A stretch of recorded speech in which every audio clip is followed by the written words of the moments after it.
It's a bright and beautiful morning here in the Vale of Glamorgan in South Wales. We're at the Llandow kart track for round 5 of the National Kart Cup. My name is Joe Bradley. I'll be with you all day. And my partner in crime this weekend is my old colleague, Johnny Palmer. Johnny, welcome to Llandow. Welcome to the world of kart racing. Thank you so much. It is a fantastic place to be this weekend. The sun is shining, as you've said, a little bit hotter than it was yesterday. And everyone I've spoken to so far has been so welcoming into the National Kart Cup club, if you like.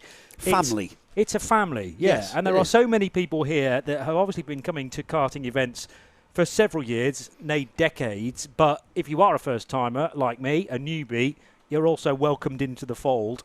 Come and join us, and almost once the bug bites, you won't ever want to go away again. You can't go away again, Johnny. The gates are closed. Well, you just can't. It becomes a bit of an addiction. We've got a full set of classes for you, as ever, in the NKC for 2022. Round 5, I mentioned, we've already been to Wales. We started the season off at Llandow back in March. We then went to Clay Pigeon for round 2. We went across to Cumbria for round 3. Round 4 was at Wilton Mill, and here we are at round 5. Here we are at Llandow, and I tell you what, my first visit here, I've never driven here, but what a challenging track. And we're going to have an on-board with current 177 Rotax Championship leader, Phil Howarth, who's going to take us around the lap. I'm going to try and keep up with him. So it's out of the final turn, which is a hairpin. It's got a bit of a twist and turny bit at the start, the hook. It's a right, left, and a really tight right to then take you on to the Bomber Straight. This place, of course, being a former Royal Air Force base. Through the right-hand Returnees McWhirr. This is a sweeping hairpin that opens out onto the Lancaster straight, the Lancaster curve to be precise. And then this right-hander, quicker than you think, and it's all important because the Spitfire straight follows. Then the most technical part of this track, the Dell. And then this bit, Diggers, is vital because it carries all that speed, the speed you go through Diggers, carrying that straight all the way down the Hanger straight into the final turn, which is a point and squirt hairpin. Get the kart stopped, turn in and complete the lap. Well, Johnny, we're already getting underway with the first of our heats, first class out, Senior Rotax. Senior Rotax 162, the 162 stands for the 162 kilogram minimum weight, and we've got a full grid of karts. We've got 32, in fact. You've got that in front of you. Yes, sorry, you've got that race 1. I've got race 2. On the pole position, remember, mixed grids. We'll explain exactly what we mean by mixed grids over the course of the morning. Simon Keeble on the pole position with Ben Harper alongside. Then we've got Alex Wannabe, Jamie Hardy on row 2. Grace Lee Davis and Jodine Newman are on row 3. Row 4 is Dylan Tatum and Jodie Fox, with Daniel Gibbs and Harry Barker on row 5. Row 6 is Andrew O'Keefe and Andy Powell. Tom Radburn and Max Martin are on row 7. Then we've got row 8, Martin Coe, Reece March. Row 9 is Tommy Lee Davies and Nathan Hope.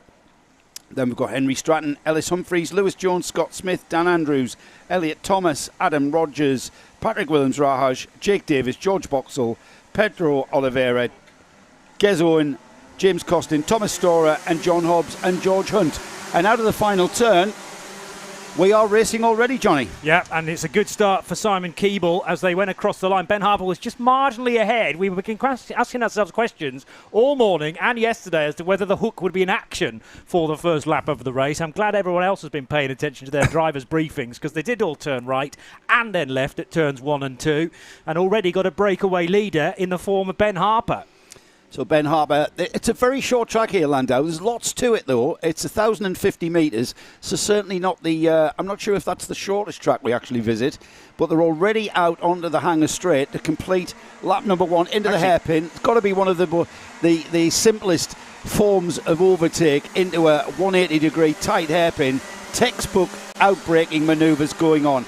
So across the line for the first time. Yeah, Simon Keeble it was actually was breaking away on that opening lap from Ben Harper, then Alex Wannabe, and Jamie Hardy ran a touch wide coming out of Raymond's and then was all of a sudden monstered by about 3 karts on his tail. So Jodine Newman and Harry Barker involved with that, but in kind of serene isolation out front through the right-hander at Chandler's is Simon Keeble building this gap of just marginally more than half a second.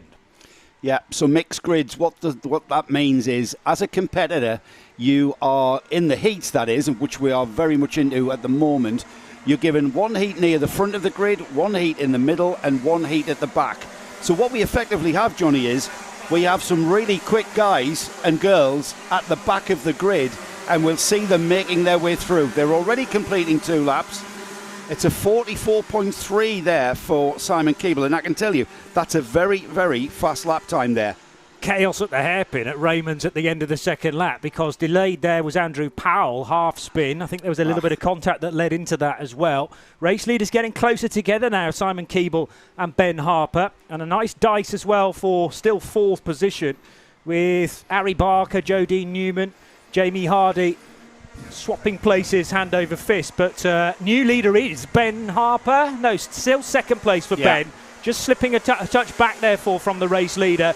But 3 for second place, all charging into the hook now. So through that curve, which is the start-finish line, that's where the flag will be waved at the end of this heat. All heats are 8 minutes and 1 lap. We're already inside of the final 5.5 minutes. And that battle beginning to develop now down the places. We had a bit of a movement there for Adam Rogers, who moved up 4 places to 15th. We'll keep an eye on Adam Rogers' progress. And we're already well into what will be lap 4 at the end of this. Out of Diggers and onto the back straight already. There's the leader into the hairpin.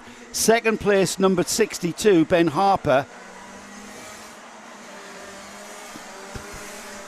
There were yellow flags at Surtees on that lap, but it looked like everything had cleared up nicely by the time the leaders came across the line. Simon Keeble still out front by 1.7 seconds now over Ben Harper and Alex Warnaby. Harry Barker in 4th spot with Jodine Newman there as well. But coming out of McWhirter's, we're concentrating on not the gap from 1st to 2nd, because that, if anything, is getting larger and larger. But it is being spiced up nicely for 2nd, 3rd and 4th now as they work their way into the Dell. Incredible gap for the leader, Simon Keeble. He's pulled out a gap of 1.7 seconds, which is kind of very large in karting terms. 2.5 seconds for Alex Warnaby down in 3rd. That's where the change of position has come, though. Harry Barker into 3rd place ahead of Warnaby, and we'll see if Harry Barker now can close that gap. He's got a half a second to catch Ben Harper for that 2nd place. So heats are all about finishing as high as you can. It's all about defining where you're going to start the all-important final. And so we've got a little bit of... We're always going to have movement in mixed grids, Johnny. We're always going to have people moving through the field. We're always going to have incident because of the way that the grids are mixed. So it's all about being a little bit circumspect. Here's your when battle it comes. for 2nd. There it is. Into the hairpin. That's a great move late on the brakes for Harry Barker, who'd been working his way up the order and bags it into the final corner to get ahead of Ben Harper for 2nd spot. Brilliant. Well, now the battle is Harry Barker on the number 6. He's carrying the number 6 because he finished 6th in this championship last year, of course. So that means he's doing very well. And the thing is, 2 seconds is the gap between Simon Keeble, who's had pretty much a bit of a boring race up at the front of this field, hasn't he? The 47 has gone. He's got 2 seconds gap now. Let's see if Harry Barker on that number 6 there can catch him into the final stages, out of Diggers and onto the back straight. They'll be coming back into our view in our commentary box here, Johnny. And that gap, you know what? I think that gap's less than 2 seconds. The timing screen's going to tell us exactly what it is. Well, the ground that Harry Barker's made up on over Ben Harper after that fabulous overtake into Raymond's. He's then spent the next lap trying to close in on Simon Keeble. And the gap back to Ben Harper in 3rd is considerable. It's up to a 2nd already. So Harry Barker, no doubt about it, is bridging the gap now to the race leader, Keeble. Alex Warnaby still good for 4th spot ahead of Jodine Newman. And I'm pleased to see that Jamie Hardy hasn't slipped any further places. He was in the initial stages just really struggling to hang on to those to the top 4 positions. But he's now looking solid in 6th ahead of Grace Lee Davis. Yellows at Diggers. Is that someone just off on the inside of the, outside. Exit? Outside of the of Diggers, the right-hander onto the long straight? I actually think he's hit the tyre barrier quite hard. He's dislodged a lot of tyre barrier there with 2 minutes remaining on the clock. 0.3 of a second. He took a chunk of time out of that lead of Simon Keeble's, did Harry Barker. He's took another 0.3. The gap down to 1.4 seconds now. I'm not sure how many laps we've got. We've maybe got 3 laps that might not be quite enough time. Fastest lap of the race, by the way, last time through. 43.5. Fabulous time. Yeah, not surprising that it's come from Harry Barker. They're doing 43, sort of high 43s, low 44s. So it's a quick lap around here. 1,050 metres in total, the Llandow circuit. As out of the final corner and back across the line, Simon Keeble will go. Another 3/10. There you go. 1.1 is now the gap. So literally, he's been consistently taking 3/10 a lap for the last 3 laps. And we've got a minute left. So they're going to get at least... They'll get this one and one more before the final lap board. So that'll be an 11-lap race. Simon Keeble will be wary of where Harry Barker is, but won't need to be looking over the shoulder quite yet. Almost backing it into the Dell there was the race leader, Simon Keeble. But that's all about the weight distribution. Having still to deal with yellow flags with the stranded car on the left-hand side of the direction of travel onto the long straight, the hanger straight. Not that one. There's another hanger straight, which I've discovered this weekend, here at Llandow. Yeah, it leads into Raymond's. I didn't know that one as well. Yeah, it's famous for... The famous Hanger Straight at Silverstone, of course. And, of course, it's been called Hanger Straight because this was a World War II airfield, wasn't it, for the Royal Air Force? Yeah, RAF base. Oh, a couple off at the hairpin on the exit as well. One of those is the 21 kart. Lewis Jones having to recover. So he's lost a number of places as well. We're nearing the end of the penultimate lap. Well, having said that, no, we're on the final lap now because there's only 4 seconds left. No. Is that the race leaders coming through? It's going to be the 1 lap to go board this time. Extra lap, yes. So right down there in front of us, the 1 lap to go board, and let's see what the gap between the leaders are. It was a second. It's you know what? Simon Keeble at the front of this field has responded to the advances. He's probably seen in his periphery that he's got Harry Barker catching. He's responded because he only lost a 10th there. So he's responded. I think he's got enough to hang on to this lead and take the heat win. I told myself they were 8 minutes plus a lap races, and then when we get into the race, I completely forgot they were 8 minutes. So fast and furious. It is rather, yeah. But this is definitely the last time into the Dell.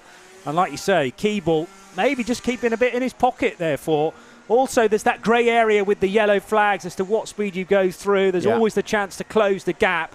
But a domination, really, for Simon Keeble. As soon as he got into the lead, he takes the first win of the day from Harry Barker. But we shouldn't overlook that drive from Harry. So much overtaking. Got up to second place. It left himself just a bit too much to do with that 0.7 of a second gap from first to second. Yeah, he started 10th, didn't he? Started 10th and then came through. Simon Keeble, though, he really took advantage of that. And Simon Keeble, again, one of our masters, which means he's old. I say old, he's over 35. I mean, that's not old, is it?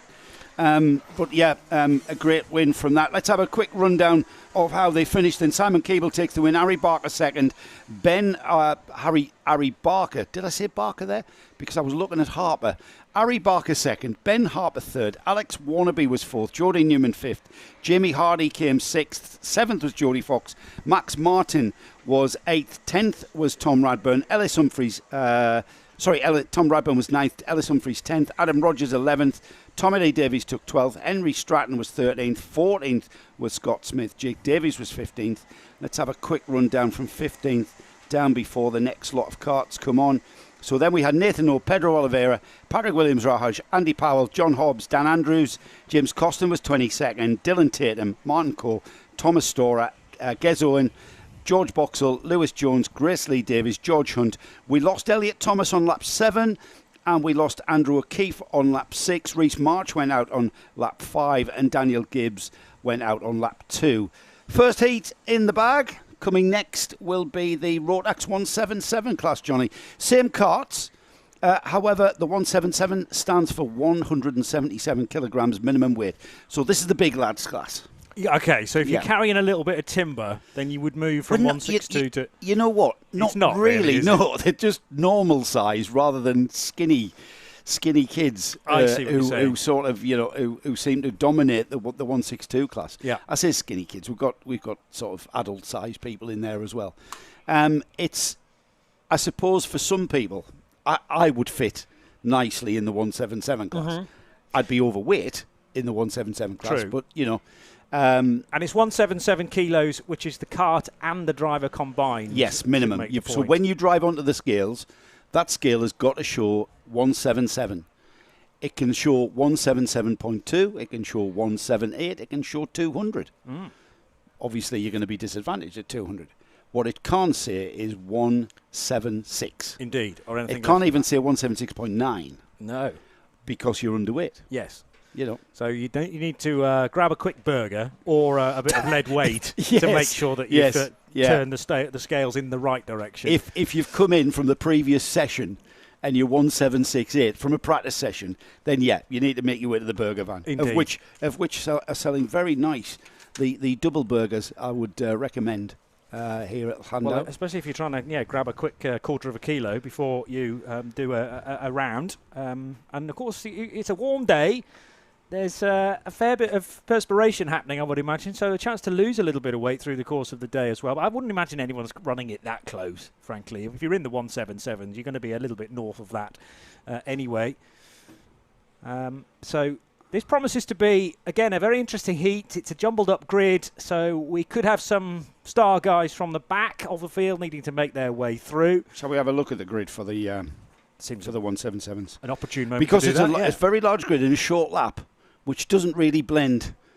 I end up rushing at the end, so let's have a look. The championship is looking very much like the property of Philip Howarth. He's going to be very, very hard to beat. I know a man who's out to beat him, and that's Louis Large. And Louis here for the very first time, former British champion in this class. Philip Howarth, former British champion contemporary as well, finishing in the top 6, I think, for Philip. So both at the very forefront of 177 Rotax karting. Steve Maidment in the Masters class, which means he's over 35. Steve is on the pole position with Brian McCready, also in the Masters alongside. We've got Alex Thomas and Darren Edwards on row 2 for the next one. Colin Campbell and Adrian Smith are on row 3, and then we've got Simon Whaler. Carl Bryant is sharing row 4 with them. Carl, we got a chat to yesterday, didn't we? You'll see that in the lunch break where Johnny and I did a little bit of not so much a paddock walk, but a paddock loiter, wasn't it? Really, where we bumped into a few. You were sort of guiding me round the grid assembly area on a lead. Well, we didn't have to walk very far this week. We just they came to us, it seemed. And generally the message was, stand there, Johnny, and don't say anything. Don't say anything, you'll only spoil it. You'll know what we mean when you see the video a little bit later on. Yeah. Stand there, Johnny, don't say anything, you'll only spoil us. Exactly. Row 5, Brendan Smith and Alan Cook. Jimmy Broderick and Stephen Horner are on row 6. Cole Edwards, Richard Edwards are on row 7. Zach Bolton, hello to the Zach Bolton fan club and everybody at, what's that karting place called, where he works in Stockton. Apparently they're all listening to us. He did tell us, and I can't remember the name of it. I will, I'll get that back up. Well, you keep reading the grid. I will. He did tell us though, didn't he?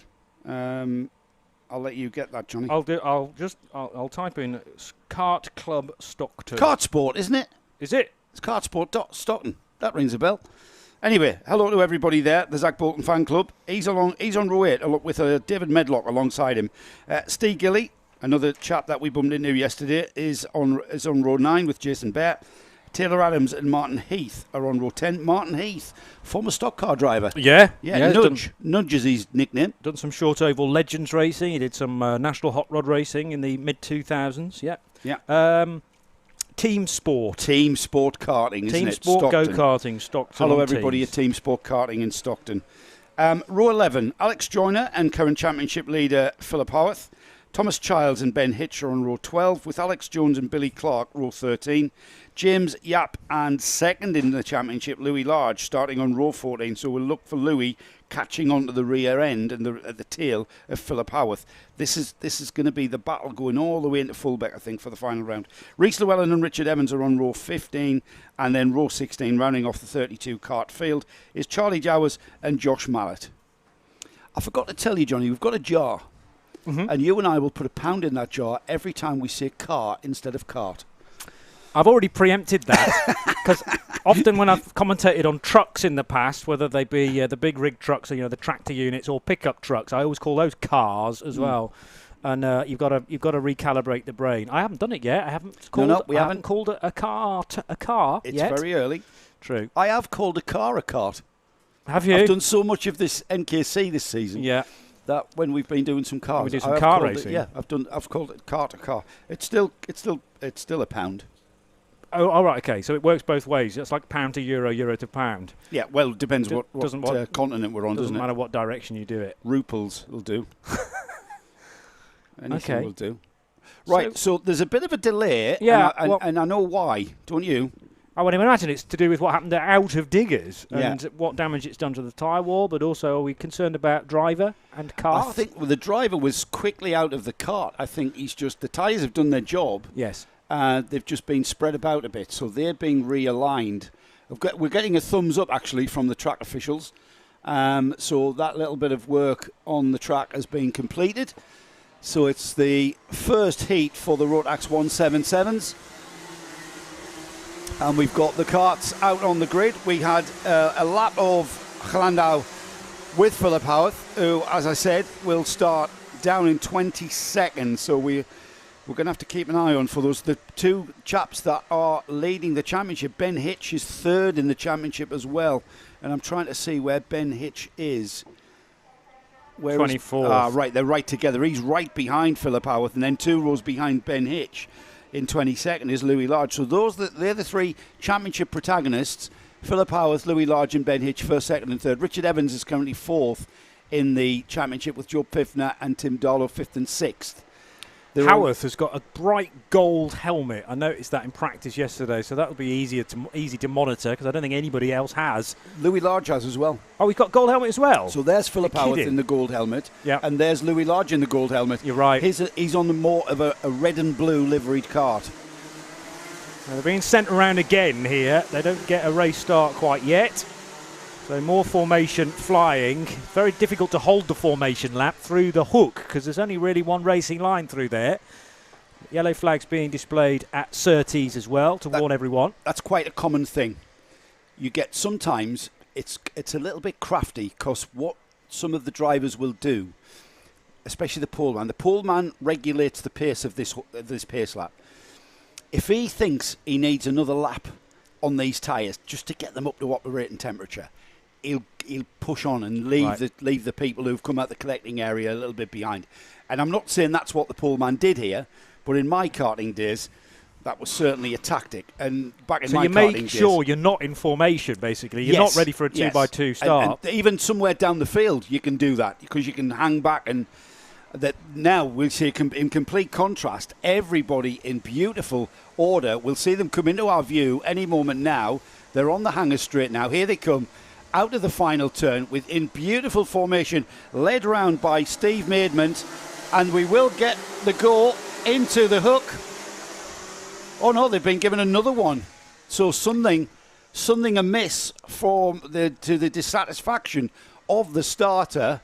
Well, I wondered whether Steve Maidment was actually there because there was only one car really on the front row, which was Brian McCready. He didn't have anybody alongside him. Steve Maidment did click across. Yeah, but he should be, if not level with Brian on the timing screen, he shouldn't be ahead of him. It's sometimes not as accurate as that. But it's weird that, here at Llandow, your first corner, turn 1, is a right-hander, but the pole position is on driver's left. Right, good point. Yeah, so actually you're going to be at a disadvantage. Steve's there now as well. The white helmet just ahead of the red kart with the red race suit for Brian McCready. To be honest, Johnny, the first part of this circuit, the hook, it's a left-hand sweep over the start-finish line. They're having a conversation about it They all probably here. are. They probably are. Now then, they're on the hanger straight again. They're just about to come into our view. And from what I can see, everything looks fine. Let's see if it's better now. It's the speed across the line that the starter's not liking. Massive gap on the second row, being left on the second row by, it was either Darren Edwards or Adrian Smith. They're already out of the hook and towards Surtees, down towards that curving entry into Surtees. From Surtees into McGuirter's now, the right-hander, and then out of McGuirter's onto the Lancaster curve, past our camera point there. Hello to Scotty out there who's manning that, getting sunburnt, no doubt, topping up his tan. And already, who's that in the front there, Johnny? Maidment. It's Steve Maidment from Brian McCready in the red, and then tucked in behind, I reckon, Darren Edwards, although we could have already had a good opening lap for Adrian Smith.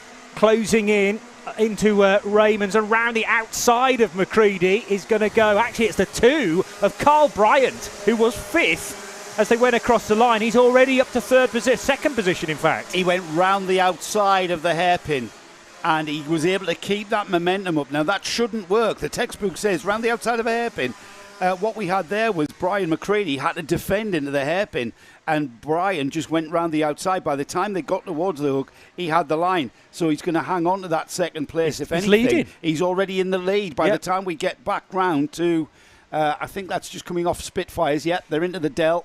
Oh, and a spin for Maidment. Maidment from second position has spun it out just before Diggers and lost a whole load of ground, and all of a sudden McCready is given a moment's peace. He can't hope at all of catching Carl Bryant, who's in a different league. He was by himself. He just got, you know what it was? He got his rear wheel, his left rear wheel, just hooked up on that inside curb, and that just pitched the kart round, and he'll be kicking himself there, as the field have already gone through to complete 2 laps. Carl Bryant with a lead of about 1.6 seconds. Not about, he's absolutely 1.6 seconds into the lead. And if anything, Johnny, that's gone out. Brian McCready now chasing. Alex Thomas in second. Colin Campbell is in, Alex Thomas third, sorry. Colin Campbell fourth. Darren Edwards fifth. Stephen Horner up 3 places to 6th there. Let's have a look. There's still no sign of, there he is. Philip Howarth now in 12th. Louis Large 15th. Where is Ben Hitch? There's Ben Hitch. He's down in 18th. So that's where the championship. Colin Campbell, Stephen Horner up to 5th. Taylor Adams now 6th. Darren Edwards drops 2 places to 7th. And then can't discount Brendan Smith, who's come through the field and up to 8th. Keep an eye on Philip Howarth, though. He's already made 2 places and inside the top 10 now. Proper elbows out racing from Howarth into the hook there. He muscled his way up the inside of the second bit of the second left-hander at the hook, and then got across the nose of the kart he was battling in time for the bomber straight. McCready just exiting Diggers then. Brian McCready in second. He's got Alex Thomas virtually attached to his rear bumper. Thomas looked for a way by, then nose to tail again. Still the order is the same, although it's spreading out a bit behind them. Side by side briefly, and that would have been Stephen Horner, Colin Chapman, Taylor Adams as well. 1 or 2 losing places, including Adrian Smith on that run, and Howarth came through in 8th with Brendan Smith the next to overtake. Stephen Horner on the 66. He's the Warden Law 177 Club Champion, is Stephen, and he has a very, very good practice. He found a lot of time here for the first time as well, and he's absolutely on a charge. He's got the kart very well sorted. He's in the same awning as Louis Large. Zach Bolton, Louis Large, Keith Mason, and our stock car chap, what's he called? Martin Heath. Martin Heath, yeah, Nudge is what I meant. So, you know, a mass of data being accrued there in that awning. Little bit of people tripping up, coming out of the hairpin. That's obviously going to be a very common thing. Philip Howarth, Johnny, up into 6th.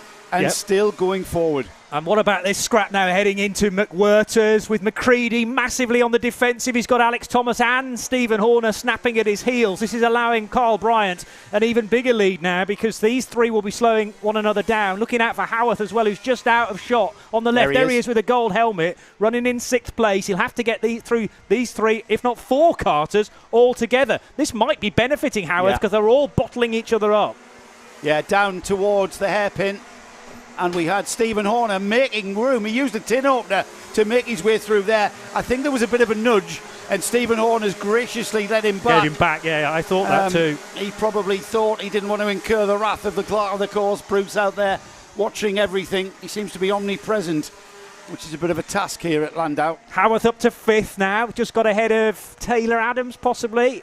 Which were the ones that are having that sort of disagreement across the line? Was that Horner and Adams that switched places back again? Yeah, it was. Howarth up the inside for 4th now. So he's got 2 karts ahead of him.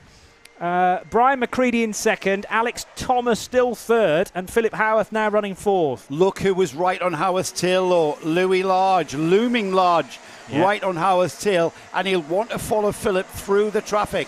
Here they come across the line, then Bryant leads. It's Brian McCready 2nd, Alex Thomas 3rd, Philip Howarth now 4th, Taylor Adams 5th, Stephen Horner 6th, his teammate Louis Large right behind him now. Cole Edwards 8th, 9th is Brendan Smith, and rounding off the top 10, Colin Campbell. Heading through 30s again, McCready desperate not to open that inside line to Alex Thomas, but here comes Howarth getting a really good run through Lancaster Curve, almost up the inside at Chandler's, but had to think better of it. Russell again trying to prize the opening into the Dell, but Alex Thomas proving stout defence. Thomas, brilliant drive so far. He's having to attack and defend at the same time. Eyes absolutely everywhere as Howarth. There goes Thomas up the inside of McCready to finally get second as long as he can get it stopped, which he does, and Howarth goes through as well. Yeah, he took Howarth 3 wide across the line there. Louis Large ending up on the grass and losing out as they went across the curved start-finish area here. And that was all brought about by Philip Howarth squeezing down the inside and gaining that place. So Philip Howarth up into second place now. He's going to have a go chasing down the leader. Carl Bryant's checked out. He really has. 7.5 seconds nearly there, the gap to Carl Bryant. He's on the number 2, of course, because he finished second in the championship in 2021. So got to be good. Yep. 8th place to the lead within 3 laps possibly. Now more yellows. And where is that coming out of the track? Out of Chandler's with the Dell in the background. As now Philip Howarth comes through up to second position with Alex Thomas being overtaken in the closing stages of that lap. So Howarth running second, Thomas third. For a long time he was third actually, behind Brian McCready, who now has slipped to fourth. Stephen Horner and Cole Edwards come next, and Louis Large not made quite as much progress as Philip Howarth. He was able to match his pace up until a certain point. He did. He was up to 5th actually, but then he's dropped a set back to 7th. So it looked as though he hadn't made progress there, but he did. But then he had that. It was 3 wide across the line. I know. And it's a curve. Yeah. And it didn't work. Somebody's going to lose out in those situations. 25 seconds left on the clock. An extra lap at the end of the 8 minutes, remember. Carl Bryant's lead is still, well, could be even more than 7 seconds. We're waiting for Philip Howarth to cross the line. 7.3, so he's closed it a little bit. Best lap of the race there from Howarth, in fact, at a 44.7. Yeah, he's broke free from the pack, hasn't he, Philip? So now he's chasing him down. It was 7.5 seconds, now 7.3. It was, about 0.2 of a second he's took out the lead. Carl Bryant, though, he's not going to be caught now because it's going to be last lap of the race. The board is going to come out this time by Bryant already. Is that Bryant? Yeah, it is. Bryant already into the hairpin at Raymond's and crosses the line to take the last lap board. So they're into the final lap. Philip Howarth now breaking away from that pack behind. Louis Larger noticed up the order by 2 to 5th. Let's see as they cross the line. Howarth in second. Thomas, Edwards, Large, Stephen Horner now 6th, 7th. Brendan Smith, McCready 8th, 9th is Taylor Adams, and Zach Bolton, yay, into the top 10 for the Zach Bolton fan club there. They'll be cheering there at Stockton. Yeah, I'm sure. Team Sport Karting going about their regular Sunday morning business, but also keeping a watchful eye on our stream live from South Wales at Llandow Circuit for round 5 of the NKC, and the first outing for the Rotax 177s is going to be a win for Carl Bryant, and a convincing one at that, because his major rivals didn't get as good a grid start as they can look forward to later on with the benefit of mixed grids. You really have to make the best of a bad situation, work your way through as quickly as you can. Philip Howarth did exactly that. Cole Edwards snatches a podium in the closing stages. He jumped ahead of Alex Thomas, and Louis Large up and down the order finishes 5th in the end of it, ahead of Stephen Horner. He had a bit of a tougher time. Philip Howarth will be delighted with that second place. He started 22nd. He made up 20 places, and he was dragging Louis through, and Ben Hitch was also coming. Ben Hitch didn't make quite as many places. Ben Hitch coming 14th. Let's have a look and a rundown of the 177 heat number 1 then. Carl Bryant takes the win on the number 2. Philip Howarth, current championship leader, 2nd. Cole Edwards takes that 3rd place on the final lap. Alex Thomas 4th. Louis Large 5th. A very strong 6th place for number 66, Stephen Horner. Brendan Smith was 7th. Brian McCready was 8th. 9th is Taylor Adams. Top 10 finish for Zach Bolton. Colin Campbell was 11th, Simon Whaler 12th, Rhys Llewellyn was 13th. Then we had Ben Hitch 3rd in the championship. Ben, he comes through in 14th. And then we've got Alan Cook, Alex Jones, Steve Gilly, James Yap, Jason Bear, Adrian Smith, Alex Joyner, Charlie Jowers finishes 22nd. Then we've got Billy Clark, Jamie Broderick, Darren Edwards, Steve Maidment, David Medlock, Martin Heath, Nudge, Nudge was 28th, Richard Evans 29th, Thomas Childs 30th. We lost Josh Mallett on lap 7. Well, JP, I did tell you it was a very dynamic sport, and it's all go, isn't it? If you haven't been to a track to see a karting event, then, well, my question would be why? Yeah. Why haven't you? And you're watching this live stream, so you must have an interest. Because it is a very dynamic sport, and even if you come to spectate, beautiful weather here in the Vale of Glamorgan, here in Llandow, to get it right. Llandow. I'm never going to get that right. I'm not Welsh. Better. I'm English. So, I'll try. I don't want to marmalise the language, though. Highs of 23. I've seen highs of 25 on some apps today. It certainly feels hotter than 23, and we're in the shade in this little box. I know Scotty and Harry are out there in the sun, and I'm pretty sure they'll be disagreeing with my 23 degrees. So we'll say between 23 and 25 as the day progresses. It's a beautiful day. We've got literally barely a cloud in the sky. It's going to give us a massively hot track temperature. If the ambient's 23, 25, we're going to be seeing 36, 38 degrees on the track. Easily, yeah. The tarmac soaks it up. So considering the NKC is about tyre management, it is from the very outset, from rounds 1 all the way through to round 6. And the reason is that the NKC, the National Kart Cup, has a tyre regulation quite unique in the world of karting, and certainly national series. You're allowed 2 sets of tyres for the whole season. Wow. Normal, that's 8 tyres for the whole year. For the 6 rounds. 4 fronts, 4 rears. Unless, of course, force majeure, you get a massive blowout, destruction, etc., etc.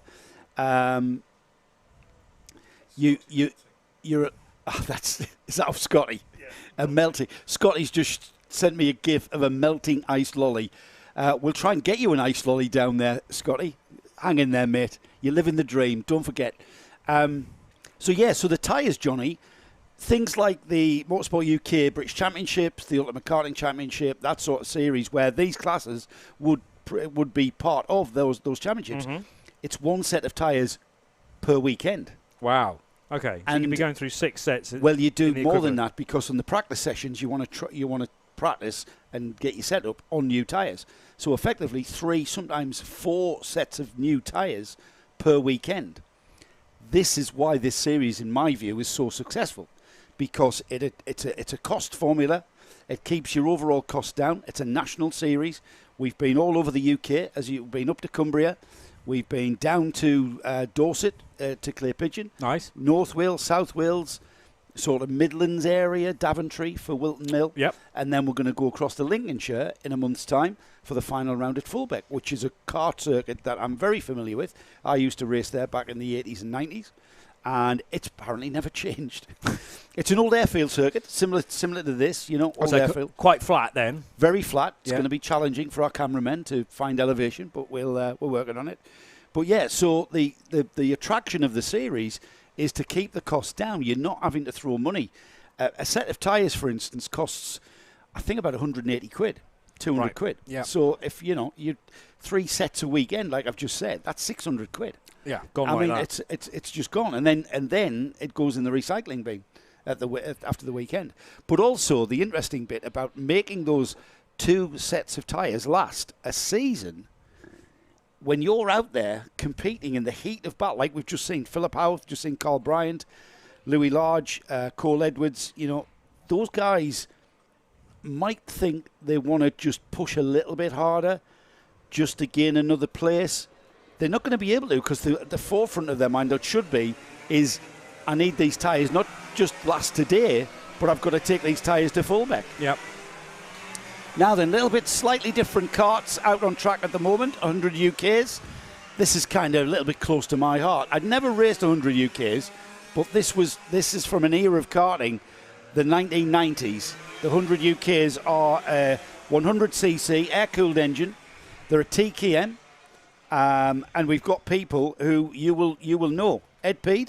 Yeah, he's on the second row. Ben Klukas, they're at the. In fact, I'll get the championship up and we'll have a look at the championship while I run down the grid. So, grid is Matthew Lawrence and Sam Hill on the front row. We're going to get these waved around. These are 2 strokes. I'll explain what's going to happen in a minute. So, Matthew Lawrence, Sam Hill on the front row. Charlie Leonard, Ed Peed on row 2. Liam Hamling, Jamie Crease on row 3, James Cannon, Andrew Bradley on row 4. Marcus Dorey, Wes Graves, current championship leader. 100 UK, there it is. Row 6, Dominic Pine, Brendan Williams. Row 7, James Purchase and James Rees. And then we've got Ben Clucas and Marcus Gray in row 8. Row 9 is Tom Pattle and Dexter Bergman. Row 10 is Lee Hackett and Sergio Taggio. Callum Bergman and Leonardo Taggio are on row 11. 22 karts on the grid. Wes Graves leads the championship from Ed Peed and Ben Clucas. Ben Clucas races with us in the Creventic series. He's raced Porsches and the like. Yeah. Now these karts are single barrel, single cylinder, 2-stroke engines. You'll see the amount of 2-stroke smoke coming from them there on our screens. And remarkably, we get the 100 UK race away at the very off. Into the hook for the first time. Out of the hook they will go, onto the bomber straight, and down towards Scotty, who waits for them. And look at that. It's everybody second by the looks of that. Pretty much. Yeah. You told me there was going to be another formation. Like, you know what? Explain that to me. Absolutely shocked me by getting things going straight away. So in second place, just trying to work. That is Ed Peed still second. So leading it, it's number. That's like 14. But I'm looking for 14 on our list. We'll identify by the end of the lap. Don't fear not. Oh, that is Matthew Lawrence. It's just not appearing on the graphic for whatever reason. So Lawrence from pole position still leads, but here comes Ed Peed up the inside, and we'll get the lead at the end of the first lap. And also squeezing in the second position is Sam Hill. So it's Peed, Hill, and from the pole down to third, Matthew Lawrence. Yeah, the number 14. I think we've got a transponder issue with the number 14 because he's not picking up at all. It's the number 47 of Ed Peed, an old head, lots of experience, Ed Peed. And there, a move down the inside at McGuirter's, and Peed now down to second. It's the number 40 of Sam Hill who's gone into that lead now, and out of Chandler's onto the Spitfire straight towards the Dell. It's a tricky section of track here. Got to get the kart slowed, and then you've got to get this bit right. There was a touch on the back of Matthew Lawrence, which put him into a half spin, but he controlled it pretty well. Actually, no, that was actually Liam Hamling, who's up to third position. So they'll come across the line to see Sam Hill out front from Ed Peed. Then it's Liam Hamling and Charlie Leonard. I'm still trying to work out where Matthew Lawrence feeds in, because Matthew Lawrence has gone. He's dropped down the order. Down. He's about 10th or something. But he's not appearing on our graphics tower, so slightly more complex. As a result of that, we'll tick him off as he goes through next time around, but the transponder's obviously not registering, as now the 40 kart of Sam Hill heads into Chandler's for the third time, just edging away a little bit from Ed Peed, who's well and truly got his arms full. Yeah, I think Ed Peed's actually dropped to third now, JP. You're right, yeah. Yeah, so a little bit of movement. Keep an eye on the number 2 as well, Wes Graves. Part of the flex operation. He's moving down the order. Ahead of him is his teammate, number 9, Dominic Pine. These two in the top 10 in last year's championship. And there's Wes Graves moving ahead. Oh, and somebody going down the escape road. I think that's the number... Dominic Pine. Yeah, Dominic Pine, the number 9. He'd got issues coming into the hairpin, I thought, because his arm was already up, warning everyone that he wouldn't have much power coming out. They did well to avoid him. Dominic Pine had been making good ground from 11th on the grid, but a kart problem there. It looks like he's out of this race. There's the battle to watch, though. Ed Peed now coming under pressure, Johnny. Is that Jamie Crease that's behind him? Yeah. And that's the battle for third and fourth place at the moment. The two leaders, Sam Hill and Liam Hamling, seem to be breaking away, whereas we've got about to have a challenge, are we? Not quite. Into the hairpin. We have got a challenge further back, though. I knew that hairpin was going to be where the action was, the overtaking action. It's a bit of a textbook place to overtake, isn't it? That was James Rees getting ahead of Charlie Leonard for 6th place. Wes Graves has got through as well to 5th at the end of that lap. Ed Peed still under massive pressure from Jamie Crease in the 61, and up the inside he goes. Yeah, to 3rd place. So Ed Peed couldn't get from one side of the track to the other quick enough to defend the 61, which does look a little quicker at this phase of the day. And I wonder whether Crease will now start to edge away and close in on Liam Hamling for 2nd. Call the police. He was mugged, wasn't he, into that corner there. McGuirter, as he snuck up the inside and certainly caught Ed Peed napping. Now Ed Peed has got Wes Graves to keep back, and Wes seems to have a lot of pace here at Llandow. He's right onto the tail of that number 47 into the hook. Very tricky there through the left-hander, and then the very, very tight right-hander that leads onto the bomber straight, and then that curving entry into Surtees where the karts are now. That's Wes Graves in the blue and yellow. That's the Flex team livery on that number 2. Out onto Lancaster Curve and into that very fast Chandler's right-hander. Carrying the speed towards now the Dell, into the right and left. Get the kart slowed down because you want to maximise through this bit there. The diggers curbing used as much as you can, carrying that speed. It's on for the race lead. No, not quite for Liam Hamling. You said to keep an eye out for Ben Klukas as well. He is certainly heading up the order, the right direction for Ben, gaining places hand over fist. Last lap around, he got ahead of Charlie Leonard, and Ben is now in 7th position, not too far away from James Rees. Here's the battle for the lead, heading into Surtees. Sam Hill ahead of Liam Hamling. Hamling trying to the inside, then to the outside. Didn't get the ideal run through McWhirter, so actually good drive away from that corner for Sam Hill as they head into Chandler's for the 7th time. I tell you what, Johnny, it looks like a matter of time before Liam Hamling is in a position to challenge Sam Hill. He'll want to get right on his tail now through diggers, out onto the back straight. He's going to get into his slipstream. Yes, indeed. Here he comes. Is he close enough to outbrake? No, he's not. He sits behind. Into the hairpin. Out of Raymond's hairpin and across the line to complete what will be 7 laps now for Sam Hill. Liam Hamling second. That battle rages, though. Wes Graves has got ahead of Ed Peed for 4th position, so now Crease in 3rd in the 61. Graves 4th and Ed Peed 5th. Here's the leaders into Surtees again. And just drawing a little bit closer from 3rd place is Jamie Crease. He can't be ruled out for finishing in the top 2, potentially.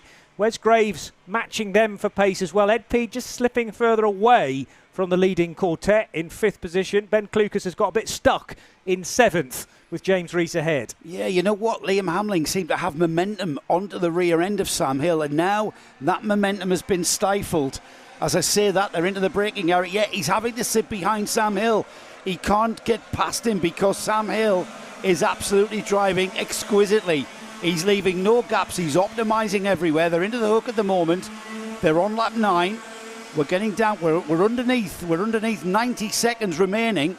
So time running out, if anything, for Liam Hamling to challenge. And look in the back of shot as well, because Ben Klukas is right on the tail now of James Rees. They're going into McWhirter's, but we're quite rightly focusing on the leading quartet. That's very wide indeed goes Ed Peed. He's lost ground coming out of McWhirter's and through Lancaster Curve. It's more dust being kicked up on the exit of Chandler's as well from one of the 4 out front. I wonder whether Ed Peed lost at least 1 place, though, because of that mistake. He is still just ahead, by my reading, of James Rees. And Klukas has got ahead. Klukas now up to 6th place ahead of Rees. It's a 4-kart battle for the lead as they cross the line and complete lap number 9. It'll be the 1 lap to go board next time by. Oh, and we've got a change of lead. And I think that was down to Sam Hill, who just went in so fast into the hook. He went so wide and left the door wide open. And Liam Hamling said, thank you very much, and stepped through it. Oh, he's come back at him. What a battle this is. Really good. There's a change for 3rd as well whilst all this is unfolding, because Wes Graves has got ahead of Jamie Crease into the right-hander at Chandler's. Only a couple of seconds left on the original 8 minutes, and Sam Hill, as you say, losing the lead briefly, then back up to the head of the order, and now challenging for 2nd is Wes Graves. Not happy with 3rd that he's just bagged from Jamie Crease. Down the inside, Wes Graves down the inside for 2nd on Liam Hamling. How are they going to come out the corner? Oh, and look at that, the number 3 of Liam Hamling right on the tail of Wes Graves. Jamie Crease has lost out massively there as they into and out of the hook already. We've got yellow flags at Surtees. We're on to the last lap, of course, last lap board there, and all the excitement was shown to the leaders.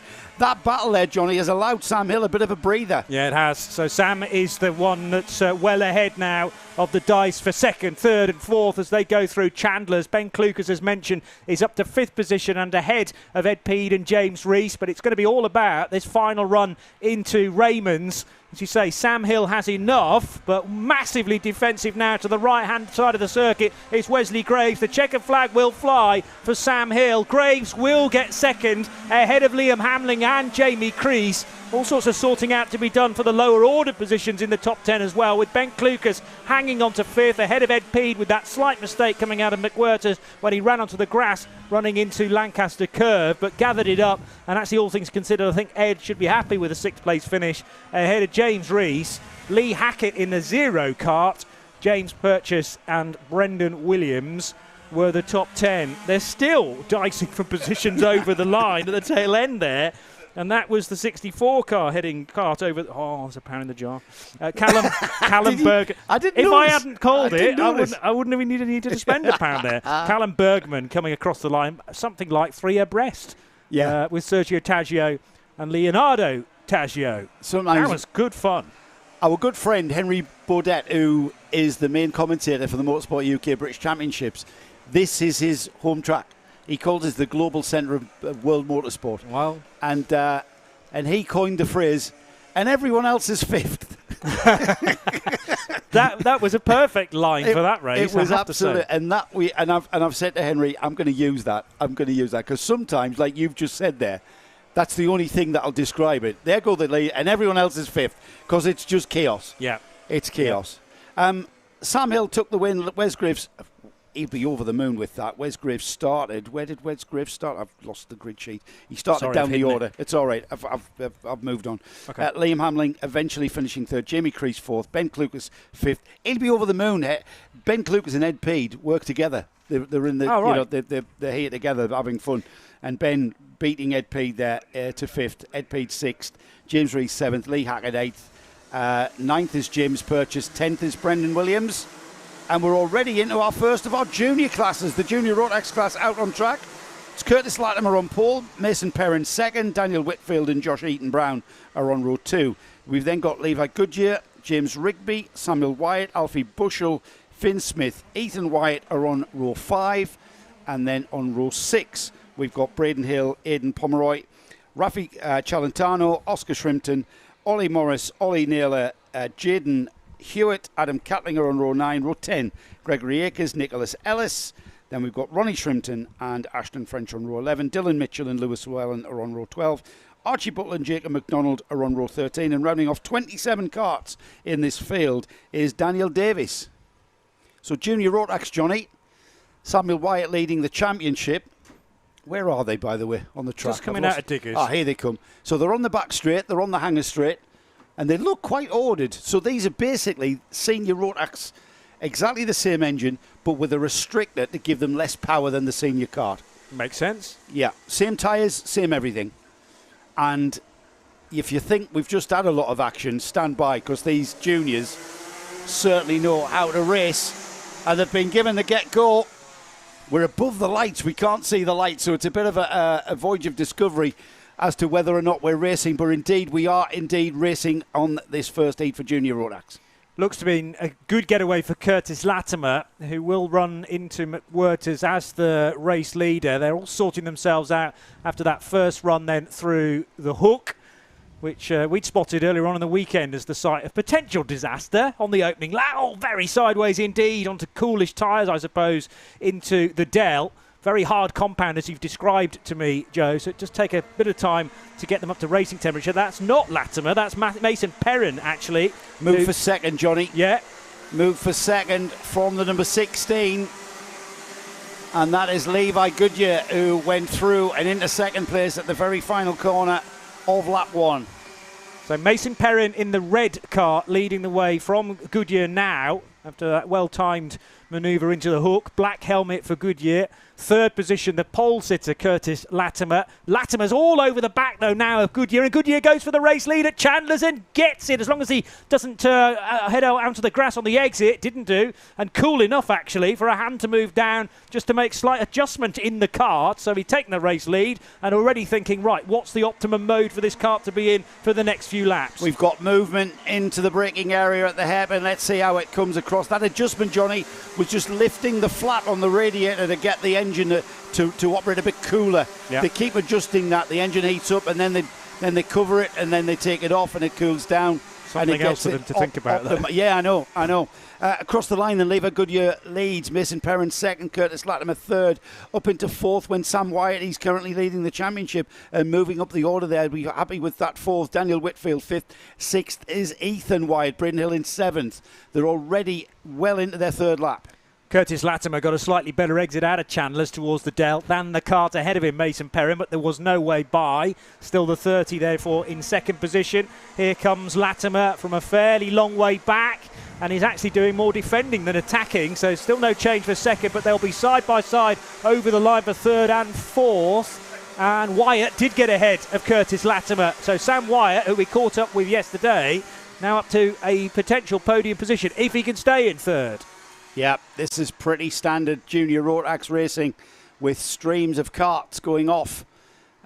These karts that are squabbling over the third, fourth and fifth, they're allowing maybe Levi Goodyear and Mason Perrin just to break away slightly. I'm saying that Sam Wyatt is a man on the move and he's right on the bumper of Mason Perrin in second place. Let's see if he'll have a go down at the hairpin. He's lining him up for an outbreak and down the inside he goes. Sam Wyatt, championship leader, up into second place now, just crossing the line underneath us. So a movement there. Now, what was the gap to the lead? It's a second, Johnny. Okay. So whether Levi Goodyear can hold off Sam Wyatt's advances with just under 5 minutes, that's the question hanging over our heads at the moment. Yeah, Mason couldn't do a great deal about Sam's move there. Better to, I suppose, just take that on the chin and concentrate on holding on to as many places as you can. But it looks like Perrin's lost another spot as well now, down to fourth position. Yes, he is. So that's probably Braden Hill who's got through, who is pressurising there out of Diggers by the looks of things. So breaking away still for the race lead is Levi Goodyear. Sam Wyatt under pressure. Has he lost second place? No. Not quite. But he is, as I say, got a lot to deal with. Yeah, Braden Hill right there. And Sam Wyatt had to defend going towards the Raymond's hairpin to finalise the lap. He moved to the right, but then he got back online. Car just returning to the track after a dusty off. I think that was on the outside of Chandler's. You really don't want to go off there. Celentano it was. Rafi Celentano with the slight error. Here come the leaders, though. And there's that battle for fourth. It changes. That's the number 56, is it, of Curtis Latimer, up into fourth ahead of Mason Perrin. But then just ahead of them, battle for third. Beginning to concertina back up, if anything. Leader's gone. Then we've got a very settled Sam Wyatt in third now. He's left Braden Hill behind a little bit. I say a little bit, maybe 2 or 3 karts lengths. I got that wrong. It was Braden Hill who settled for second and Sam Wyatt who's dropped back. So Braden Hill, he was the man on the charge, wasn't he? So Goodyear leads, Braden Hill second, Sam Wyatt third, Curtis Latimer up to fourth now ahead of Mason Perrin, who's now in fifth. And Braden gained 0.2 of a second on the race leader, Levi Goodyear, so that's not necessarily done yet with 3 minutes and a lap left on the clock. Out of Chandler's they go for the 7th time. Goodyear leads by just over a second from Braden Hill with the white front to his kart. And then it's Sam Wyatt and Curtis Latimer absolutely together. Again, an adjustment for this time Sam Wyatt. Just before the braking area, still hanging on to third. So the gap at the line was 1.1 seconds last time by. It's down to 7/10. So that's a good 3.5 tenths of a second taken out of the lead by Braden Hill. Braden Hill is catching Levi Goodyear. 2.5 minutes remaining. One kart very wayward through the hook, but didn't run off the road and into the tyres, thankfully. So stays green in that area. There is a kart parked up, though, at the Dell itself, but in a safe position. So no need for yellows into here either. Goodyear leading, but being caught now by Braden Hill, as mentioned. So Braden looks the quicker of these two, as the race leader, Levi Goodyear, leaning forward in the seat just for the more beneficial aero. And that gap is coming down. First to second, very close. Third to fourth, just about the same, Joe. He's took half a second out of him, Johnny. It's 0.2 of a second in it now. In fact, throw away the stopwatch. We don't need it. They are nose to tail into Surtees for the 9th time. Time ticking by. We're inside of 2 minutes. And there's the move for the lead. There is the move for the lead. Braden Hill down the inside of McGuirter's. You know what? Walking the track as I did, Johnny, I would have thought that was not. And has he come back at him? Yes, side he has. by side, out of Chandler's. What a battle this is turning out to be. They've swapped twice now. Yeah, in the space of 2 corners, and Braden Hill still with defending to do, coming out of Diggers and it's also looking very tasty behind with Curtis Latimer maybe shaping up Sam Wyatt for an overtake. It's 4 for the lead now with 1 minute and a quarter left on the clock. They're all heading towards the hook together, and marginally ahead is Braden Hill. And this is what you'll see all day long when you see 2 karts come together and start squabbling. The karts behind them will catch up. And now you very quickly have what was a 2-card battle for the lead. We have very quickly got a 4-card battle for the lead. 4 karts in a train through Chandler's and out onto the Spitfire Straight towards the Dell. It's a right-left followed by Diggers, which is the right-hander, onto the back straight, which is the hanger straight, and then towards the hairpin. Let's see if who's lining who up for a move. Oh, and down the inside, and contact there. Down the inside, he really left it. He's braking massively late there. Levi Goodyear went up in the air briefly. Levi Goodyear down to 7th there across the line. And he came from nowhere to have a go. Let's have another look at that. And there we can see he just left his braking right to the very end. And as they come back into our view, he was already over the back of the kart ahead of him. Braden Hill. Yeah, so I'm surprised that didn't take Braden Hill briefly out of the race as well. Somehow, Braden weathered that storm. He kind of rode it, if you like, but he had a kart right over the back wheels there in the form of Levi Goodyear, slipping to 7th place. Last lap being indicated now to Braden Hill, who amazingly throughout all that has stayed as the race leader, and a bigger chunk out front, nearly a second over Sam Wyatt now up to 2nd, and Curtis Latimer 3rd. He was very, very lucky to get away with that, as you said, Johnny. Braden Hill leading on to this final lap then. Heat 1 for Junior Rotax. He'll be happy with a maximum point score as we get towards the final stages of the lap. They're into the Dell and through Diggers onto the hanger straight then for the final time. For the first time today, the checkered flag is flying in readiness for them. And as they come out of the Raymond's hairpin for the final time, across the line then, Braden Hill takes the win. Curtis Latimer 2nd, ahead of Sam Wyatt there right at the very end. Mason Perrin back up to 4th, Ethan Wyatt 5th. Daniel Whitfield takes 6th, Ollie Naylor 7th, Gregory Akers is 8th, Alfie Bushell 9th. Rounding off the top 10 was Archie Buttle. It was Adam Catling, James Rigby, Ashton French, Jaden Hewitt. Nicholas Ellis finishes 15th. And then we've got Jacob McDonald in 16th, Ollie Morris 17th, 18th was Aidan Pomeroy, Dylan Mitchell finishes 19th. It's the Shrimptons finishing 20th and 21st. That's Ronnie and Oscar. Ronnie 20th, Oscar in 21st. Daniel Davies 22nd. Rafi Celentano finishes in 23rd. Levi Goodyear actually retired there, Johnny, after that coming together, so he must have damaged his kart. So Levi Goodyear finishing 24th out on lap 10. Josh Eaton Brown we lost on lap 4. And Lewis Llewellyn we lost at the start. There was a slight grey area there on our graphics in the closing stages because Latimer hadn't been credited a 12th lap, but so he was 3rd initially, but that's been switched around though now. So Latimer got ahead of Sam Wyatt. Yeah, right on the final lap, did he? Final lap, yeah, that's right. That's how I saw it so pan out. We've now got that confirmed on both screens, which I always like a bit of synchronicity between, because we've got many, many data feeds coming in to us here, and the gap was half a second between Latimer and Wyatt, despite Sam being ahead of Curtis for most of that one. Mason Perrin, who from the pole led in the early stages, hangs on to 4th position. We stay with juniors this time, and it's a bit of a you'll be happy with this, Johnny. It's multi-class racing. Excellent for you this time. I'm at home with that. You are indeed. We've got mini maxes and we've got junior UK 100 UK juniors out. It's Alex Fraser who's kind of bossing the championship at the moment. He had a good round 2 with a row of second places behind Reece Green in the final. But then at round 4 at Wilton Mill, he took 2 heat wins and a final win. And that's given him the championship lead. Reece Green is 2nd, Louis Rees is 3rd.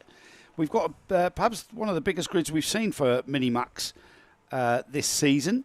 Now, Mini-Max, exactly what you've seen in junior Rotax, but with even more restriction to bring the power down even more. And this is for the kids who've kind of outgrown cadets. They're a bit big. They're a bit too heavy because they're growing, because kids grow. Do they? Yeah, if we could keep them little, they'd be competitive in karting. But the kids who outgrow karting and become uncompetitive because they're growing, this is where they gravitate to. Mini-Max is one of the areas where they go. So on the pole position is championship leader Alex Fraser. Reese Green, second in the championship, is alongside. We've got a championship battle right there in front of us. Louis Reese is third on the grid and is third in the championship. Seb Corking, I know Seb from the northeast of England. He lives in Darlington, and he's down and he's looking. He's on a bit of a research mission. He joined us at Wilton Mill. He's here at Llandow. He's going to be doing the whole of this NKC season in Mini-Max next season. So he's really loving the racing in this series.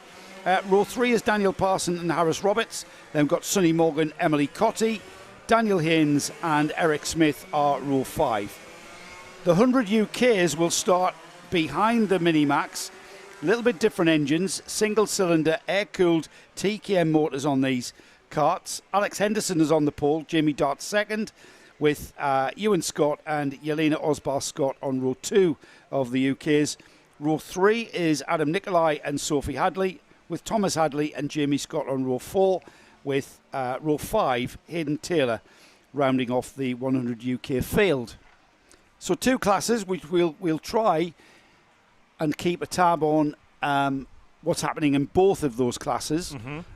We can't look at 2 things at once on the TV screen, but we'll do our best to keep everybody informed. So the Mini-Maxes lead everybody round, and they will take the start first. And everything looking, I was going to say orderly until I looked at the 100 UKs who were like 4 abreast going into the hairpin. So they're going to get the wave round. And I was going to mention why I was surprised to see the 100 UKs getting the get-go. Yeah. It's because you have a very mixture-sensitive engine, those air-cooled 2-strokes. They're very sensitive to the oil-fuel mixture. So on the rolling lap, when you're going slowly, what can happen is the spark plug can oil up. It's what's called oiling up, and it stops the engine. So you've got to be very careful. You can't go too slowly, and certainly at the start, you don't want them to go too quickly. So that's why we've got a lot of blue smoke in the air. It's because we're not going fast enough for the engines to rev properly. I see. And, we need the oil in the fuel mixture to lubricate. That's how we lubricate the engine in a 2-stroke. So a little bit different to the Mini-Max, which is the water-cooled Rotax engine, which isn't as sensitive to the fuel mixture as you're going around the track. It can still oil up and it can still stop if you go too slowly, but they're not as sensitive as the TKM engine or the air-cooled 2-stroke engines. What do you think? I think that looks like 2 fine-looking grids on the Hangar Straight. It's looking better now than it did a lap ago. They're going to come into our view any second. Here they come. I'm looking at the starter. Is he going to give them the go? And we've got the number 45 rolling to a halt, and just as I described what might happen, Harris Roberts there, who has ground to a halt, engine not running cleanly at all. We've got the race underway though, and I think that's Alex Fraser on the Llandow. No, it's not. Reese Green. That is Reese Green in the lead. And 52, Seb Corking, right on his tail there. Seb, with his Teesside Autodrome livery on that number 52. He's running the HRS engine. Nigel Horner, HRS Racing Services, supplying Seb's engine. And he's registered for points, is Seb. So, as they come out of the hairpin, Mini-Max looks like this. Reese Green leads, Seb Corking second, Alex Fraser third. It's then Louis Reese, Daniel Parsons, Daniel Haynes and Eric Smith up into 6th and 7th. Sonny Morgan down to 8th. Emily Cotty is 9th. The 100 UKs, Alex Henderson came through, leading that one from Ewan Scott, Adam Nicolai, Jamie Dart, Jamie Scott and Sophie Hadley. with the leading duo in Minimax heading into Chandler's and now down at Spitfire straight into the Dell. At the moment, it looks like Reece Green has got the measure of Seb Corking. I thought a lap ago, Reece Green had caught way too much curb at Diggers, which would have slowed him down on the hanger straight, but he carried it well, actually, and is going to lead at the end of the second lap as well. So Green across the line, Corking second, then Alex Fraser still in third position in kart 55 ahead of Louis Reece, keeping an eye out as well for the 100 UK scrap at the head of their order. They're just exiting the hook now for the second time. Yeah, we've got a kart off at the hairpin, one of our 100 UK runners. I think it might be Hayden Taylor on the number 40. He does. He gets back underway, gets pushed. A push start for these karts, of course. Battle for the Minimax lead beginning to heat up, though. And again, Seb Corking choosing to stay off those curbs through Diggers. Not exactly disadvantaging him. He's right on the bumper into the hairpin. This is not over by any chalk. And there's Alex Fraser in third. He's on the Lando Norris liveried kart and overall. And the question is, can Seb Corking with his Sebastian Vettel tribute helmet, that's who he's named after, his dad Graham, big Sebastian Vettel fan, he'll be crying, he's retiring. He will. Yeah. Yeah, big news, I very forgot recently. to mention that to him when I saw him. And again, different lines there, isn't it? Seb's first time here. Oh, wow, okay. Yeah, first time here for Seb Corking, so he's still getting to grips a little bit with the track. As the leader into the hairpin, Corking dropping back off him a little bit. We'll check the gaps as they cross the line, and then we maybe have a look at the 100 UKs, Paul, who are just coming into the hairpin now. There they go. It's the number one who leads. Adam Nicolai just going into the hook for the first time, taking the lead in 100 UK Junior. Alex Henderson second, Ewan Scott in third. Fourth is Jamie Dart, Jamie Scott in fifth, then Sophie Hadley and Thomas Hadley. And a couple of karts ahead of the dice for 100 UK, although speaking of which, from that class, from about third position, running wide out of McWhirters was Jamie Dart in the number 6. So he's lost ground, was running fourth, must have lost probably 2, maybe 3 places in amongst that. But my eyes are drawn to fourth position in the Minimax, who's streaming across the line now. Louis Reece, Daniel Haynes and Thomas Hadley are all together. Still no change in the order, but that's likely to switch around at any moment heading down the Bomber Straight.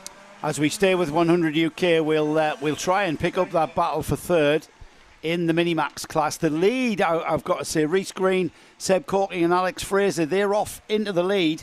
It's the action is behind them. We're just going to get a grip. Here they come towards the hairpin now.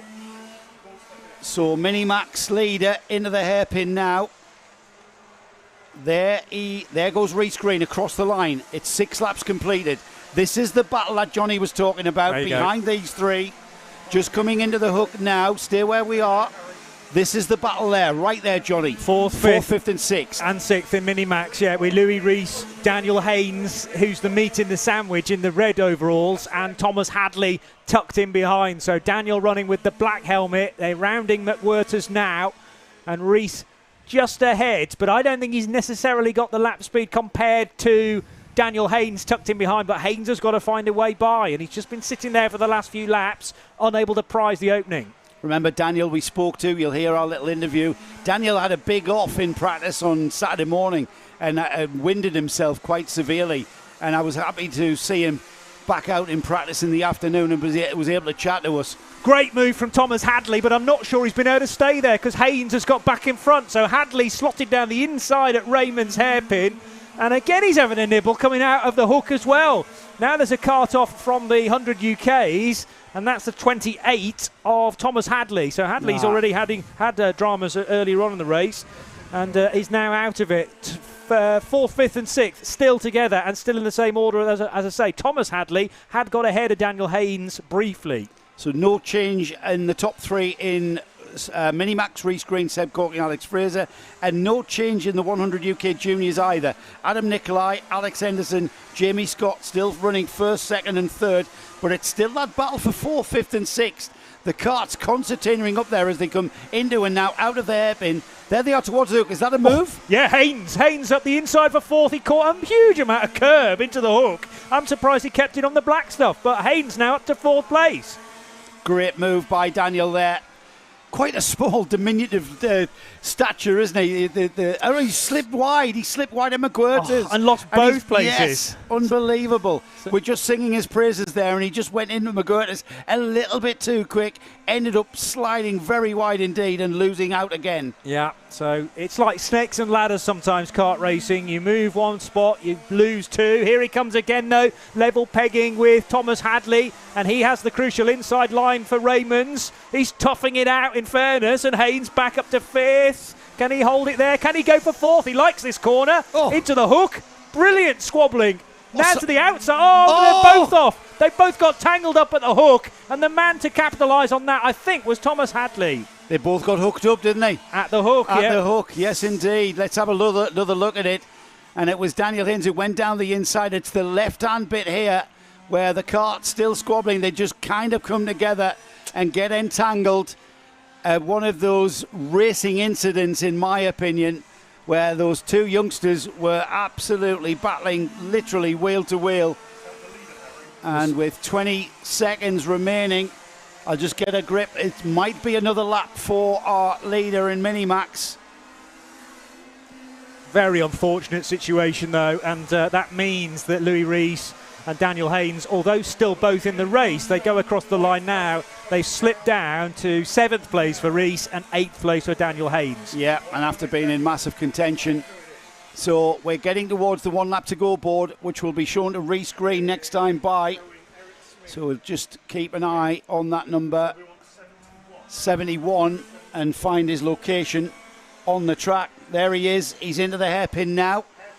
He comes out of the hairpin now. He's got a 100 UK Junior to get by. It's the last lap to go board for Rees Green. Seb Corking, 1 lap to go board for him. He's got back markers to get around, Johnny. Yeah. This is multi-class racing. Exactly. So he's got at least one 100 UK kart to get through and deals with that very neatly indeed into Surtees. Just trying to identify who that was having to make way. But nevertheless, the alternative class, the 100 UK, is still led by Adam Nicolai and Alex Henderson. But Rees Green, again, got a decent lead in the early stages, 1.6 that he's been sort of nursing ever since then from Seb Corking. And Rees Green nearing the end of the first race of the day for the Minimax and 100 UKs combined. There's the checker for Rees Green, finishing ahead of Sebastian Corking. Alex Fraser will make the podium, and Thomas Hadley had to react so quickly to the carnage in front of him between Daniel Haynes and Louis Rees. Managed to drive around that problem on the exit of the hook, and Thomas Hadley gets a 4th place as his reward. So great racing as ever from these junior drivers. 100 UK Junior, Adam Nicolai takes the win for Heat 1. Alex Henderson 2nd, Jamie Scott 3rd, 4th was Sophie Hadley, 5th was Ewan Scott. It will be 6th for Yelena Osbar-Scott with Hayden Taylor, Thomas Hadley, and we lost Jamie Dart, I'm afraid, on lap 5. I think Hadley's still good for 4th. He's not been triggered twice there, but on our graphics, Hadley's sitting there in 4th position. He didn't lose enough ground for me, but we'll get that confirmed for you. Just for whatever reason, I mean, those 2 extra laps might have to be manually added by Will, our timekeeper, and others downstairs. Eric Smith, if that is the case, will finish 5th, therefore, ahead of Emily Cotty.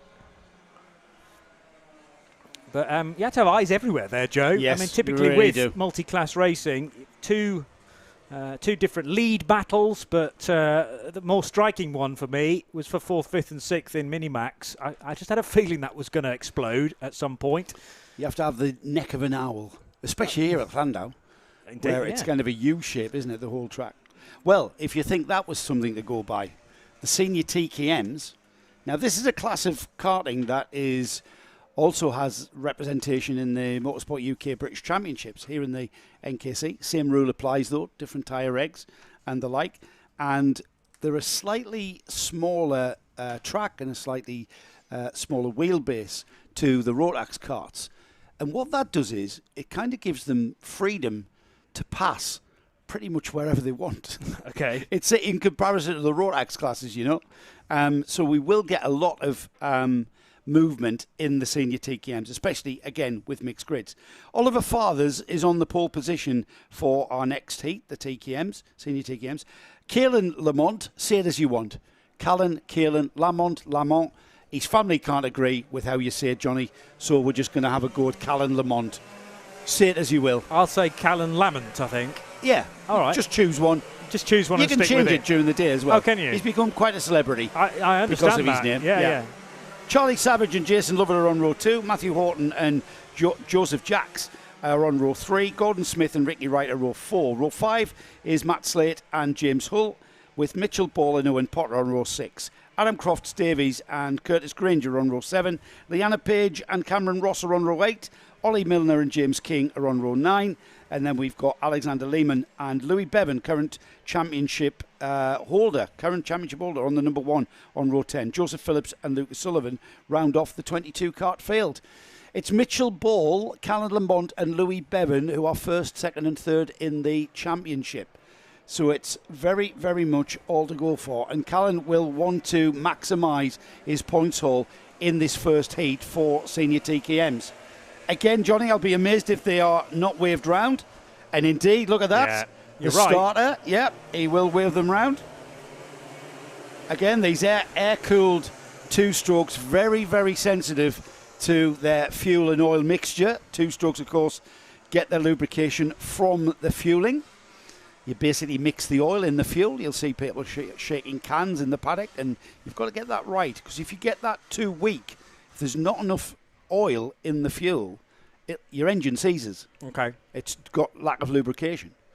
And you'll see also, when you see the hands going down, would you believe they are adjusting the mixture minutely on the carburetor. Wow. When they go onto the straight, you lean it off so it gets you more power, but you've got to remember to put it back and then fan the air intake to give that bit of a burst of lubrication. Okay.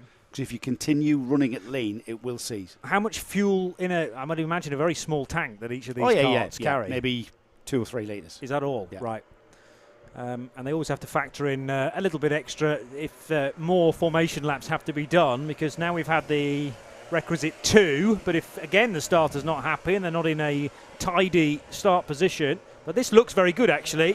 We wouldn't go for a race start, but I think we have this time around. Yes, indeed. So it's a good getaway from the outside of the front row for Callan Lamont, that man in question. I reckon Lamont runs in the lead into the hook for the first time.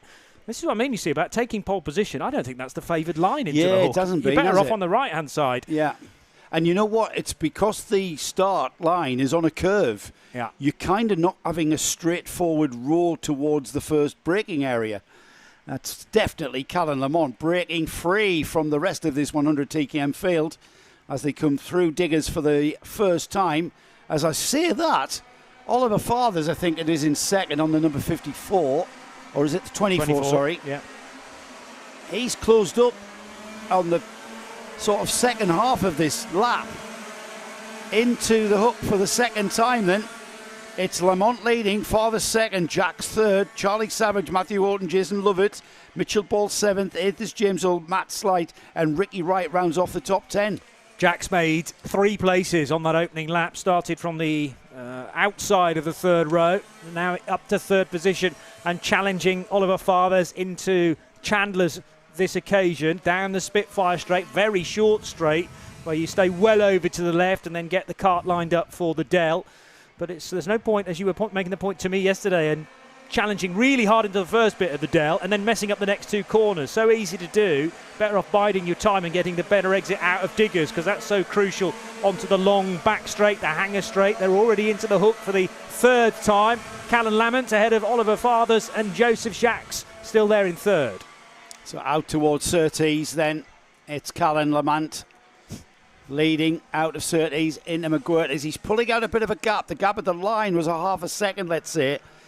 But things a little bit too calm for my liking, Johnny. Yeah. Everybody seems to have settled for where they are. Here comes Colin Lamont into the first corners at the Dell then, and now out of diggers. And Lamont just edging away a little bit. Have we got one of those grids which rather coincidentally has just given us generally the quicker guys at the front, and they've just started to settle into a rhythm this early on. We've only had 2.5 minutes, so there's still plenty of movement to be made from the middle order and possibly from the back as well. The only movement on that lap was Matt Slate going up to 7th ahead of Jason Lovett, now down to 8th. 9th is James. So Louis Bevan moving up the order. The 3rd in the championship, current champion 2021 NKC champion in the senior TKMs. He's moving up the order. He's now into the top 10, just getting ahead of Ollie Milner there on that last lap. So into the Dell goes Lamont again with, or rather out of the hairpin now. Yes, much further around the track. Oliver Fathers in 2nd position. Joseph Jacks 3rd place. Looking for a way maybe up the inside, but Mitchell Ball confirmed in 5th, and Bevan also making ground on Jason Lovett as well on that lap. So slowly but surely, 1 or 2 in that middle order gaining a place maybe every single lap, including Owen Porter, who's got ahead of Cameron Ross. But the breakaway leader, Callan Lamont. There is only 6 points in the championship at the moment, so Callan Lamont being ahead of Mitchell Ball. Mitchell Ball currently 5th, just moving ahead of Matthew Horton actually on that last lap. Mitchell Ball down in 5th place. Callan will claw those points back and close the gap. It's going to be very, very exciting across the rest of the day. And then, of course, after the day, we move to Fullbeck next month. We've still got a lot of racing to go this afternoon. We've got 2 more of our heats coming before the lunch break. So plenty of racing ahead of us here at Llandow. There's a kart sitting right in the middle of the hook on the grassy area. In fact, 2 stranded there, one being pushed away from the scene. I'm not sure whether they got tangled up with one another. Concentrating on this dice now, which is for 4th place, maybe. Charlie Savage under pressure from Mitchell Ball. So that's spicing up nicely. Race leader is now onto the hanger straight again, leaning forward in the seat as we see so often. And from a long way back, Matthew Horton looking to gain a place. He's muscled his way up the inside. No, in fact, he is overtaken by Louis Bevan. Great move there. Louis just went down the inside, kind of feinted to the left, and then went down the right on his teammate. They're both I think they're both running with flex. So Matthew Horton caught napping by his teammate Louis Bevan. And of course, Matthew Horton saw that livery of Bevan's kart and thought, well, I can't really fight you for this. I've got to be fairly clean. Don't hit your teammate. Bevan's still moving up the order. Where is he, in fact? Where is Louis Bevan? He's up to 6th, just behind Mitchell Ball in 4th. Horton was about to make a move, I think, at Raymond's on the kart in front, Charlie Savage, and then actually got done himself.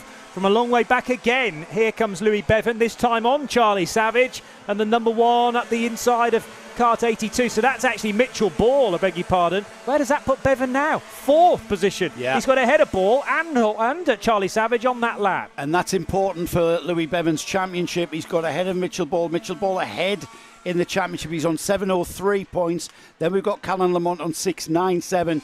And then we've got 696, only a point in it for Louis Bevan and Callan Lamont. So massive, massive championship connotations at the forefront of this first heat. Yeah. We've still got another 2 heats and we haven't even started discussing the finals. Phenomenal racing for not the race lead, sadly, but for 2nd position. And now having lost a place, Ollie Fathers, because Joseph Jacks, by my reckoning, is up to 2nd position now in 55. Jacks from Fathers, from Bevan, and then Mitchell Ball. So Fathers losing. Well, he actually came through in 5th. Yeah. If that timing is to be believed. He lost all of that at the hairpin, Johnny, when he was overtaken there. Wow. And he just got hung out to dry a little. This battle's not over, though, is it? We've got Joseph Jacks, Louis Bevan down the inside and into 2nd place. And he's took his teammate with him, has he? That's the number 82 of Mitchell Ball. So these 2 championship protagonists, they're fighting it out, not just at the forefront of this first heat for 100 TKM, senior TKM, I should say. It's all about the championship as well. So we've got Callan Lamont, Louis Bevan and Mitchell Ball, 1st, 2nd and 3rd. And these are the 3 drivers that are at the front of the championship coming into this penultimate round here at Llandow. The cream firmly rising to the top. Callan Lamont was already at the sharp end anyway. He started on the front row. and in second position, but with the inside line into the hook for the opener. So he was certainly not going to waste that opportunity, and has built himself a lead of just over 2 seconds now from the best of the rest, Louis Bevan. But Bevan's had to side his way up the order. Bevan started in 20th position and has already got up to second place. So that's almost like Philip Howarth's rise up the order earlier on in the day. Bevan now maybe left himself a bit too much work to do with 24 seconds left on the clock. Bevan out of the hairpin, still in second, but with a decent margin over Mitchell Ball. Joseph Jacks, he's still fairly busy though, trying to stay ahead of Matthew Horton. Well, it'll be one lap to go the next time these guys join us on the start-finish line. Callan Lamont, he's driven a very, very fine race. The gap at the line was 1.6 seconds to Louis Bevan, and he'll be aware that Louis will be coming at him through Chandler's. Oh, no, that wasn't Chandler's at all, was it? They're into... I think it was. Yeah, it was Chandler's, yeah. They're into the Dell. There's Diggers. Onto the Hannah straight now, down towards the hairpin. And it's a long straight here at Llandow. Into the braking area. It's a stop it and pointed at the hairpin. Oh, and the back marker there, almost tripping Callan Lamont up. And he loses a lot of time there, down to 0.8 of a second there. Almost half the gap. So the question is, Johnny, can Louis Bevan get onto the tail and the rear bumper of that leading Callan Lamont kart and even challenge going into the final turn? That was Ricky Wright, who, for whatever reason, was slow coming out of the hairpin. There are more yellow flags now being waved on the approach to Chandler's, but couldn't see a kart evident off the track. We'll be well back into greens now with overtaking permitted. So it's all about this final run to Raymond's and then the dash to the line between Callan Lamont and, from a long way back, Louis Bevan. Bevan, nope. How much is he willing to risk? Not nope. a great deal at this stage of the day. Lamont will win it just by what? A tenth of a second. Wow. From Louis Bevan in second, Mitchell Ball third, Joseph Jacks fourth, and Ollie Milner losing places in the closing stages because Farthers got back ahead of him for sixth position. So Mitchell Ball makes the podium. Joseph Jacks, who got up as high as second, slipping back to fourth by the flag ahead of Matthew Horton. Oliver Farthers and Ollie Milner complete the top seven ahead of Matt Slate, whichever one, choose your favourite, Charlie Savage and Alexander Lehman. So the question there, Johnny, is how much of that lead was being managed by Callan Lamont, allowing Louis Bevan to take 0.6 of a second out of him for the last 2 laps. Took 0.6 on the penultimate, 0.6 at the final lap there, and was able to finish right on his bumper. Literally a tenth in it. It looked smaller than a tenth across the line. They were literally bumper to bumper. True. So we have got it's senior Rotax out now. I've gotten rid of that, Johnny. Hang on. There it is. Senior Rotax Heat 2. So we're back out, 162 category. And we are so subscribed that we have to put these drivers into groups. There are 4 heats per Rotax class, but each competitor will get 3 heats, which will qualify for the final and formulate the grid for the final. It's Lewis Jones who leads the championship in senior Rotax. Scott Smith is second. Paul Ozan is third. The points standing is 896 to Lewis Jones, 871 to Scott Smith, and 867 to Paul Ozan. Not that far away is Luke Evans in fourth place on 151. So, like I say, I will be talking about this the championship going into these final 2 rounds because it is all to play for. Senior Rotax, we've got 34 karts on the next grid, so I better get on with the grid rundown. Miles Barthorpe is on the pole position with Luke Evans alongside.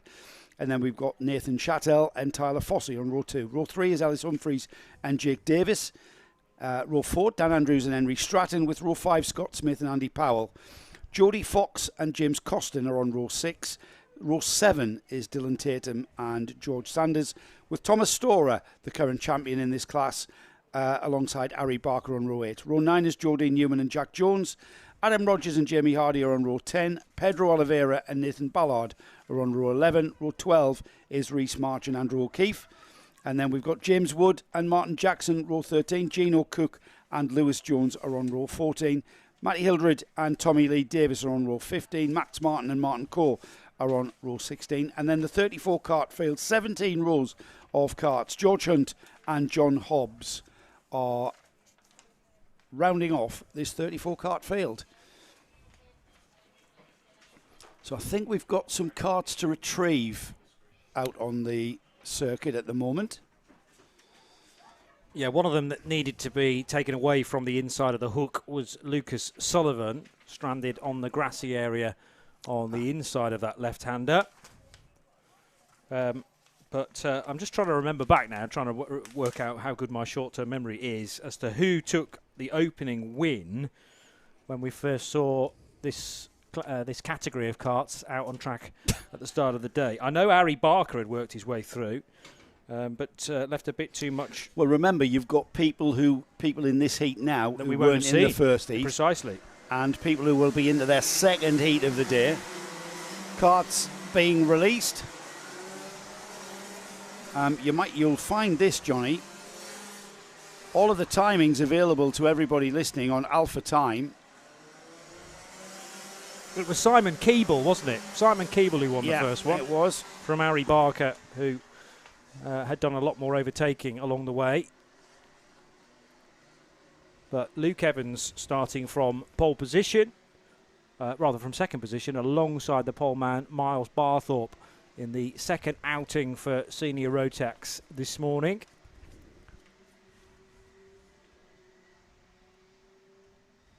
So where you were going to tell me where to find the timing? Yeah, so alphatiming.co.uk. Alpha Timing, go into National Kart Club, that National Kart Cup.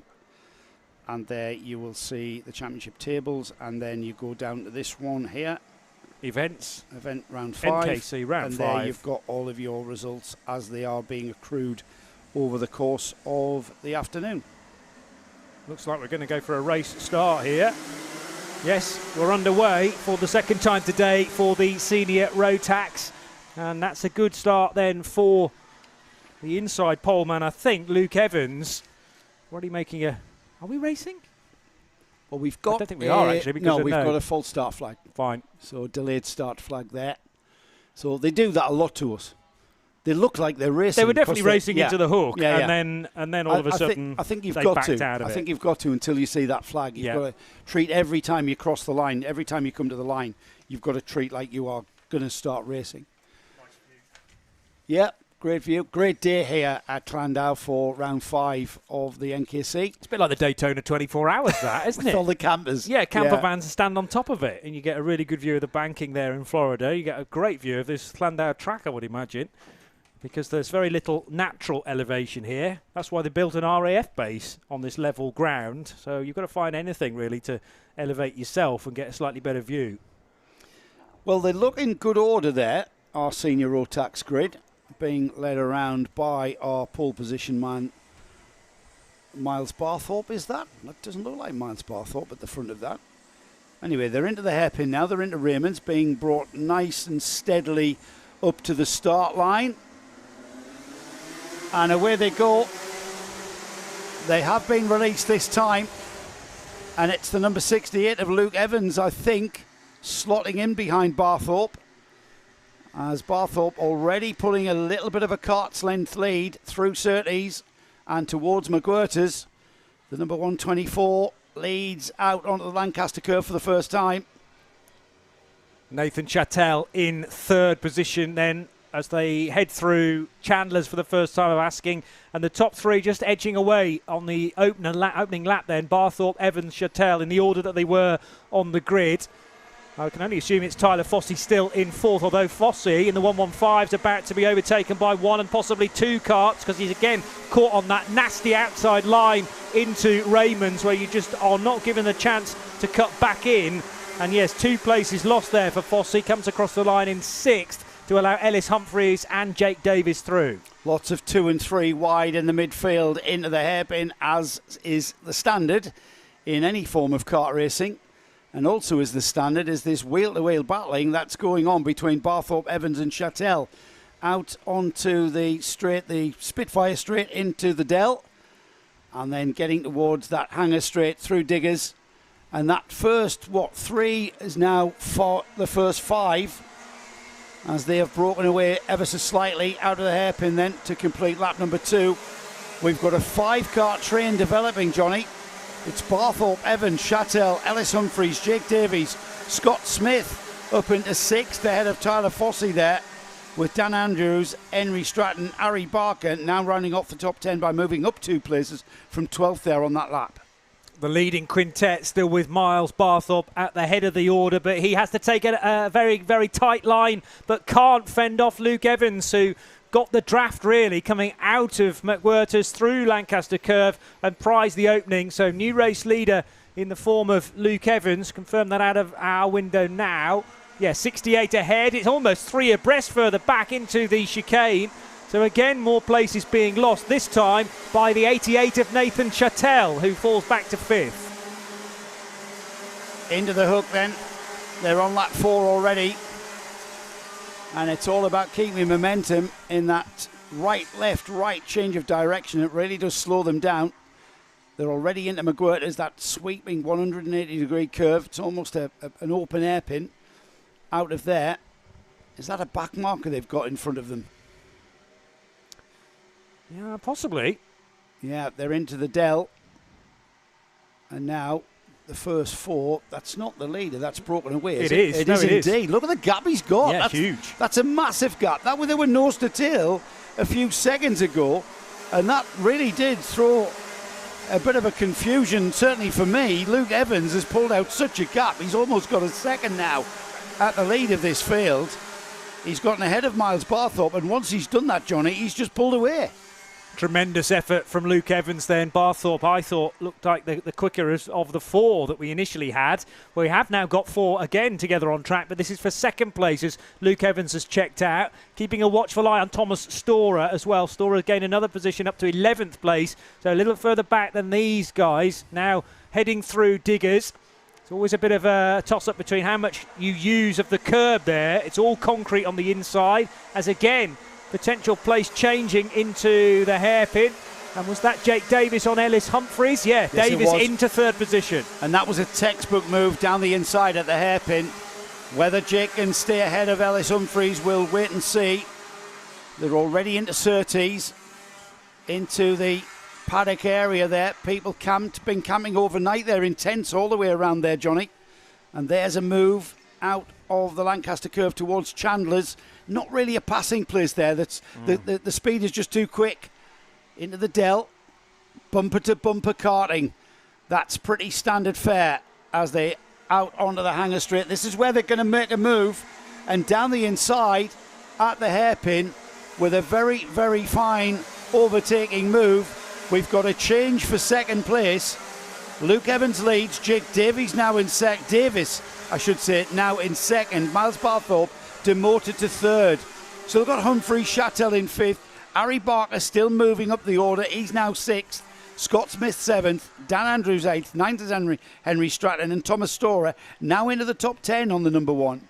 Having a little look up the inside was Ellis Humphreys on Miles Barthorpe. He needs to strike whilst the iron's hot here because he knows that Barthorpe's been thrown off his rhythm a little bit by that overtake by Jake Davis at the end of the previous lap. Breakaway leader heading into the braking area for the Raymond's hairpin. And out the other side, second position and a firm second place now is Jake Davis with Barthorpe. Did he lose the spot on Ellis Humphreys? No, not quite. But Harry Barker's gained another position on that lap. Remember, he finished second earlier in the day. Barker's now up to 5th in this one. Yeah, it was. It's a simple case, Johnny. The 2 at the front are putting in fastest laps after fastest laps, and the fastest lap of the race is going to Jake Davis at the moment. 43.9 is his lap time. The gap 1.3 seconds to the leader. There's only 2 minutes, just over 2 minutes remaining. So I think we may not see Jake Davis perhaps challenging Luke Evans for the overall win in this second heat for Senior Road Tax, but we're certainly going to see him bring that gap down. Across the line goes the leader. The gap was 1.3. The gap's 1.1. Yeah. He's taken 2/10 at a time out of him.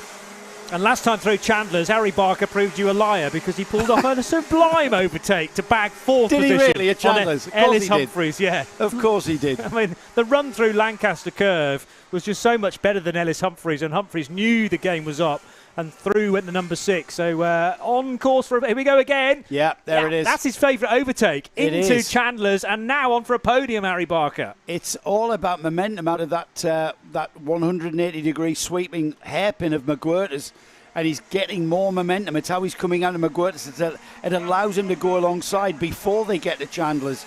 Leader across the line, 9 laps completed. Luke Evans leads. It's down to just on 0.8 of a second now, the gap between Luke Evans and Jake Davis in second. Harry Barker, as you said, now in third. Barthorpe fourth. No change all the way down the order. Pedro Oliveira up to 12th ahead of Jody Fox, but everybody is behaving themselves and staying where they were the previous lap. So what's the gap that Barker's got to close up on to Jake Davis? 0.8. It's more like 2 seconds, 2.5, yeah. So that is after all that hard work and overtaking, he's now got to get his head down and try and reel in the top 2, but he's only got 3/4 of a minute to do that, plus the extra lap we get at the end of these 8-minute heats. Well, they're going to cross the line for another 2 laps. Good point. Yep. So another 2 laps of racing. The gap was 0.8 of a second. We'll tell you what that gap is when our timing screen catches up. But I tell you what, Johnny, it visually looked narrower. The gap was narrower. It is indeed 0.5 of a second, half a second in it now. Ellis Humphreys ahead of Barthorpe, dropping down the order. He's now dropped down to 5th. And that's I'm surprised to see that. Miles, currently 5th in the championship. He's had a good season this season. So I'm surprised to see him dropping down the order. Ellis Humphreys, he was the driver that overtook him for 4th. Thomas Storer has gained another spot now to 10th position in the number 1 kart. It's the last lap this time around. They're all getting that signal from the starter. So Luke Evans and Jake Davis separated by only now 0.2 of a second. They're absolutely together, leaving the hook. And this is on now for Jake Davis. I thought he might have to deal with the pressure from behind in Harry Barker, but no. Now, this is the bit of the track that he loves. He gets momentum out of McGuirt's. Look at the momentum he's got on him there. That's brought him right onto the rear bumper. Not quite close enough at Chandler's. If he continues to narrow that gap, they're out towards the Dell now. Into the Dell. Time ticking by. They're onto Chandler's for the last time and onto the Hanger Straight. He's now got one opportunity, and look at that defensive driving by Luke Evans. He knew exactly where Jake Davis was, so he has to sit behind him across the line. But Luke Evans had to defend, and that's how quick Jake Davis was going into that final lap. He closed that gap right up. He gave himself an opportunity at the final turn.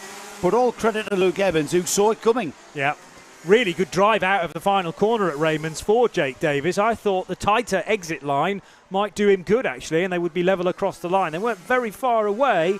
0.121 of a second between Luke Evans and Jake Davis at the flag. Another 12-lap affair then after 8 minutes plus a lap. And Harry Barker has finished now 2nd and 3rd, which is huge for points when you consider where he started in each of the opening Rotax senior Rotax races that we've had so far.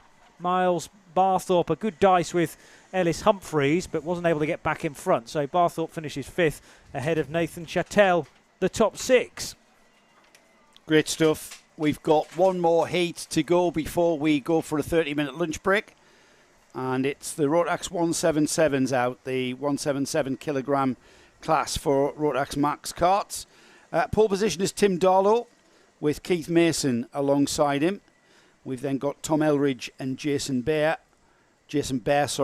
on row 2. Jamie Broderick and Steve Gilly are on row 3. We've then got Taylor Adams and Alex Jones on row 4. James Yap and Richard Edwards will start on row 5 with current championship leader Philip Howarth and Alan Cook on row 6. Billy Clark and Steve Jackson are on row 7 with Richard Evans and Harry Rowett on row 8. Alex Thomas and Jai Oliver are on row 9. Row 10 is Darren Edwards and Colin Campbell with Alex Joyner and Carl Bryant, winner of the first heat earlier on this morning, on row 11. Then we've got Dan Millwood and Harrison Crook. Brendan Smith and Rowan Mackley are on row 13 with Adrian Smith and Martin Heath. There's Nudge. They're on row 14. Michael Mallett and David Medlock are on row 15 with Cole Edwards and Josh Mallett rounding off the 32 kart field.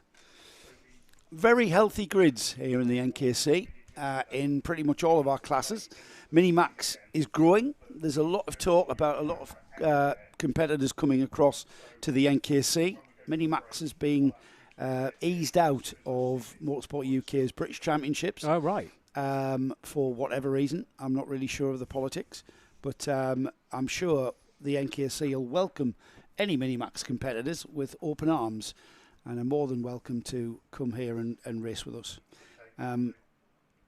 Calendar already been worked on for 2023, of course, as we tend to talk about that before the end of the season, don't we? Calendar being talked about and calendar being formed. Obviously, that's way off for now, but for now, though, Johnny, we've got these final 2 rounds of the 2022 season to get through. With the next round being in Lincolnshire, Fullbeck in Lincolnshire, for the final round of NKC, the first weekend of September. And if the weather is half as good as it is now, we should be okay, shouldn't we? It should be glorious if it's 25 degrees, yeah. Is it deepest, darkest Lincolnshire? Where, how far into that county do you have to go? Where's it nearby? I've never been to Fullbeck. You don't know, do you? I've been there many times. Right. I'm trying to think of where it's beside. I mean, Lincoln itself? What's the next biggest town in Lincolnshire? Boston? No. Grimsby? No, Skegness is on the coast. No, further inland. Yes. Not far from Newark. Okay. That's the one. Is that Newark? Nottinghamshire? Newark? Johnny's going to have a look on Google Maps, aren't he? I'm going to try and answer the question because this is painful, frankly. I thought you'd know straight away. I just know. You go down the A1 and turn left from where I live. Oh, that's simple. Yeah. Yeah, okay. Well, that's generally directions from your house to anywhere. That down is the true. A1 and turn left. Not necessarily turn left, though. Okay. A lot of the times you've got to turn right. Very rarely do you turn left. Snetterton and you turn left. Yeah, good point, if you're heading for Norfolk. Cadwell Park, turn left for that, which is near Fullbeck. Oh, right, okay. Is it near Louth? Louth is very close to Cadwell Park. Yeah, Yes. it's not that far from. Anyway, more of the Johnny and Joe travel. I'm going to go. Do you want to give up now? It's a good job there's a 30-minute lunch break in a second. Yeah, I know. You're right, it is very close to Newark, so it must be right on the county border there. Yeah, see, I was right. Sleaford, between Sleaford and Nottingham. Right. Well, we've got the 177 senior Rotax class out, Thank and they're all goodness for that. looking in very, very good orderly fashion into the hairpin. Nice pace being progressed by Tim Darlow and Keith Mason. And we get them underway straight away into the hook for the first time. Tim Darlow leads into and indeed out of the hook. Somebody taking a bit of a shortcut there. Not sure who that was. I think 2 tripped over one another because there's someone else as well joining from the grass. And was facing briefly the wrong way. Darlow under pressure though for this opening run through McWhirters and Lancaster Curve. Out onto the Spitfire straight. Then Keith Mason it is. Optimising that front row start and hanging on to Tim Darlow at the lead. It's Keith's first time here as well. He's on the HRS engine of Nigel Horner.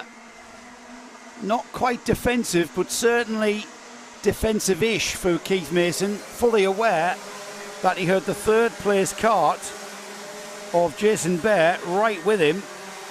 Taylor Adams is 4th, Tom Eldridge 5th, 6th is Jamie Broderick, James Yapp 7th, 8th is Philip Howarth, Steve Gilly is 9th and 10th is Alex Jones. Philip Howarth again on a climb, Johnny, 2 places for the championship leader there that time. Yeah, not surprised to see that. As Tim Darlow's breaking away a little bit. I'm trying to work out what's happened for second position though. Because we lost Keith Mason, he's down in 4th. Keith Mason down in 4th there, not quite sure how that happened there, but Keith being caught out on the number 12 into the hairpin then for the second time, and we've got a movement for 5th place there. It's that man on the move, Philip Howarth. Let's see where he comes out. Tim Darlow first, Jason Bear second, Taylor Adams third, Keith Mason 4th, Philip Howarth up 3 places from 8th to 5th. Next on his list, let's stay with Philip there. That's the driver in the gold helmet. He's already gotten past Keith Mason. I was about to say next on his list is the number 12 of Keith Mason. He's ticked that one off and he's chasing after Taylor Adams now. Philip Howarth up into 4th place. And with Tim Darlow only a couple, maybe 2-3 seconds ahead, I think it's more than viable for Philip Howarth to catch Tim Darlow and even take a heat win. Here we go then, across the line, 3 laps completed. Yeah, Howarth diving from the racing line up the inside of the hook in Baggs' third position. So he's working his way slowly but surely up the order. There's Great another driving. one. Another one at Surtees. Doing them everywhere here, it would seem. So Tim Darlow will have company very shortly. 2 Masters drivers starting from the front row. But Howarth up to that third then, or second already? No, it'd be third, wouldn't it? Third, yes. He's now behind Jason Bear.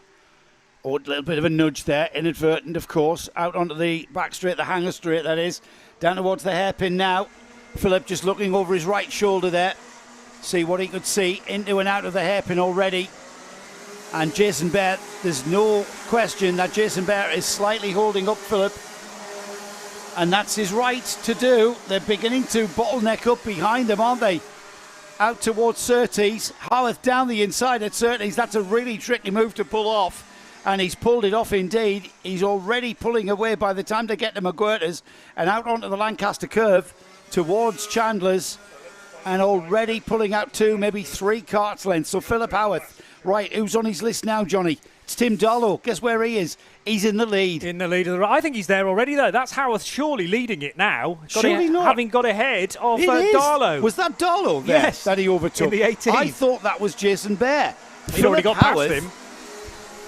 Philip Howarth has made so much. His progress has been so quick.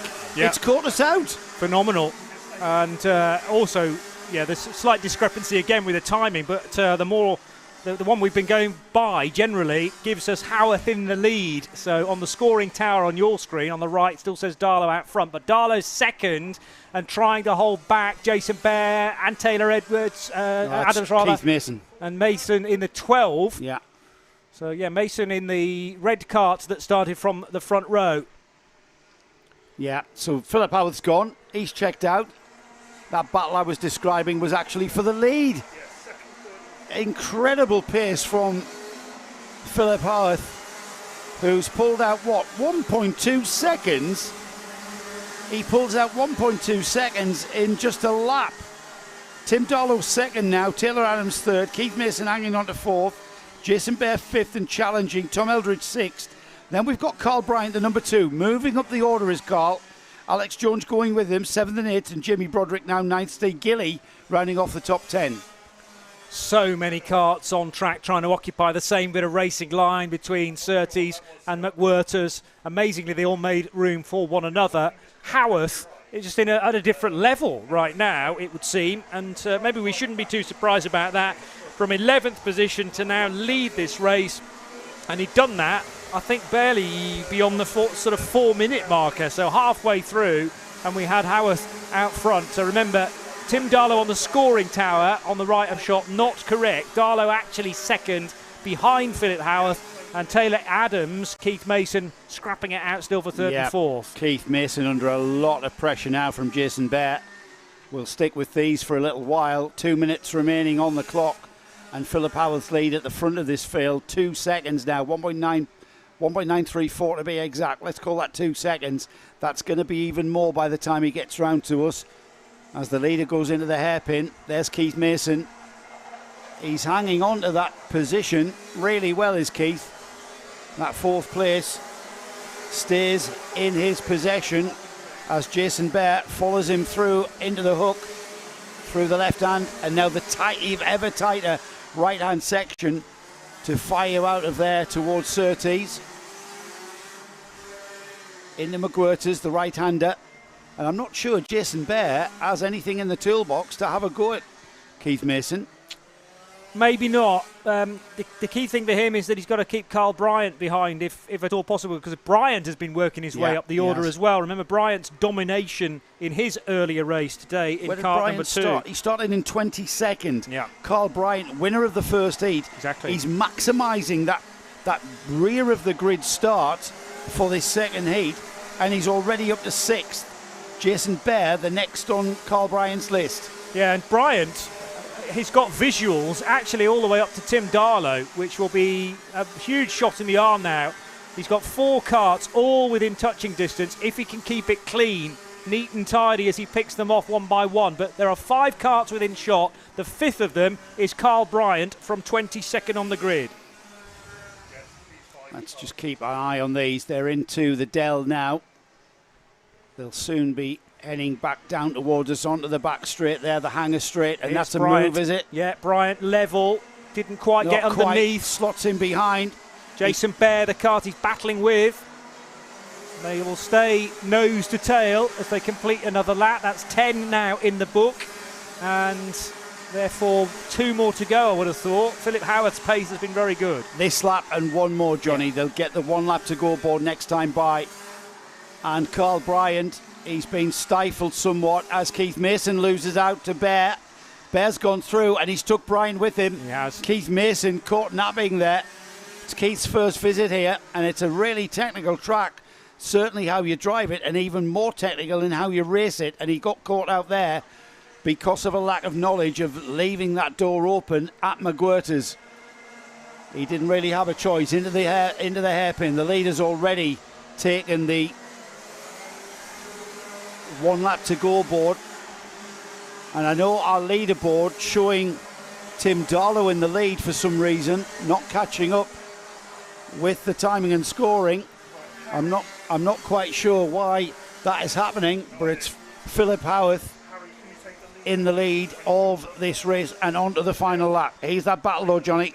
Yeah, so in reality, this is the scrap that's actually 4 seconds behind Philip Howarth, but it is led currently by Tim Darlow for second, Taylor Adams in third, Jason Bear fourth, Carl Bryant trying to work his way up the order. But Philip Howarth, with a lot of work to do at the start of this, started 11th position, but will comfortably take victory. In fact, he was already punching the air and easing off the throttle as he crossed the line. Yeah, he was well off the throttle crossing the line. What was the gap of the line? 3.6. Yeah. Well, it could have been 4.6, I think. He's not just going to be a hard man to beat here this weekend at Llandow. He's done. He knows the place. He won the Stars of Tomorrow Championship here a few years ago. Right. Yeah. So he knows the place.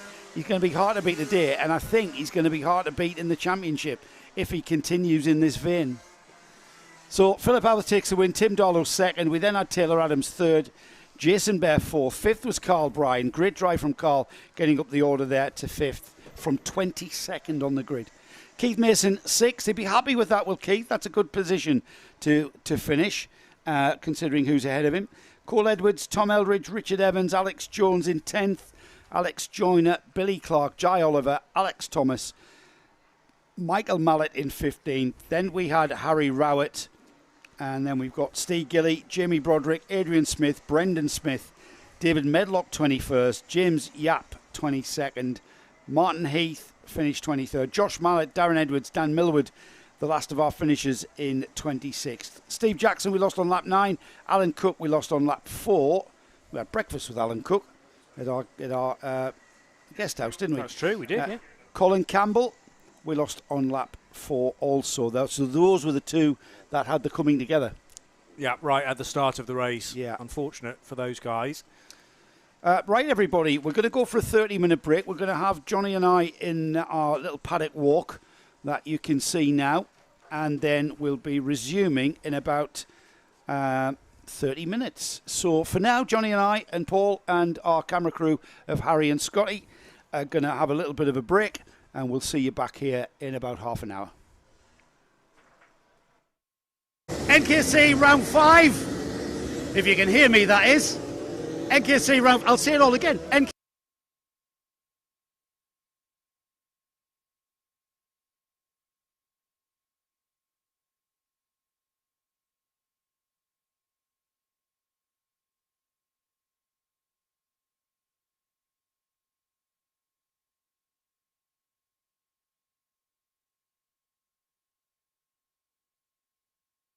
Nothing like it.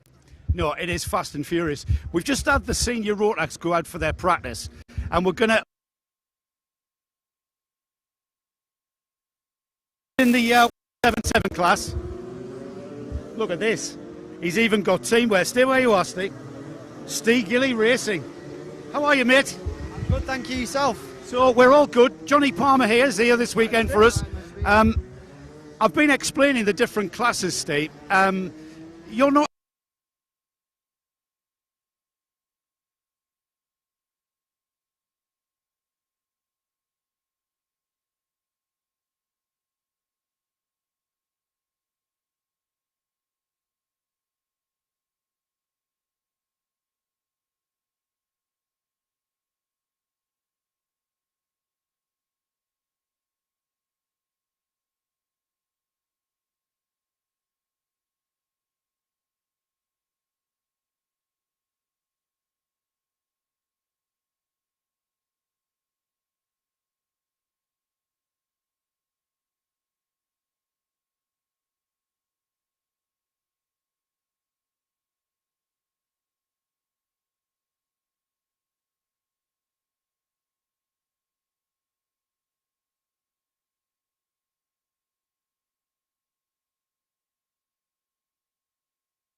takes to be a karter around here. I've been spectating for probably the last sort of couple of hours. Tom Storer. Hang on, Johnny. No, it's all right. Tom, get you in here, Tom.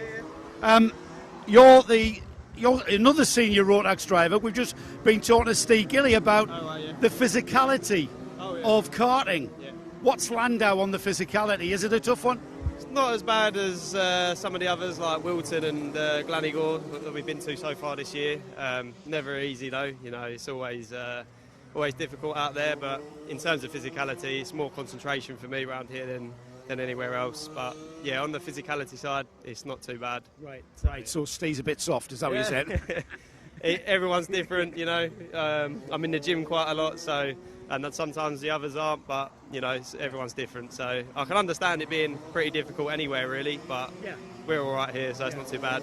So we're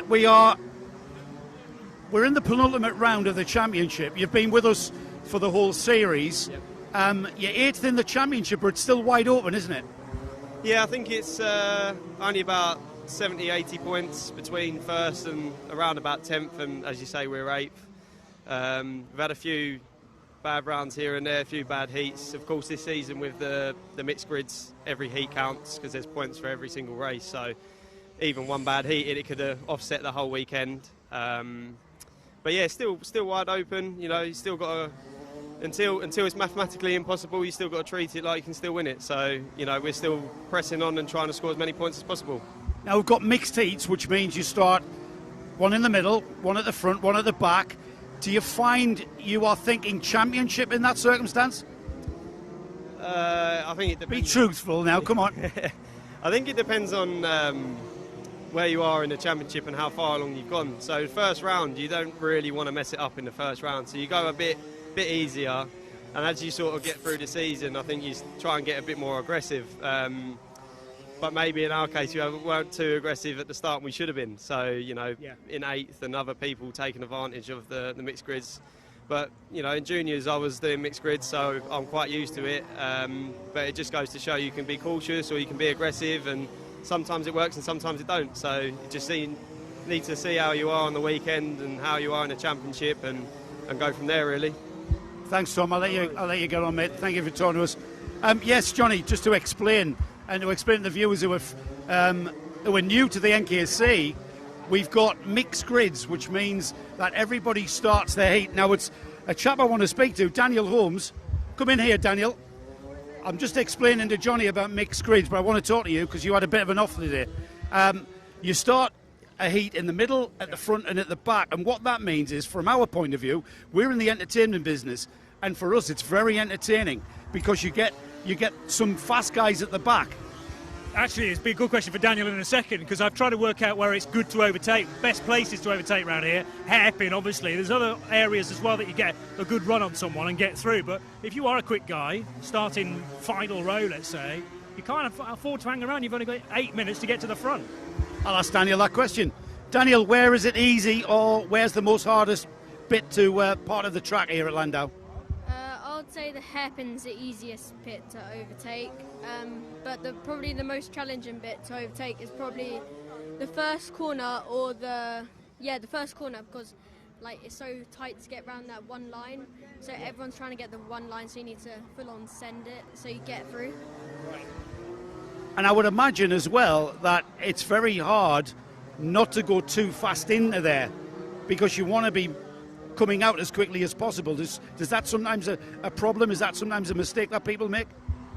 Yeah, because obviously in practice they're trying to make themselves faster, so they're trying to like break a little bit later, and if they break a bit too late and they go a bit too wide, that's just messed up the whole lap. Yeah. Now you talk about turn one. It's a right-hander followed by a tight left-hander followed by another right-hander. But you had a bit of an off there this morning, didn't you? What happened? So me and my rival in the championship, Louis Rees, we was both side by side going into the first corner. He was going down the inside, and then we both just tangled. So then I was on 2 wheels, and then I just got hit.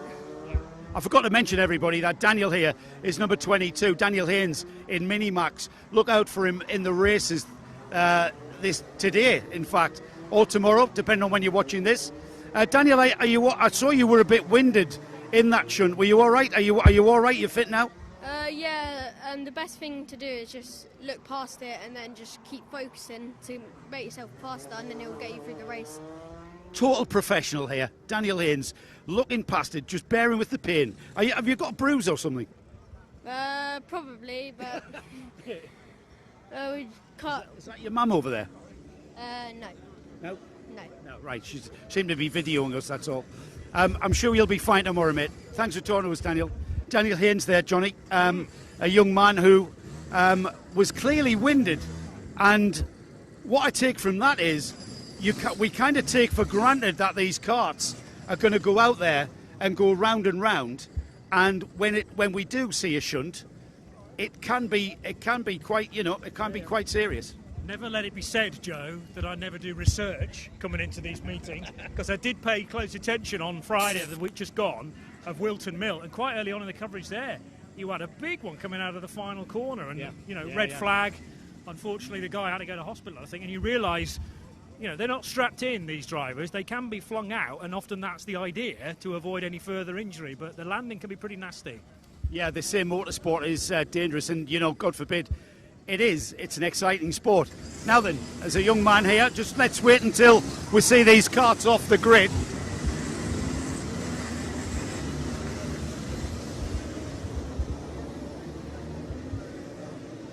I've come across a current championship leader here, everybody. Sam Wyatt, leading the championship, Sam. So, all the pressure's on you, mate. Yeah, I mean, we're coming into this round roughly about 20 points ahead in the leads, which, I mean, is a decent margin, but it can all go wrong in one race, really. What are you doing to stop things going wrong? What I mean by that is, are you being extra meticulous with your preparation? Oh, it's double, triple check everything. Make sure everything's done up, no mechanical faults, and we haven't had any yet this season, touch wood. And yeah. In fact, say no more about preparation, Sam. Let's talk about racing. Right, so what's the approach tomorrow? 20 points in the lead of the championship. How are you going to go about tomorrow? Are you just going to send it, or are you going to be a little bit more sort of sit back and watch things happen? Well, our grid starts, we've had a look at them, and we're mainly middle pack, which normally means carnage, but I think as long as they're sensible moves, then we'll be all right. Yeah. And is that something at the forefront? Right, so we're going to be heading off from here tomorrow. Here we are in the collecting area. Is that at the forefront of your mind going into the final 2 rounds? I must stay out of trouble.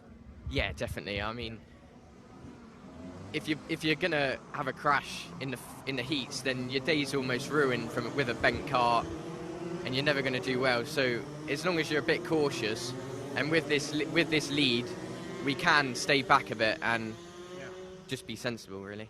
Now the thing is, everybody, this young man has only been karting for 18 months, and here he is in what is effectively your first full season, leading a championship. And from what you've told me, you've got it it's all a bit sort of sorted, and you're ready. Well, I'm not going to say easy, Sam. Is it easy? No, it's not easy. It's not easy. No. But I mean, for a young man who's only been in this sport for 18 months, have you done any other sort of racing before? I mean, for a birthday, we'd do the odd corporate event, but other than that, no. Yeah. I mean, I've always liked mechanics, always been out doing cars with Dad and that, but we were never... And is it you and your dad who are prepping the kart? Is that what you mean when you say we're double and triple checking? Is that you and your dad? Yeah, I mean, we've got my brother Ethan as well, so we've got 2 karts to do, only Dad, so it's sometimes a lot of stress, but we're doing well. Yeah, you are doing very well. I tell you what, Sam, let's not hex it anymore, eh? Let's just wish you well and hope to see you doing well tomorrow. And, best of luck, mate. Have fun. That's the biggest thing, isn't it? Have fun. And you clearly are. Thank you very much. Thanks, Sam. For a kid who's been doing it 18 months, Johnny, and leading the champion, and you and I interview professional drivers, and sometimes you don't get a kind of concise answer from an adult professional championship leader, do you? I can almost visualise the cogs going round in that guy's mind, because he's a young kid clearly, but he's got a very wise head on the shoulders. I'm interested as well in that he's already looked at his grids, and he's not right at the front at any point. He's not going to be right at the back at any point. They're all sort of midfield, so it's a question of how hard you push early on in those heats, and what sort of risk do you take? There's going to be a marginally better start, obviously, of the 3, but that's delicate, considering he's got a 20-point lead. Such a... Paul, have we got time to talk to Carl Bryant? We have. Carl, if I can bring you in here. Now, Carl Bryant, you're number 2. Yeah. That means you came second in this championship last year, does it? Yeah, it does, yeah. It was not the best year, but, second wasn't too bad for a first year doing a national championship. It was quite nice. Yeah, pretty good. Where are you currently in the championship? I think P nowhere. Absolutely nowhere. Really? Why is that? I had 3 bad rounds and I missed Wilton due to work. So I'm back here for Llandow and set a brand new tyres on there and try and give it a go, Yeah, I look forward to seeing how you do. You've just literally come in off the track. Yeah. It's a beautiful day. It's hot, isn't it? It's hot, yeah. It's hot where I am. It's hotter out there, I would imagine. Yeah, it's nice. It's nice to have a bit of nice weather here. Like last year, it was wet, like pretty much all 3 days, except for a bit of smattering of dry stuff. But yeah, it's nice to go around Llandow with a bit of dry weather. It's not your first time here, then? No, here last year for NKC. It was really good in the wet, but there's a little bit more to learn in the dry here. Are you eligible for points? You are a registered competitor, yeah. So I'll be going for points. I mean, I'll be trying to upset a few of the top guys tomorrow. Well, you've got the championships coming down between Louis Large, former British champion, Philip Howarth. I would imagine you're going to get in there and mix it up with those boys. Yeah, I hope so. It'll be all right, won't it? see if we can cause some trouble and just have a good laugh, really. Yeah, good stuff. Thanks for chatting to us, Carl. So, Johnny, here we are. We're about to embark on your first weekend of NKC karting. What have you been? I know you do your research, but what aspect of this sport of motors, this aspect of this area of motorsport, what are you looking forward to the most? I think just it's like crazily close racing because, unlike full-scale cars, if you like, you're not going to be able to have 3 abreast, 2 abreast racing all the time. But I think this track will generate that sort of action. And it's a racecraft kind of bred only in karting. That's why often those that reach the top echelons of motorsport have done karting in their early years, because they're not fazed by traffic in front, behind, left, right.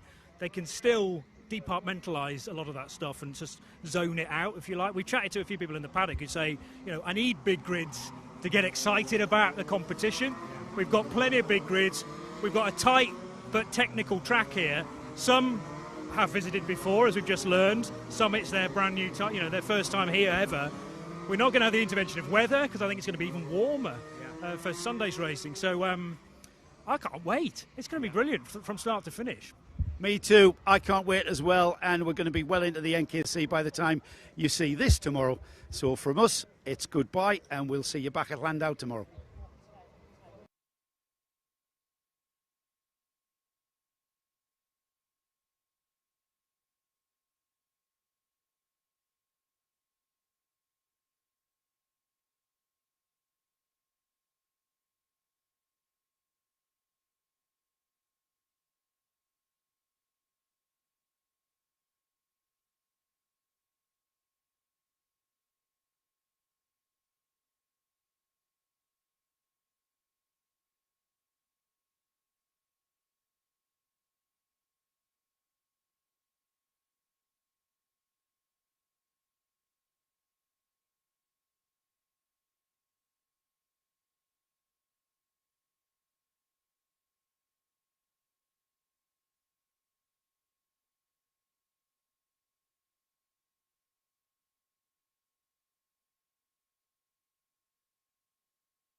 Welcome back to Llandow in the Vale of Glamorgan in South Wales, where the NKC round 5 continues.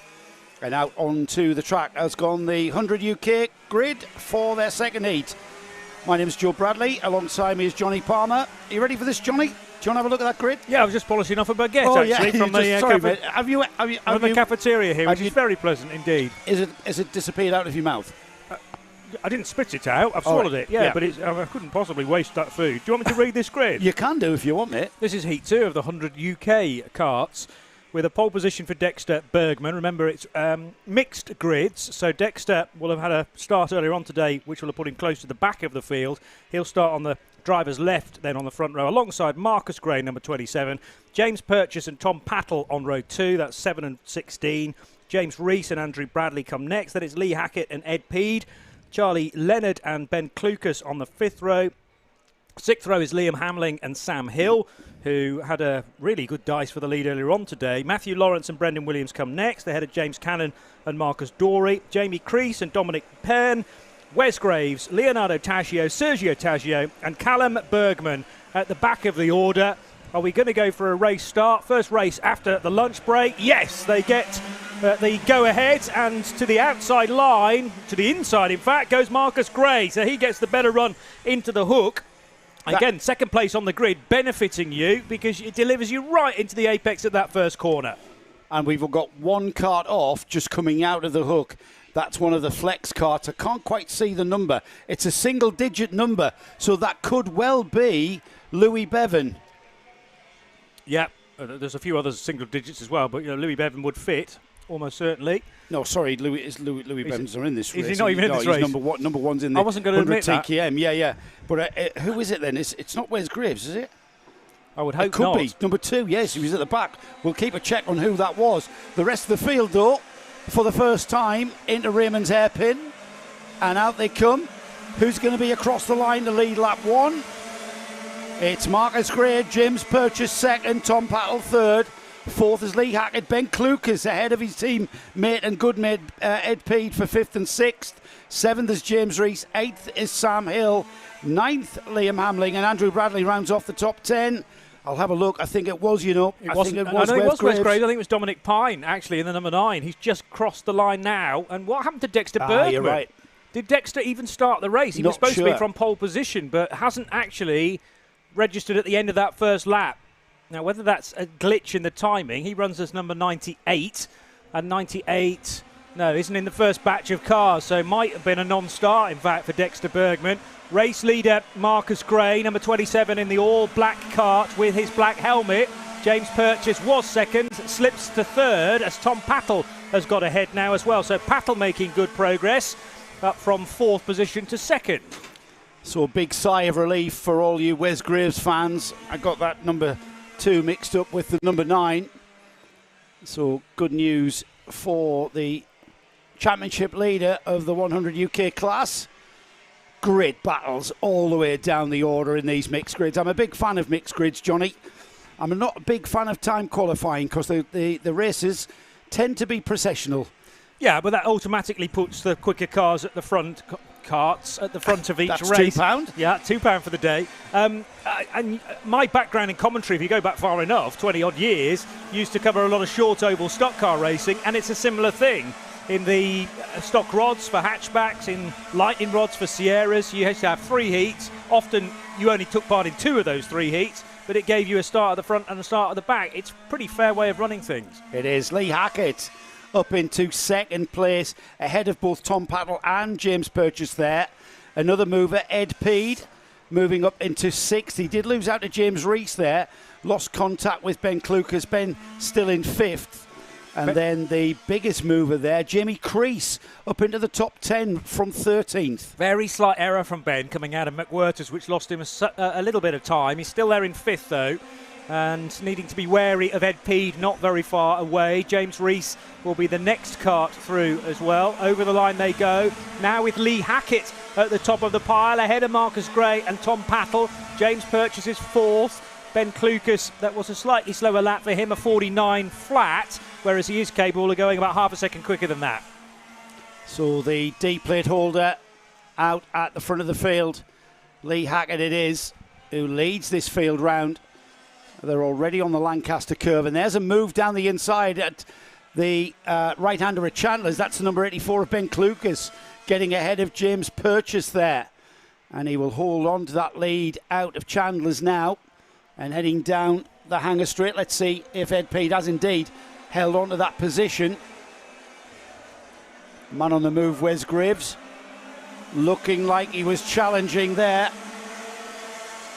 And Ben Klukas, what has he done again? He's gotten ahead of Tom Pattle there potentially into the hook for what will be the 6th time.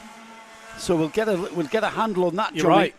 Orange helmet for Ben Klukas. Up to 3rd. There's been a coming together though, coming out of Surtees. Much gesticulation, and 2 of the key players in the top 6 are off. Is one of them Ed Pede in the yellow helmet? I wonder, having a conversation now to make sure that his fellow competitor is okay. We'll pick up the pieces from that. I just didn't quite catch the number there, Scotty. Lee Hackett still leading the way. Good dice for 2nd. Ben Klukas might go for a move.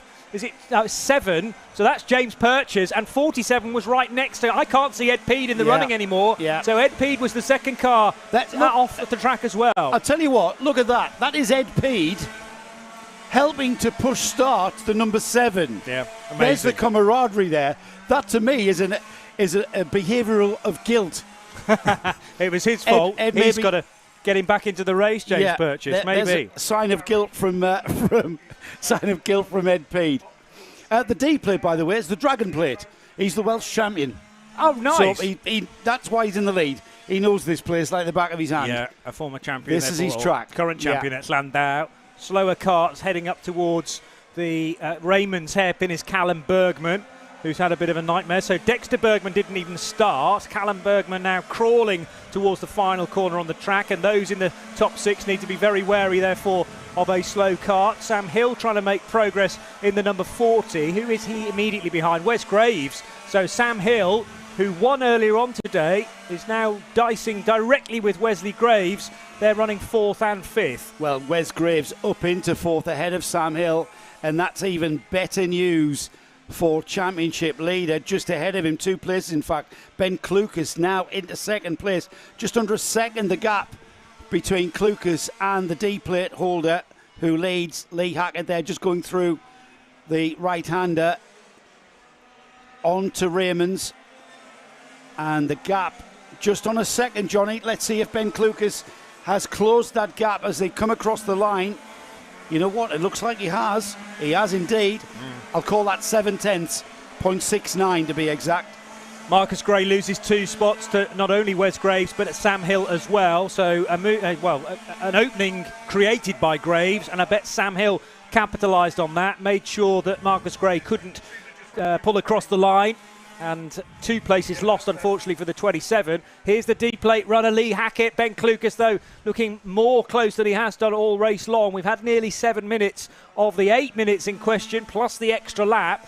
Ben Klukas has more than enough time here to fashion, one overtake. Can he make it stick, though, in the next couple of laps? And I thought for a moment, Johnny, that number 7 of James Purchase was going to be just coming into contention of the leaders beginning to get on terms with him as a back marker. However, I think he's disappeared. I think he's pulled off. I may be wrong on that one. In fact, I think I am wrong on that one. James Purchase has just gone away. They're not catching him. He's disappeared out of the shot.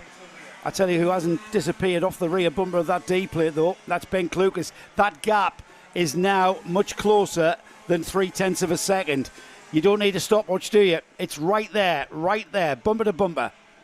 Klukas zigzagging his way through the Dell. They'll hit the curb at Diggers. And who gets the better of the exits? It's even Stevens, really. Although the draft helping out Ben Klukas. Does he look to the inside? Not on this occasion. They'll cross the line now with the clock at 0. So the last lap board will be displayed. Although actually I don't think Lee Hackett saw it, because it came out slightly delayed fashion. So he'll just keep racing till he sees the checker, which will be next time around. Klukas all over the back of Lee Hackett to the outside on the run into Surtees.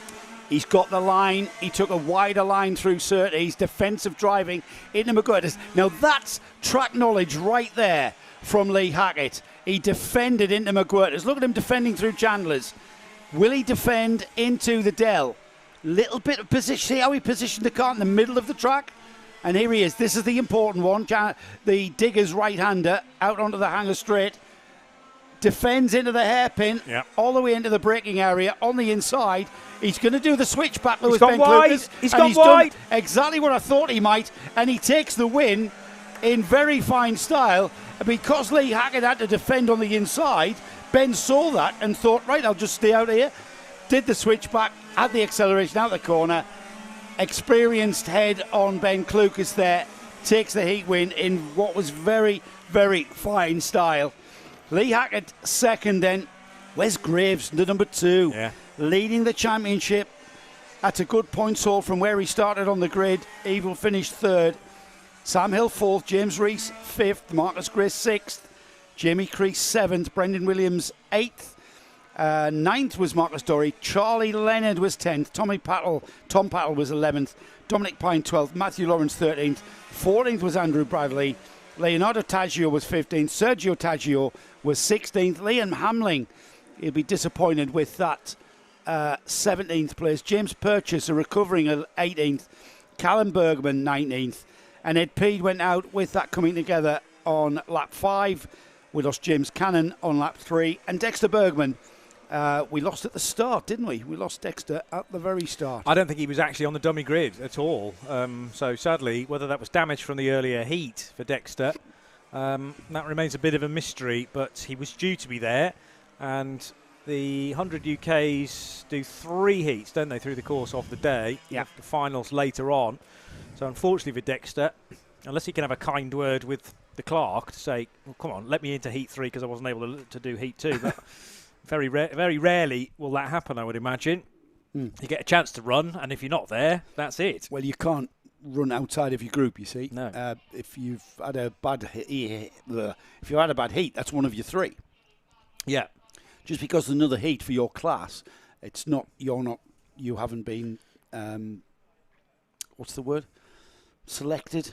Yeah, designated for that particular heat. But I mean, the argument is, well, I couldn't get the kart sorted. The engine wouldn't start. Blah blah blah. I mean, there's no question. If you were on the grid and then you didn't get a very good result, you can't exactly go to the clerk and go, "Can we scrap that one?" And I'm in the later one, please. Yeah. Well, Control Alt Delete, isn't it? Exactly. Yeah. You're playing a computer game. But I just wonder whether were there mitigating circumstances which prevented him from getting to the grid in time. Maybe there was a queue at the burger van.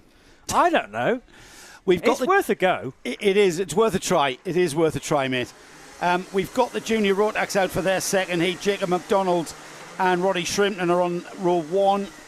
We've got a spinner. The number 60 has come out and done a 180. I done exactly that at the Hull Street race in 1991. Yeah. The whole field went by me. I was gutted. I was on the second row or something. Now, what's the rule there? Because on full-size circuit racing, if you fall to the very back of the field, you wouldn't be permitted to find your way to He can find his way back to his now. position, yeah. So that's the reason why. And the karting question is, Dylan Mitchell, he actually didn't even go around the hook on the formation. Yeah, he just went straight through the cones in an effort to try and find If he hasn't got place. into his position by the time they're on the back straight, I would suggest, then you're not going to get there, mate. You might have to just settle for where you've got. Right, Jake McDonald, Ronnie Shrimpton on row 1, Aidan Pomeroy, Oscar Shrimpton on row 2.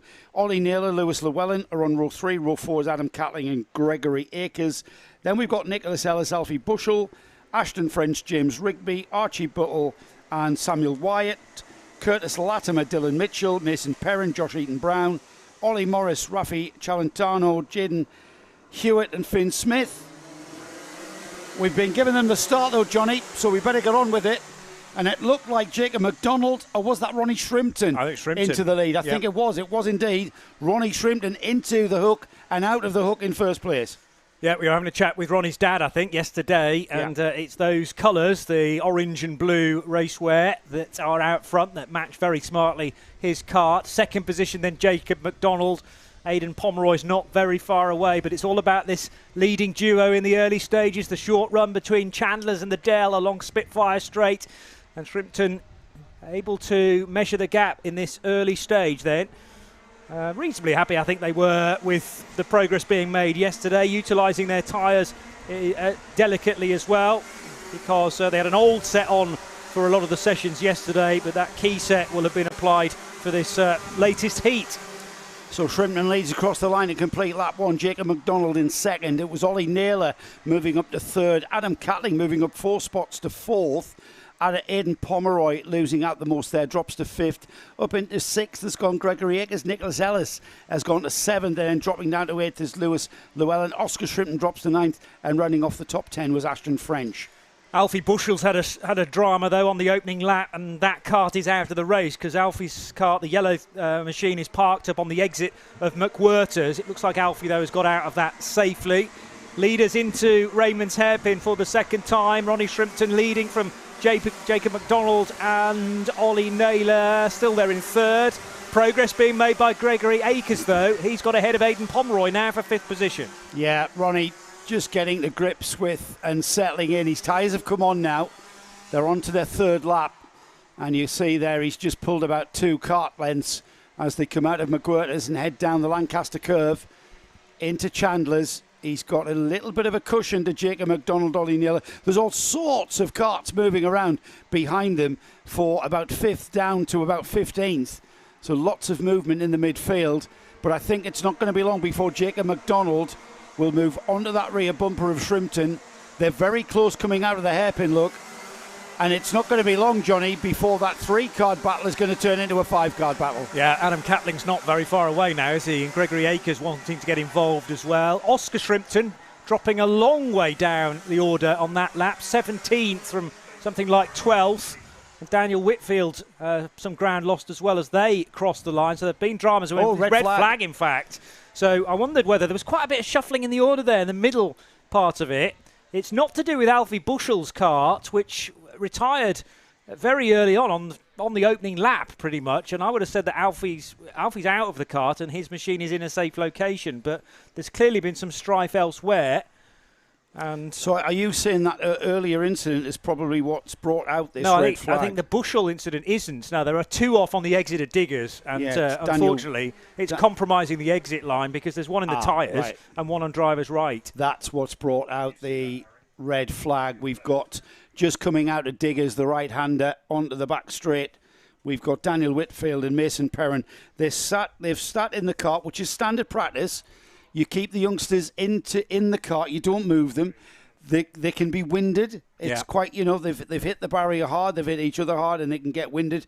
And rather than, your natural sort of reaction is to get them out of the kart and get them walking about. Well, you've got to steer clear from that unless the competitor tells you he's feeling all right. The medical team will be with them any moment now, and we will be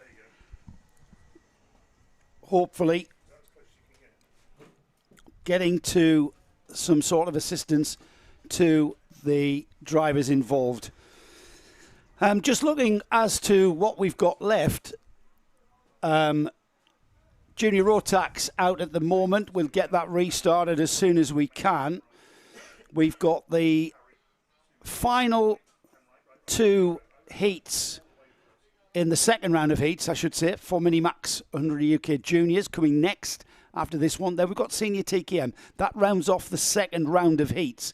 We then go into the third heats. For the majority of classes, we've got 4 heats for Senior Rotax and Rotax 177. But like I've said, all of the competitors having competed in 3 heats. We're going to see where we are with regards to how long the final's going to be. The timekeepers are going to make a decision. This is the sort of delay which brings out the decision whether the finals will be the designated 12 minutes or whether they'll be reduced to 10 minutes. Yep. That's a decision that will come later in the afternoon. The race clock's still running at the moment. Actually, that will be reset, and we'll have presumably a restart to this race, but a shortened one, so it won't be the 8 minutes now. And I seem to remember at Wilton Mill, you had an incident where there was a red flag before the 2-lap marker, which enforces a full restart, whereas here we've had 3 laps completed, so they might have to draw up a new grid now I'm not as well. sure. Okay. Do you want to pop downstairs and ask? I can. I'll go and ask Will. Ask William.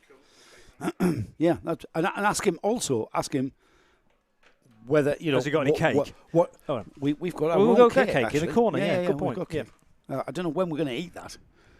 Our window was that 30 minutes, wasn't it? Really, but we were getting sandwich. We were getting something more substantial. I'll tell you what we could do. We could I could talk a lot while you have a nibble of your cake, and then you could do a bit of talking, and I could nibble at the cake.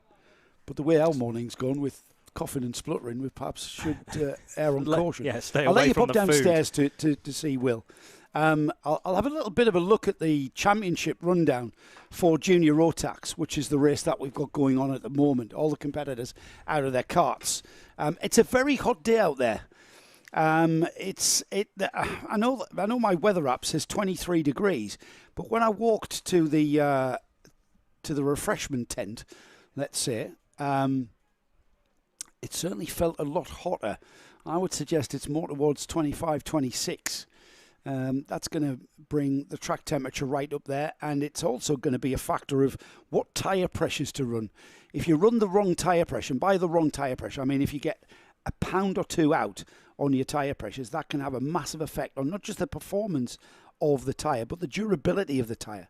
And when you're running in a series like this, which is a tyre-restricted formula across 6 rounds of the championship, where you're allowed 2 sets of tyres per season, then that's going to affect your tyre wear going into not just the rest of today, but going into the final round at Fulbeck on the first weekend of September. So a lot of considerations have to be sorted out. It's not just a case of turning up and pulling the cart off the trailer or out of the van and rolling it onto the track. There are a lot of things that can be adjusted on a cart, which I'll not bore you with and not go into at the moment. We'll talk about the championship.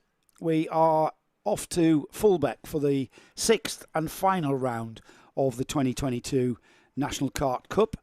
And we have got the Junior Rotax Championship being led by Sam Wyatt. Sam Wyatt on the number 20. He's leading by not many points, actually. 16 points is the championship lead. He's got that 16-point lead to Braden Hill. Can I ask a question, Joe? Yes, you can. You know, I didn't know you could talk to me on air. I can't. This is Johnny's headset. That really was a bit startling. You know, they've only got 2 sets of tyres. Yeah. If they have a major crash and those tyres have been destroyed like a cut or something, can they have new ones? Yes. That's called force majeure, and that is the only situation. You then have to go to the organisers, present your case, show your evidence, like it was damaged in a shunt or something, and you are allowed to replace the one tyre. Yeah. I'm not Paul anymore, by the way. I've taken the headset very back from Paul now. Look, it's confusing for me, and I'm sat next to you. So what it is to the viewers and listeners, I do not know. Frankly, I'm shocked at how quickly Paul jumped in my seat. I only went downstairs to... I think this is a scam. To push me out of the coverage. Yeah. And, you had one job to Paul's do. clearly not got enough to do already in editing the whole thing and keeping us online. You know He what? wants to do a bit Paul's of commentary loving this as well. karting thing. Oh, yeah. I think Paul's he's loving sold. this karting thing. He is. You know, when at the top of the day, I said, this is my first proper karting event, professional, or not professional, but, top level karting event, and I thought the bug will bite, and it's going to be very tricky for me to stay away in future. It is properly clamped on with Paul. Every single meeting now next year he's going to be at. Just so everybody at home knows this. So Johnny turns up yesterday for his first karting event. And the first thing I say to him is, put this high vis on. We're going out on the circuit. Yes. A live circuit, which is you're not familiar with walking across live circuits in car racing, are you? Not really. Not really, no. I've done maybe a day of marshalling, but generally you want to stay off the track when the cars are live. So off we went, and we did this as safe as possible. We know where to stand, we know where to be, I know where to position myself off the trajectory of the oncoming cart. You always face the carts coming, but we was putting equipment in for today's broadcast. And I just thought there, when you said that, this is your first... Right, Johnny, here you are, mate. Put that high vis on.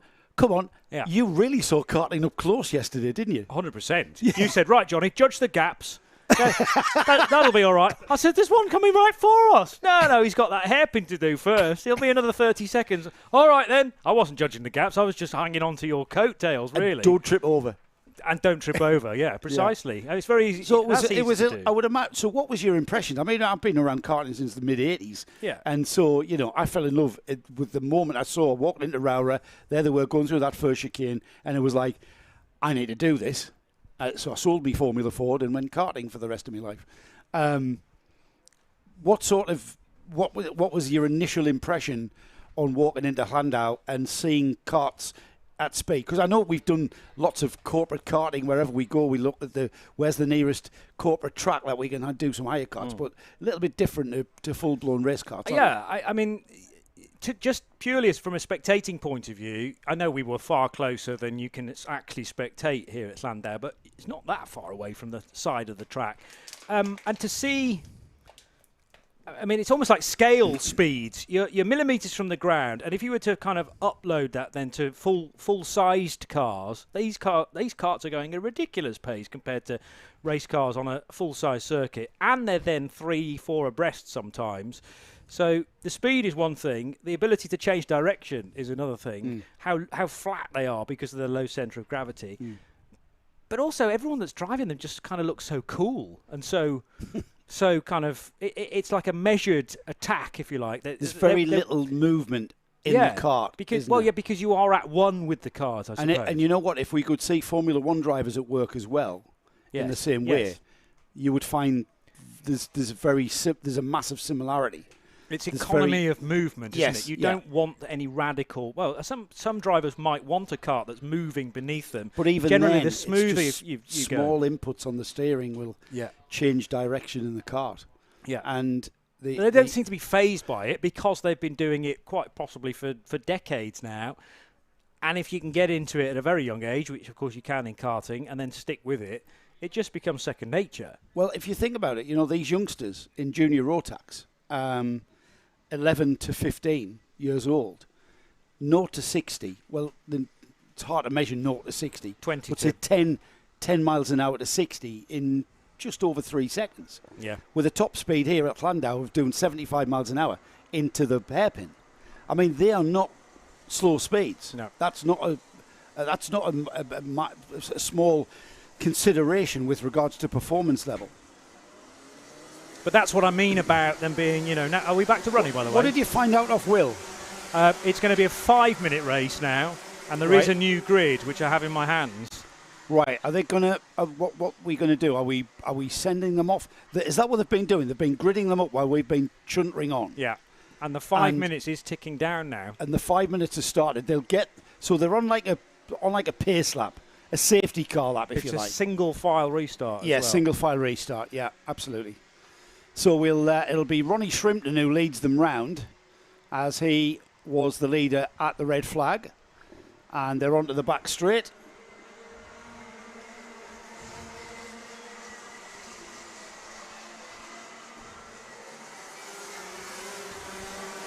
So they've started to overlap now, and definitely racing once more. That was Ollie Naylor up the inside. Oh, but he's gone straight on. There's certainly a kart that's gone off into the wall to driver's right, and absolutely fuming at that. That might have been Naylor.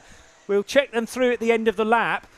But I think that's in a safe location-ish, and the driver involved will now run for cover back to the nearest marshal post, which is the run into the hook. But that just shows, doesn't it? You've had all the time for the temperature to pour away from the tyres, for instance, and you think you're going to go hard at it again, and it just needs to take a bit more time to get everything back again. Yeah, massive consideration, that tyre temperature and pressure dropping off slightly in that delay for the red flag. Across the line, and it'll be 5 laps completed for Ronnie Shrimpton. It was Naylor. It was Ollie Naylor at the hook. It was Ronnie. It was Ollie Naylor, was it? Yeah, he's dropping down the order like a stone. Gregory Akers has gone up into second place, ahead of both Jacob McDonald and Adam Catling. They're in third and fourth. Nicholas Ellis fifth, sixth is Ashton French, Aidan Pomeroy seventh, up 2 places James Rigby to eighth, Lewis Llewellyn ninth, and Archie Buttle up 3 places into the top 10. Oh, he's took Braden Hill with him. He's in 11th. Braden Hill, star man from earlier on today, so we know he's got a quick kart at Llandow this weekend. Ronnie Shrimpton still out front, in the 72 as he turns into the hairpin. Second position, Gregory Akers. Then Jacob McDonald still third, slipping down to 5th position, and that benefits Nicholas Ellis and Ashton French as well. Adam Catling, there's more off though this time, and that is the back end of the previous lap. So here are the leaders. So it was one of the tail enders that's had a bit of a difficult spot there. 16 is off the road. Levi Goodyear. Yeah. Yeah, look at the battle for first, though. Ronnie Shrimpton now has Gregory Akers right on his rear bumper for company. Out of Diggers, down the back straight at Hanger and into the hairpin. They keep station, nobody trying to outbrake anybody there. And Gregory Akers quite content to stay on the bumper. And as I say that, he moves to the inside and takes the position at the hook into the right-hander. It was a lovely little outbreak. He didn't cause himself any kind of delay out of the hairpin, and that was the momentum out of the hairpin and into the braking area for the hook. Change of lead. Very impressive indeed. And now, will that mean that the cork's been taken out of the bottle regarding Greg Akers able to get ahead of Ronnie Shrimpton and scamper away a little bit more? Shrimpton, well, he'll try and stay with the race leader, but now the priority is not losing any more positions. At least there's this buffer zone immediately behind Ronnie. Back to the next two, Ellis and French, third and fourth. Then a smaller gap back to, in fifth place, Jacob McDonald. Confirmation on our scoring tower, though, to the right of your picture, that Akers is now in front, and to the tune of half a second already. Yeah, the way Akers came through the field, there was no doubt that he was going to be able to catch Ronnie Shrimpton. No discredit to Ronnie Shrimpton there. Gregory Akers running very, very quickly indeed and pulling out that gap of, what was that, half a second. That's gone out to even further now. We've got Ashton French also into third ahead of Nicholas Ellis. And the question is now, with about a second in between Shrimpton and Ashton French, can Ashton French actually chase down Ronnie Shrimpton? Time's running out though, Johnny, 45 seconds on the clock, so whether or not he's got the time to do that remains to be seen. He's only took a tenth out of him that time. Yeah, it was planned to be an 8-minute race. We had sort of 2.5 of those, which really only decided the grid then for a 5-minute restart. Half a minute still to go, and Ronnie Shrimpton now under pressure from Ashton French. Their nose to tail into Chandler's. French edging away from Nicholas Ellis in fourth position in the number 11, almost touching there at the Dell for this second place fight, and Ronnie Shrimpton desperately trying to hold on to the ideal racing line. Last lap board. No, not quite this time around, because we've still got 15 seconds left on the clock and more time for Ronnie Shrimpton to cling on to this second place. Yeah, Ronnie's going to have to hold on to this for 2 more laps of racing. Out of the hook he goes and down towards Surtees. And there's the move at Surtees as Ashton French, that curving entry into Surtees, he just put the cart on the inside and made it stick. Ronnie Shrimpton hangs on, but who's that behind Shrimpton now? Nicholas Ellis. Ashton French and Ronnie Shrimpton battling for what was that second place, has now allowed Nicholas Ellis to come onto terms. And with getting towards 1 lap to go, the leader into the hairpin will cross the line now and take the 1 lap to go board. There he goes. Battle now, though, Johnny, is whether or not Nicholas Ellis can catch Ronnie Shrimpton and take that third place from him. Yeah, and there's certainly just about enough time to be able to do that. A mention again for Braden Hill, who's come from 15th position at the restart. That was his restart place, up to 5th now. And Braden Hill, I'm sure, will be closing the gap to Nicholas Ellis as well. Might just run out of laps as through towards the right-hander at Chandler's goes Ashton French. Ronnie Shrimpton in his wake. Shrimpton still ahead of Nicholas Ellis, and you look in the background, just a brief glimpse there of Braden Hill. Checkered flag being ready though for Gregory Akers. Into the braking area for Raymonds he will go, and Akers takes the win.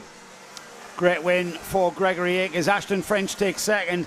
An equally fine drive from Ronnie Shrimpton to hang on to that third place. He knew he had to. He started on the front row and he knew he had to lose as little places as possible, and he did that indeed. Only lost 1 from starting second. Ronnie, very good drive to third. Nicholas Ellis 4th. 5th is Braden Hill. Curtis Latimer 6th. 7th is Adam Catling. Championship leader Sam Wyatt is 8th. 9th is James Rigby. Lewis Llewellyn 10th. Jaden Hewitt 11th. Ethan Wyatt 12th. Ollie Morris 13th. It's Archie Butler who finishes 14th. Then we've got Jacob McDonald. Who had a mare on that final lap, 56 seconds. He lost loads of places. Yeah, tumbled Jacob all the way McDonald was down. way up there, wasn't he? I wonder if he's had a spin or something. Well, that's like 12 seconds he's lost on that final lap, and he took the restart in second. So dramas out of our view. It went all the way to the flag, didn't it? The drama continued. Oscar Shrimpton finished 16th. Rafi Celentano finished 17th. Daniel Davies finished in 18th. And we had retirements in the form of Aidan Pomeroy, Dylan Mitchell, Levi Goodyear, Ollie Naylor, Daniel Whitfield, Mason Perrin and Alfie Bushell. Moving swiftly on, we've now got the Minimax class and the 100 UK Juniors out next. And we'd like to say hello to the grandparents of Daniel Haynes. He's on the pole position for this one, is Daniel. We spoke to him in the lunch break or in our pre-record from yesterday. So I hope his grandparents did enjoy that. It's David and Anita. Hello, David and Anita. From South America. Really? Whereabouts No in way. South America, I wonder. We'll task Gaz Berry to find out where in South America David and Anita are. Maybe Daniel's got Brazilian or Argentinian heritage somewhere along the line. Probably Irish, mate. Have you seen his red hair? Good point, yeah. Celtic heritage, I would say, with that red hair. So are they on a holiday in South America? I don't know. It just says they're watching. They're Hello, watching. David and Anita, watching. They're watching from South America. Hello to them from Daniel. Hello to David and Anita from Daniel. But their grandparents are watching from South America. What time of day is it in South America? I want to know now. 6 hours in Brazil, isn't it? Okay, so that's not as horrendous as I thought it might be. No, it's not no. 2 in the morning. If they're in Chile, yeah. it's going to be Cold. 8 hours, isn't it? Oh, yes, I see what you mean. Yeah. Yeah, maybe. It could be in Peru. Darkest Peru. They could. I'm doing a bit of Googling to find out what time I'm sure it is. Gaz Berry will find out where exactly David and Anita are. On the continent, on the South American continent. What are they doing Fabulous. there? They might be in Mexico. That's Somewhere hardly South America. There's but I see us what you're thinking saying. David and Anita are macheting their way through a Brazilian rainforest on the Amazon. And they're lying on a sunbed poolside in Cancun. Yeah. I'm sure it's we need to all very clarify civilised. it. We need to clarify this. I need this clarified. In Sao Paulo, it's just after 9 in the morning, so that's very respectable, isn't yeah, it? it To is. be tuning Yes. in. Morning coffee, watching their grandson, Daniel. Excellent. Who is on the pole position, I've got to tell you. So young Daniel, who is, I've got to say, I'm delighted to see he recovered from his little off in practice. Grandma and Grandad. He was a little winded, but he's fine. Alongside is Seb Corking, newcomer to the series. First round out was Wilton Mill. Here he is again, and he's in for not just the rest of this season, but he's already signed on for next season as well. Row 2 is Eric Smith and Emily Cotty. Louis Rees and Alex Fraser, championship leader Alex. He's on the 3rd row, with Sonny Morgan and Harris Roberts on row 4. Reese Green and Daniel Parsons are on row 5. And then we've got a second group. These are the 100 UK Juniors, with Sophie Hadley on their pole position, Jamie Scott alongside. Behind them, Thomas Hadley and Ewan Scott, with Jamie Dart, Hayden Taylor, Yelena Osbar Scott, Adam Nicolai and Alex Henderson rounding off their 9-cart field. Already one cart looking unlikely to take the start, though. It has stopped in the hook, and I'm wondering now where the gap is on the grid. They might all close that up, of course. But at least one not going to take the start, and this will mean that we won't be able to start the race yet either because it's still being cleared. So one more formation lap at the very least. That might actually be allowed to take the start because whoever's involved is getting back into said cart. Due to be in the mini-maxes, I can't read the number from here, Joe. It might be 3 digits, but no, getting out again now, second time.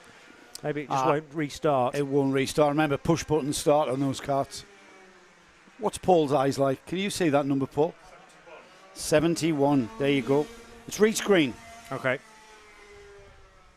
Which is Reese started from the back. But, it's his turn to start from the back. It's not because of any kind of qualifying time or anything. It's Alex Fraser who leads the championship from Reese Green. This is not going to do Reese's championship any good whatsoever. He's only 3 points behind Alex going into this penultimate round. We're across the start finish now, and we're getting them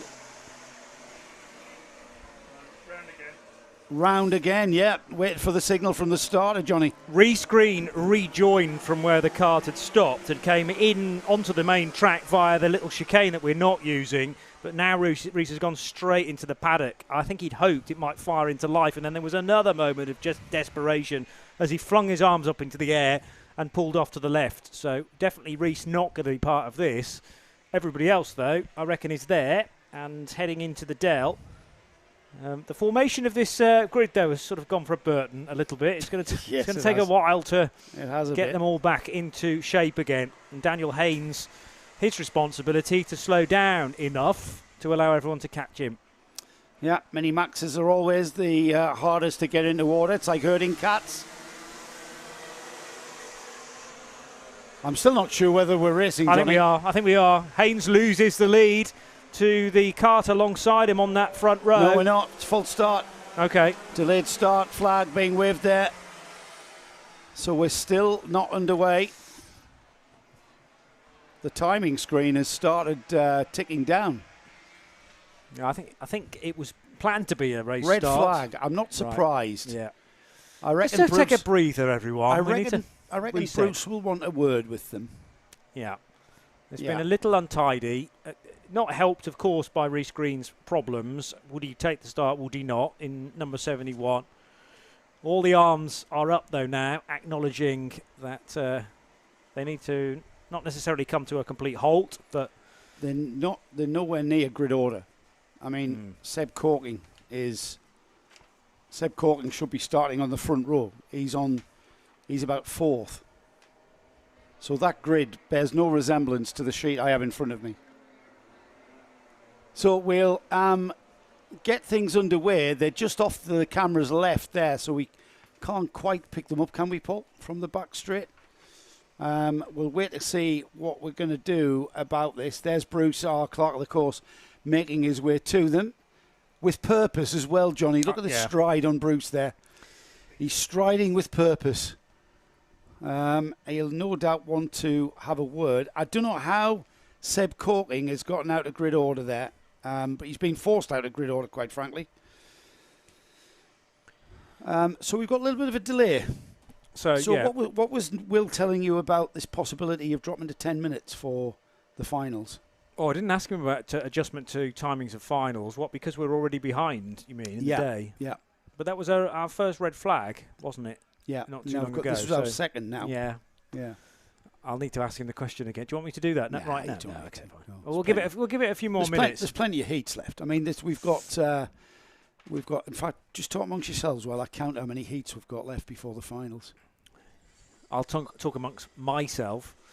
Daniel Haynes. 10. 10 more heats? Yeah. Okay, very good. Yeah. Impressive counting skills there, Joe. 10.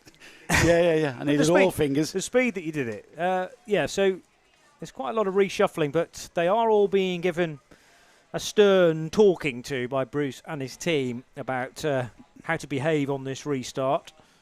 This is the time that a lot of these karters need to get kind of crucial messages, isn't it, in their careers, because that's where they will stick then moving forward. I'm not really sure.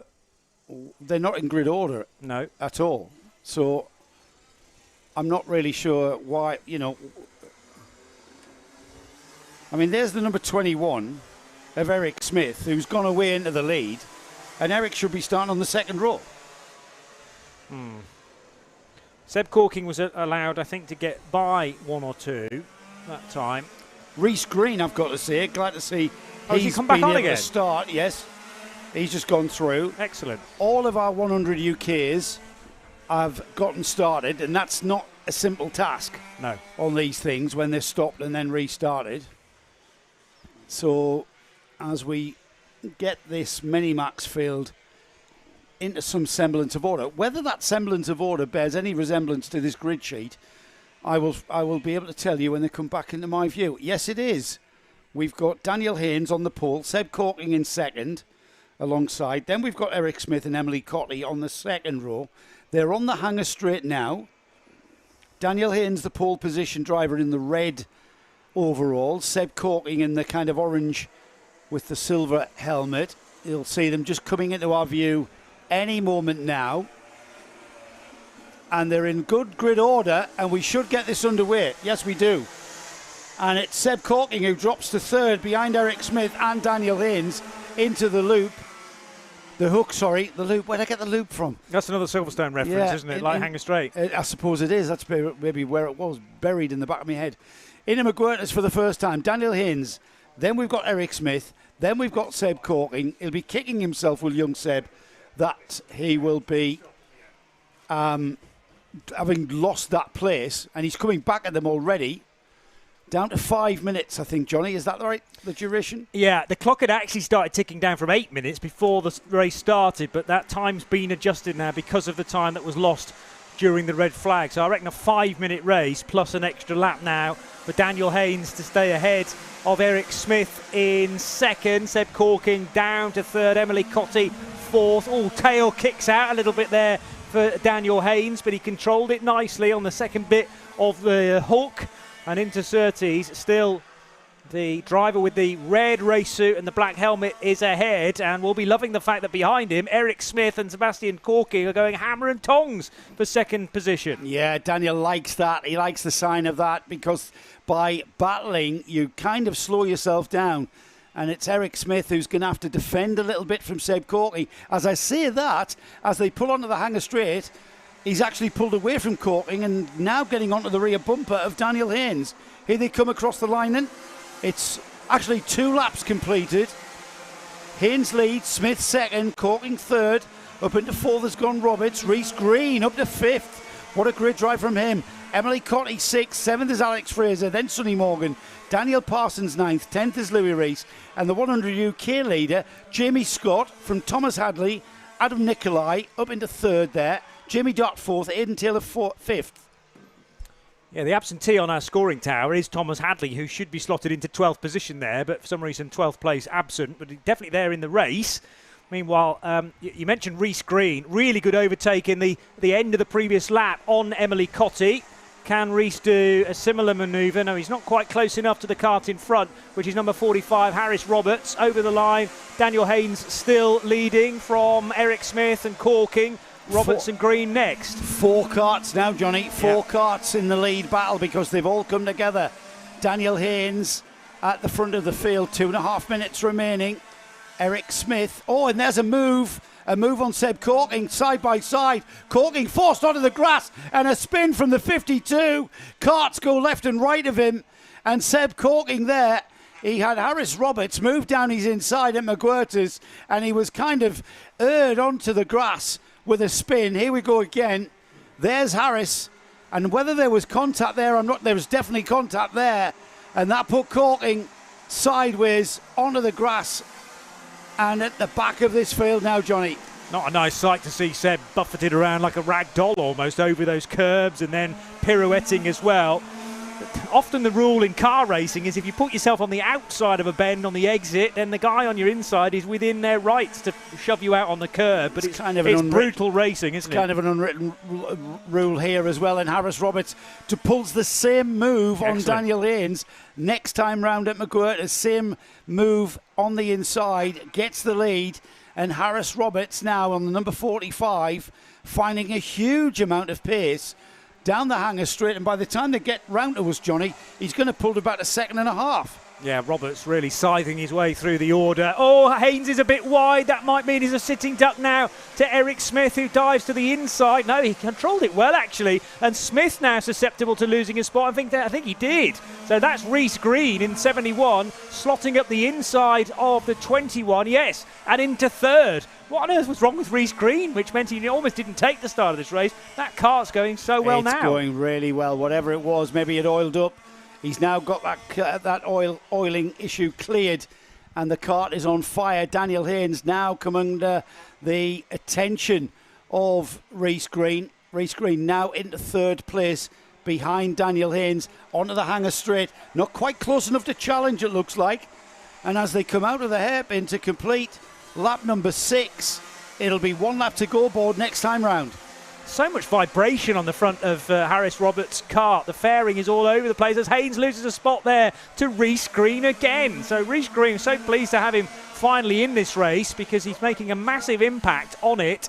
Now he's got 7 seconds. So the end of this lap, one more after that to reel in the race leader, which is a big ask. He's also got to try and edge away from Daniel Haynes, who is threatening to retake that position for second. They're heading down the Spitfire straight now. And Daniel Haynes there just slipping wide at the hook, didn't he? And that cost him dearly. So things beginning to settle down now at the front of this field with the leader about to come through and take the last lap board. There he goes, Harris Roberts, 1 lap to go board. Rhys Green now second, Daniel Haynes third, Eric Smith fourth, Alex Fraser fifth, Thomas Hadley is in Sonny Morgan sixth, I should say. 7th is Daniel Parsons, Louis Rees 8th, 9th is Emily Cotty, and the recovering Seb Corking at the rear of the Minimax field. 100 UKs, I know we've neglected them a little bit with all that action at the front of these Minimaxes, but Jamie Scott, he's leading 100 UK, Adam Nicolai is second, Thomas Hadley third, Jamie Dart fourth, fifth is Aidan Taylor, then we've got Ewan Scott, Yelena Osbar Scott and Sophie Hadley. Checkered flag is waving, and that is to welcome Harris Roberts out of the hairpin and over the line to win by a decent chunk of time, 1.3 seconds over Rhys Green with his charge up the order when he didn't think he'd even be in that race, but benefited from the delay and the red flag. Daniel Haynes hangs on to third position with watching on grandparents from South America, wherever they are in that large continent, but they'll be chuffed, I think, with a podium from pole position. Eric Smith fourth ahead of Alex Fraser and Thomas Hadley in fifth position, or rather sixth place, ahead of Daniel Parsons, Louis Rees, Emily Cotty and Sebastian Corking 10th. And the winner in the secondary class, the 100 UKs, was Jamie Scott, hanging on to finish ahead of Adam Nicolai by 0.3 of a second. So it was pretty tight there in the second class of the race. Thomas Hadley in third ahead of Jamie Dart and Hayden Taylor. Breathe again. For such two small grids, that had a lot of action in it, didn't it? Sometimes too much. Certainly, you mean that from the sense of we can't see everything that's going on. Yeah, but I mean, I felt for Seb Corking as well because he clearly had a fast kart but just got in the wrong place at the wrong time. And I don't like to see a kart spinning on quite a high-speed section of the track at Lancaster Curve and in the middle of the track as well, but thankfully it was coming out of McGuirter's here, yeah, wasn't and then it? the spin carried on Yeah. into Lancaster, Yeah. didn't it? And those behind just needed to be a bit wary that there was a kart stopped in the middle of the track, but thankfully disaster averted there. Well, we've got more action coming, and coming next is Senior TKM, Louis Bevan, who I mistook for a 100 UK driver, of course. He's the current champion, he's the reigning champion in NKC, took the championship in 2021, that's why he's carrying the number one. He's on the pole position here, so we might have to wave goodbye to Louis as he goes off into the distance. He's done that before, hasn't he, over the course of this season. Joseph Phillips is alongside on the front row, and then on row 2 we've got Lucas Sullivan, Leanna Page. Row 3 is Cameron Ross and Adam Crofts Davies. Row 4, James Hull and Gordon Smith. Row 5 is Charlie Savage and Joseph Jacks. Row 6 is Ollie Milner and Callan Lamont. Row 7, Oliver Fathers, Alexander Lehman. James King and Owen Potter are on row 8. Row 9 is Curtis Granger and Ricky Wright. Mitchell Ball and Matt Slate are row 10. And then Jason Lovett and Matthew Horton round off the 22 kart field. I've just had confirmation that the finals will be 10 minutes. So we know what we're dealing with, Johnny, is the simple one there. We know what we're leading into. All the competitors will have been informed also. Our earlier heat for the senior TKMs, I'm just remembering how Louis Bevan got on second place. He and pushed his way through, didn't he? Yeah. He came through the order. Remember, Kieran Lamont went off and took the lead, and we had Louis catching him, and then finishing the race right on his rear bumper. So that's why I'm expecting for him to have that pace to come through the field and then catch Callan Lamont at the front of the field. If he's got that same pace, there's no reason why he shouldn't in this second heat. we should see Louis Bevan, if he can get through the hook without any issues, and that's a big ask, isn't it? It's kind of it certainly sorts out the field before the rest of the lap. To have that kind of sequence of corners, that very tight right, that hairpin left, pretty much, and then that even tighter right onto the Bomber Straight. It's certainly, by the time they get towards Surtees, the majority of the field has sorted themselves out. Or you've made a mistake and you're going to pay dearly. Are they getting the wave round? Yeah. So, by my reckoning, Louis Bevan has already had his worst start of the day, as in 20th position on the grid. Yeah, this is his best one. Gained 18 positions. This is clearly his best because he's starting from pole, so he'll have a middle order start to do later on. Yeah. Callan, on the other hand, started second in Heat 1, gained a place to win. This one, he's starting 12th, so this will be his middle order start. Yeah. And then his final heat of the 3 will be from the back. So I think Bevan, to finish second from the back of the grid is already more points than he possibly has hoped for. On course for a very good weekend. He's clawed back 48 points there. Yeah. I mean, Callan scored 50, yes, only 2 points difference. I'm not sure if I've touched that twice there. I have. What am I talking about here? Senior TKM, isn't it? So the difference in points going into this weekend's championship was 6 points between Lamont and Mitchell Ball. Louis Bevan was only 1 point behind Callan. Yeah. He's now 3 points behind him. Indeed. So that 2 points the gap at the end of the race. But it might be all different after this one.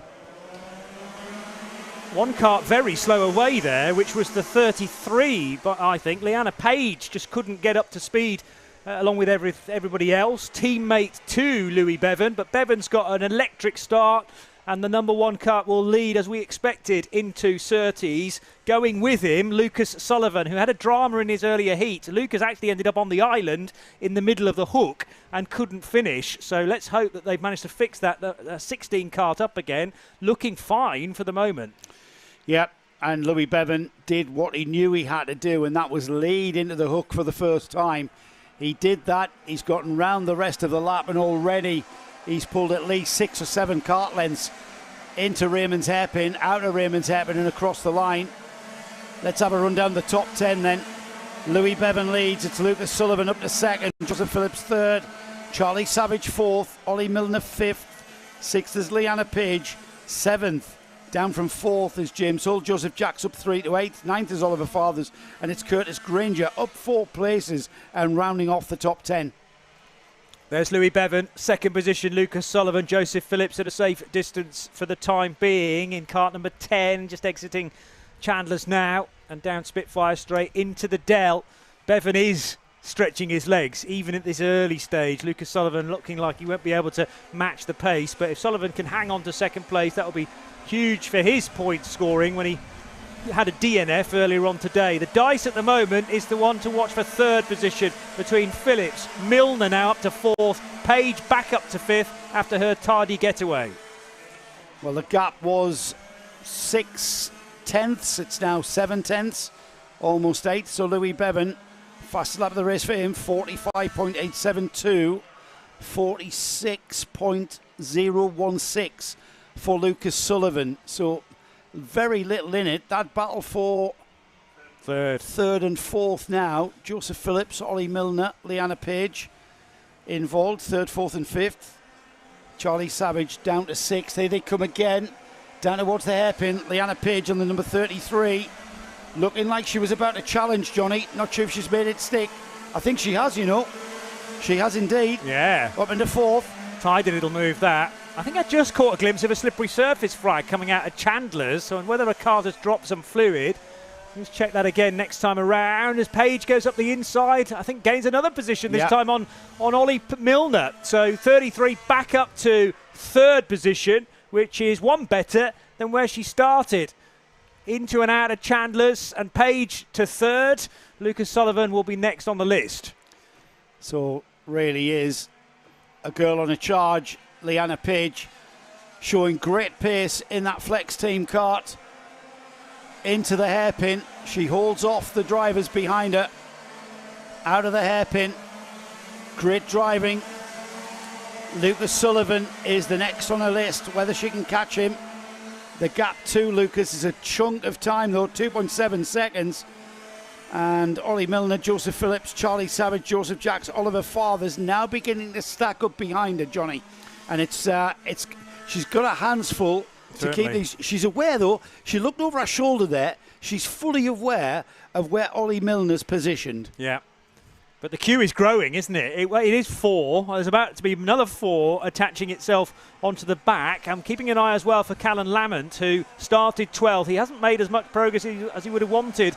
Only up to 10th place, tucked in behind Curtis Granger. Race leader goes across the line, still Louis Bevan from Lucas Sullivan. The gap first to second is 2 seconds. Then a further 3 back to Leanna Page and everybody else in third. I think she's got the pace, though, Johnny. It doesn't look like Ollie Milner. If he had the pace to try and get past Leanna, he would have done so. Leanna's got a massive amount of pace, and it's not like she's having to defend yet. She's not driving defensively, so she's got the pace to keep Ollie Milner behind. And as these drivers begin to catch up to that train of karts behind Leanna Page, the question is, because last time round, look, nobody changed position. No. All the way down to 14th. Whether that remains the same, that's the question that's about to be asked. It's just dull, this karting racing, isn't it? No positional changes whatsoever. Yeah, for at least a lap. Apart from the 7,000 we had earlier on today. Yeah, for at least a lap. It's a rare thing, that, as Page, Milner, Phillips, Savage work their way through the hook and on towards Surtees corner. That train of karts is definitely growing behind Leanna Page. So I think there are some in this batch of traffic that could be faster than Leanna, but they need to get closer to her first of all in order to overtake. And she's making a break now from Ollie Milner. Yeah, she has. You could see she had the pace, and now she's just broke free a little bit. If everybody behind her stops squabbling and fighting over places, which they are doing, again, no change of position other than Mitchell Ball moving up to 12th. And Mitchell Ball, remember, he's the championship leader. So we'll keep an eye on the number 82 down the field. Meanwhile, Leanna Page is looking very, very comfortable in that third place. Mitchell Ball is 12th in this order. Callan Lamont did make a place on that lap, so from 10th to 9th. Ollie Fathers behind him. It looks like Curtis Granger's gained a spot as well now, up to 8th position. Joseph Jacks, who featured on the podium earlier on today, is 7th. Louis Bevan, will remind you, still leading. Did the fastest lap of the race a short time ago and has nearly a 3-second gap now on Lucas Sullivan. So as Leanna Page continues, we had a kart off to the driver's right there, I think, as we went out onto the hanger straight. Not quite sure who's involved there.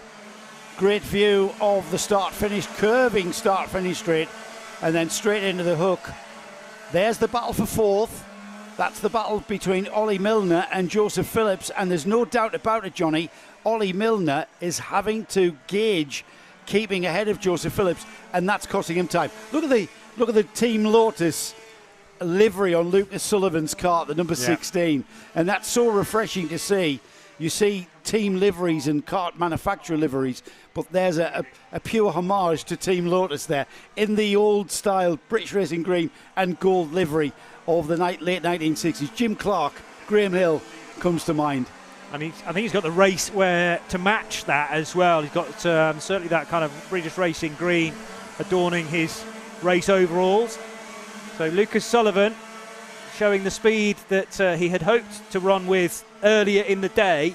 Still keeping this gap back to Leanna Page reasonably healthy at 2.6 seconds. There's the race leader in splendid isolation. He's got 4 seconds now as a buffer zone back to Lucas Sullivan. Look in the background, there's Lucas just coming through Chandler. So basically the whole of the Spitfire straight is Louis Bevan's lead. Yeah, he's got a commanding lead. We thought he would, Johnny. He started from pole.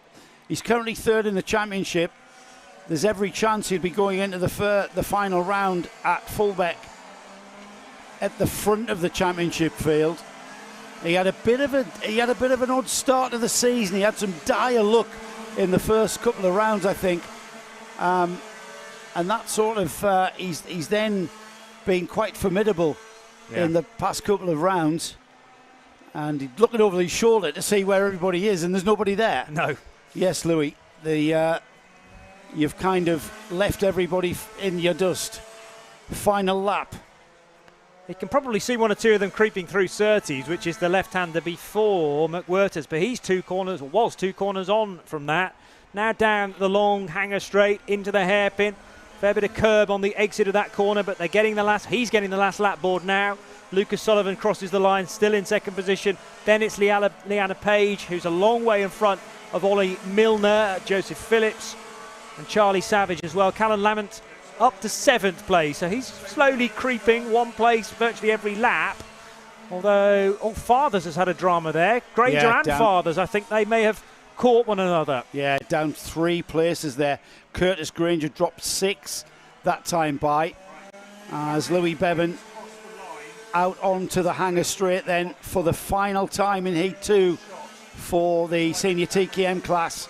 He'll be heading into the braking area for the hairpin and will come out of the hairpin and crosses the line to take the checkered flag.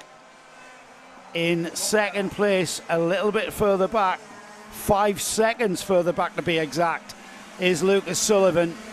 And a great finish for one of Louis Bevan's teammates, Leanna Page. She finishes 3rd on the number 33. Ollie Milner 4th. 5th is Joseph Phillips. Charlie Savage is 6th. Callan Lamont finishes in 7th. Joseph Jackson 8th. 9th is Gordon Smith. Matt Slate was 10th. Matthew Horton 11th. Mitchell Ball 12th. Jason Lovett 13th. Oliver Fathers 14th. 15th was Alexander Lehman. Owen Potter finishes 16th across the line there. James King in 17th. And then we had Curtis Granger, who went out on lap 10. We lost Ricky Wright and James Hull on lap 7. And we lost Adam Crofts-Davies on lap number 2. So, we are now, that's the second section of heats, all completed. We are now into our 3rd series of heats for our classes, and the first of the classes to see their 3rd heat will be the senior Rotax class. Again, a massively subscribed class that sees them having to have 4 heats. Each competitor will only get 3 heats, however, but we will see them out racing for 4 times across the afternoon. So senior Rotax out next, and we'll give you a quick rundown of that grid before it leaves the collecting area. Lewis Jones is on the pole position from Tommy Lee Davis. Gezoin is alongside James Wood on row 2. Max Martin and Jack Jones are on row 3. Adam Rogers and Elliot Thomas are on row 4. And then we've got row 5. George Boxall and Patrick Williams-Raj. George Sanders and Matthew Hildred are on row 6. Martin Jackson and Gino Cook are on row 7. Grace Lee Davis is on row 8 with Ben Harper. Jake Davis is on row 9 with Simon Keeble. And then we've got Scott Smith and Alex Wannabe on row 10. Row 11 is Dan Andrews and Nathan Ballard. Tyler Fossey, Ellis Humphreys are on row 12. Jamie Hardy, Nathan Hope, 13. Row 14 is Jordine Newman and Daniel Gibbs. Miles Barthorpe, keep an eye on Miles Barthorpe on the number 124 moving forward, is alongside Nathan Chattel on row 15. With Dylan Tatum and Luke Evans on row 16. And then rounding off the 33 kart field is Tom Radburn. The Lewis Jones, the championship leader, coming into Llandow, starting from pole position. So again, you know, is it going to be a story of Lewis getting a good getaway and just edging out in front, very similar to Louis Bevan's just done? How far away is Scott Smith on the grid that you just read out? 37. He's down in 19th. And Paul Ozan, he's not here. Paul Ozan's not here. Okay. Yeah. Now, Paul Ozan's a former Super 1 champion. Yeah. He's in the Masters. He's only slightly younger than me. And yet he's won heats. He's so he's been ever present to this point, hasn't he? Just not for whatever reason. He hasn't actually won a heat according to the records there. He's had a third in a third heat. He had 2 seconds. But comfortably the highest placed master. And to be master, you have to be higher than what age? 30? We have to be over 35, I think. Over 35 makes you a master. Yeah, I mean. Okay. Jeez. That wouldn't be the age I would have guessed. I must be a grandmaster if you. Grandmaster Flash. Yes. Grandmaster not so flash. So the grid's formed up and it looks relatively in good shape. A little bit too quick down the back straight. They'll slow that up into the hairpin. A huge field of karts, as we've come to expect in the NKC. It really has took off this year, and it's no reason why it should even grow further. They've been given the wave around, so another pace lap. I'm not quite sure. There's various reasons why the starter won't let them go. The grid not being in grid order, in orderly fashion, there's gaps in the grid, or basically the pace across the line gauged by the front row is too quick. Yes. They want them to be, stabilised and not accelerate until they get almost to the line. Yeah, the dictator of the pace, really, without a pace kart as such, is Lewis Jones, along with Tommy Lee Davies, I suppose. But what you don't want is someone in the midfield going far quicker than those guys in front. It's got to be an even getaway. That's what the starter's looking at, I think. And each starter, it's open to subjectivity, isn't it? It's, in my opinion, that was fine. In your opinion, I didn't like that. Yeah. So every track you go to, you kind of get used to what the starter is expecting. Now they're back with us into the hairpin, Raymond's hairpin, that great looking 180-degree hairpin. It really is a textbook hairpin. Now this is a bit better. And I'd like to think we've given them the go-ahead into the hook. And we are racing. Lots of concertinaing up in the midfield. And incredibly, everybody is into and out of the hook. Amazing. I mean, 33 karts should be the total amount. They just about fit our scoring tower, and it's Tommy Lee Davies, I reckon, out front now, getting the jump on. Is that not Lewis Jones? Oh, no, it is Lewis. You're right. Lewis Jones, yeah. So I think Lewis didn't lead into the hook initially, but he must have got that back again. Again, being caught on what's technically the inside line because it's pole, but it is the outside line for that first right-hander. And you have to give and take a little bit. But you're right, it is the 21. 2 abreast further back. On the move, that was Jack Jones alongside James Wood, making an incredible amount of progress on the first lap. Simon Keeble, race winner earlier on today. Keeble up from 18th to 10th on the first lap. That's 8 places gained. So great first lap from Lewis Jones. He knew that's what he had to do. He's on the Cosmic Kart, and he leads across the line by about 0.3 of a second. Tommy Lee Davis second, Gezzo in third. James Wood down from the north, down from Cumbria. James Wood at his home track earlier on in the season at Rowrah. He's in fourth. Jack Jones fifth. Max Martin sixth. Elliot Thomas seventh. Eighth is Adam Rogers. Patrick Williams-Raj ninth. And then up into the top 10 has gone Simon Keeble, moving up the order by 6 places. Change of order there as well, Johnny, as Jack Jones goes into fourth ahead of James Wood. Did that at the hairpin, got a really good run out of Diggers and was then able to find the inside line. So Jack Jones will be one to watch into Raymond's for the rest of the race. Clearly that's a favourite overtaking spot for him.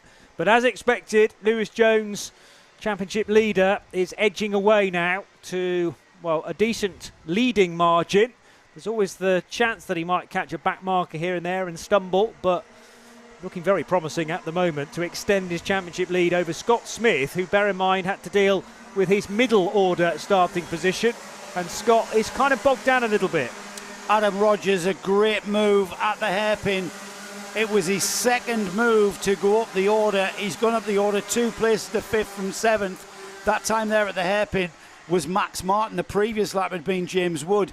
Gez Owen loses out to Jack Jones, who continues his progress. And now we've got Lewis Jones leading, Tommy Lee Davis in second, and Jack Jones third, and fourth, Gez Owen. 4 very fine Welsh names there. Yeah. I know Gez is Welsh. I'm suspecting Lewis Jones and Jack Jones may be. And Tommy Lee Davis, bound to be. And Tommy Lee Davis goes down to second position because that with the yellow helmet up the inside was Jack Jones at his favourite overtaking position, nabbing second place across the line. That's confirmed now.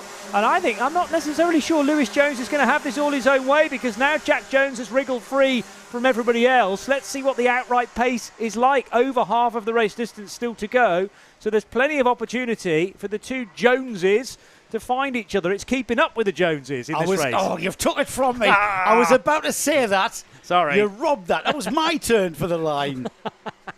Keeping up with the Joneses is exactly what we've got here. You've got to be quick in this game. You've got to be quick. to get the puns in and the stupid lines. But yeah, Lewis Jones round the hairpin and completes 5 laps across the line. The gap is 2 seconds to Jack Jones. Tommy Lee Davis third, fourth is Gez Owen. Adam Rogers up into fifth. Max Martin now down to 6th. James Wood stays in 7th. It's Keeble, Davis, Jake Davis this time in 9th, and Elliot Thomas rounding off the top 10. So Tommy Lee Davis keeping an eye out for Gez Owen. How far away is the 27? I think it's a reasonable distance. It's about a second yet, so that is sort of manageable, but he'll have to monitor it back to 4th place. Adam Rogers is there in 5th ahead of Max Martin, as the race leader is still a decent way up the road. Jack Jones starting to bridge that gap a little bit. Certainly Tommy Lee Davis is no longer a distraction. 4 absolutely together across the line, and that is for 4th position. I'm trying to work out how many thousandths of a second it is. It's about just under a tenth that he took off in there. Okay. So it's not much of a difference there. So as Lewis Jones continues to circulate on the number 21, the kart chasing him down is that one there, the man with the yellow helmet. Dropping back from there, Tommy Lee Davis is third. Adam Rogers, Max Martin ahead of Gez Owen. So that's where perhaps the battle is. That battle there, going into the hairpin, the number 74 of Jake Davis, Simon Keeble, Elliot Thomas. That's where we're bound to get another move. As I say that looked very, very racy indeed from Adam Rogers. Yeah, so they were the 4 I spotted last time around. Not quite for 4th place, as I'd said, but for, well, Keeble's involved. It must be for about 6th, I think. 6th, 7th, 8th, 9th. Gez Owen involved 2. Lewis Jones. Now, what were the lap times like last time around? It was a further 10th that Jack Jones took out from him. So that's taken a chunk off the fastest lap again. 44.0. Certainly not hanging around for Jack Jones. They thread their way into and out of the Dell part of the lap and through diggers as well. Waiting for the race leader to cross the line, which he's just done. And the gap is 1.7 seconds. It is coming down, isn't it? The Joneses are catching each other, with Lewis Jones now 1.7 seconds in it. We're 1 minute and 45 seconds on the clock. Well, there's going to be no way, in my opinion, that Jack Jones is going to get on terms with our leader. So quite a solid lead for Lewis Jones. No change down the order, all the way down to 19th, would you believe? So everybody behaving themselves. Clock beginning to tick down, underneath 90 seconds now remaining. As we continue down into the Dell. One that does go into retirement is Dylan Tatum, though, who just scooted off into the paddock at Raymond's. He was down in 30th position anyway, so not troubling the scorers really. Lewis Jones, Jack Jones, Tommy Lee Davis could be certainly an all Welsh sounding podium. Whether they're all from this part of the world, we'll have to do some digging at the end of the race. But Lewis Jones came here as championship leader with 3 wins to his name and a total of 7 podium finishes.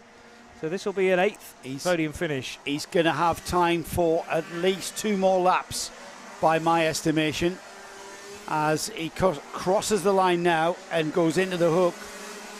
There is a little bit of consternation behind as Adam Rogers gets ahead of Tommy Lee Davis. Davis having to drop behind Adam Rogers. I could see that he'd been challenging for a good few laps. He looks over his shoulders, does Lewis Jones, as he goes into the right-hander at Chandler's. Very fast right-hander there. And into the Dell. The clock is almost got 0 on it, which means he will get the 1 lap to go board this time by. He's already on the hanger straight. He's heading towards Raymond's hairpin. With the blue flag flying, he will get the 1 lap to go board. He misses the 1 lap to go board. Well, you get the message anyway. Nathan Ballard was the back marker that he needed to get in front of there. Number 10, Simon Keeble up ahead of Max Martin now. Keeble, Martin, Davis, Thomas. Lots of movement of position in the lower order of the top 10. Gino Cook's coming through as well in number 43. But the race leader through Lancaster Curve. Very fast approach to Chandler's, but it's all in control of Lewis Jones, who I'm sure is driving within him his absolute margins now that we saw earlier on in the race to extend the gap. And despite Jack Jones's best efforts, still only closed it to 1.7 seconds. It's going to be a dominant win then for Lewis Jones, who crosses the line after 12 laps and with a personal best lap time on that final circuit, ahead of Jack Jones, who did likewise a 44.0. So the track was getting quicker and quicker all the way through that. Third position going to Adam Rogers. Tommy Lee Davis having to make do with fourth, ahead of Simon Keeble and Max Martin, who had a race-long scrap. Jake Davis 7th, 8th position Elliot Thomas, 9th Gino Cook, and 10th Gez Owen, who started, well, looking like he would be on course for a top 3, and for whatever reason faded through the course of the race. It'll be a 10th place point score for Gez Owen. Lewis Jones, though, consolidates that championship lead, I'd say, Johnny, with a very good, strong heat finish. What do you get Maximum for a heat win? points, 50 points, yeah. 50 points for that, I think. And the lead, at least coming into the start of the day, was 25? Yeah. Back to Scott Smith. Where did Scott finish? In kart number 37. Not in the top 10. He sort of just got wedged in the middle order there. Yeah, he's down there, 22nd. So, I mean, that's the third heat win of the season for Lewis Jones. He took the final at round 1 at Glanigors, and he won a heat also at Glanigors, and he took a heat win at Rowra. Was it Rowra? First round of the season. I thought you'd said it was Rowra. No, I'm gonna tell you it was it was Rowra. Yeah, round 2 was Clay Pigeon, of course. So he took a heat win at round 3 at Rowra. He took a heat win at round 1 and also won the final at Glanigors. So Lewis Jones at home on the Welsh circuits. So I'm going to hazard a guess that Lewis is from this part of the world. I haven't got a weather forecast for you, everybody, because the weather's fabulous. Don't need it. Usually, when you are at a race meeting in England, there's always a chance of rain. Doesn't matter what it looks like. Doesn't matter what the forecast is. But the British summer. That's England. We're not in England, though. We're in Wales, where it shines all day long. Sorry, I meant the UK, actually, because anywhere we're in the valleys, aren't we? And anywhere in the UK is prone to rain. Not this weekend. Not South Wales. Which Welsh is summer actually continues. a surprise to me. Yeah, but the Welsh we are. summer continues. And this race meeting continues with next out the Rotax 177s. This is the heavier senior Rotax class with a minimum weight of 177 kilograms with kart and driver. It's Nudge on the pole position, Martin Heath. He will see how many people he can nudge on his way to seeing what he can do in this third heat. Teammate Louis Large is alongside him. Charlie Jowers and third in championship Ben Hitch, row 2. Alex John and Jai Oliver are on row 3. And then we've got Rhys Llewellyn, Harry Rowett, Billy Clark is on row 5 with Zach Bolton. Hello again to the Zach Bolton fan club. Row 6 is James Yapp and Rowan Mackley. Row 7, Michael Mallet and Philip Howarth. Row 8 is Tom Heldridge and Alex Jones. Row 9 is Brian McCready and Thomas Childs. And then we've got Dan Millward, Harrison Crook, Steve Maidment, Colin Campbell, Richard Edwards, Darren Edwards, Stephen Horner, Alan Cook, Steve Jackson, Tim Darlow led his first heat, quite commanding form. Simon Wheeler, Keith Mason starts on row 15. And the final row of the grid, row 16, 32 kart field, Jamie Broderick and Josh Mallet. So this is where Louis Large needs to absolutely obliterate everybody and disappear, because he needs to claw those points back from Philip Howarth, who's in the midfield. We've seen how Philip Howarth can drive through the field like a hot knife through butter. So Louis really does need to get into the lead and disappear. Can he do it into turn 1, which is the hook? He does indeed. Into the right-hander, now into the left.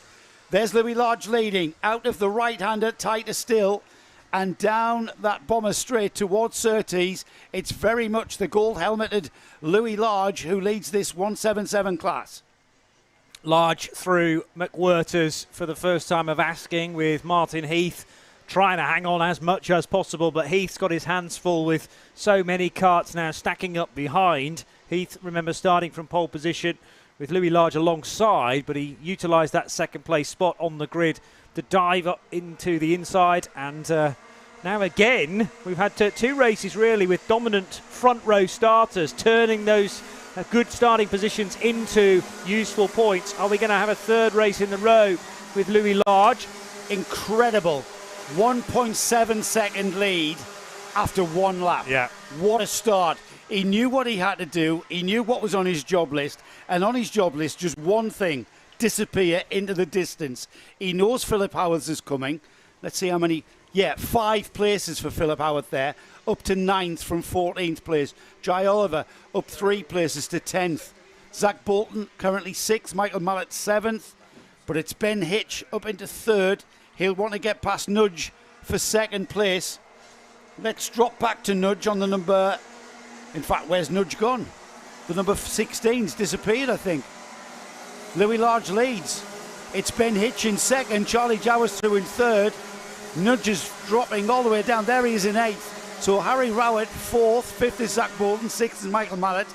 Philip Howarth up another 2 places to 7th. Martin Heath, a.k.a. Nudge, down to 8th. Jai Oliver 9th, rounding off the top 10. Tom Eldridge. Yeah, couldn't hold them all back. As I say, it's a question of sticking your elbows out as much as possible, but eventually you're going to get a bit swamped, and that's exactly what's happened for Martin Heath. Hopefully he can readdress that balance and keep the pace up in the lower part of the top 10, but Jai Oliver looking for a way by at every moment, as is Tom Eldridge as well.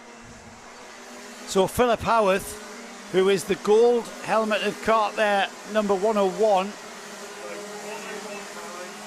into 7th. He's settled down, Johnny. He hasn't made any progress that lap at all.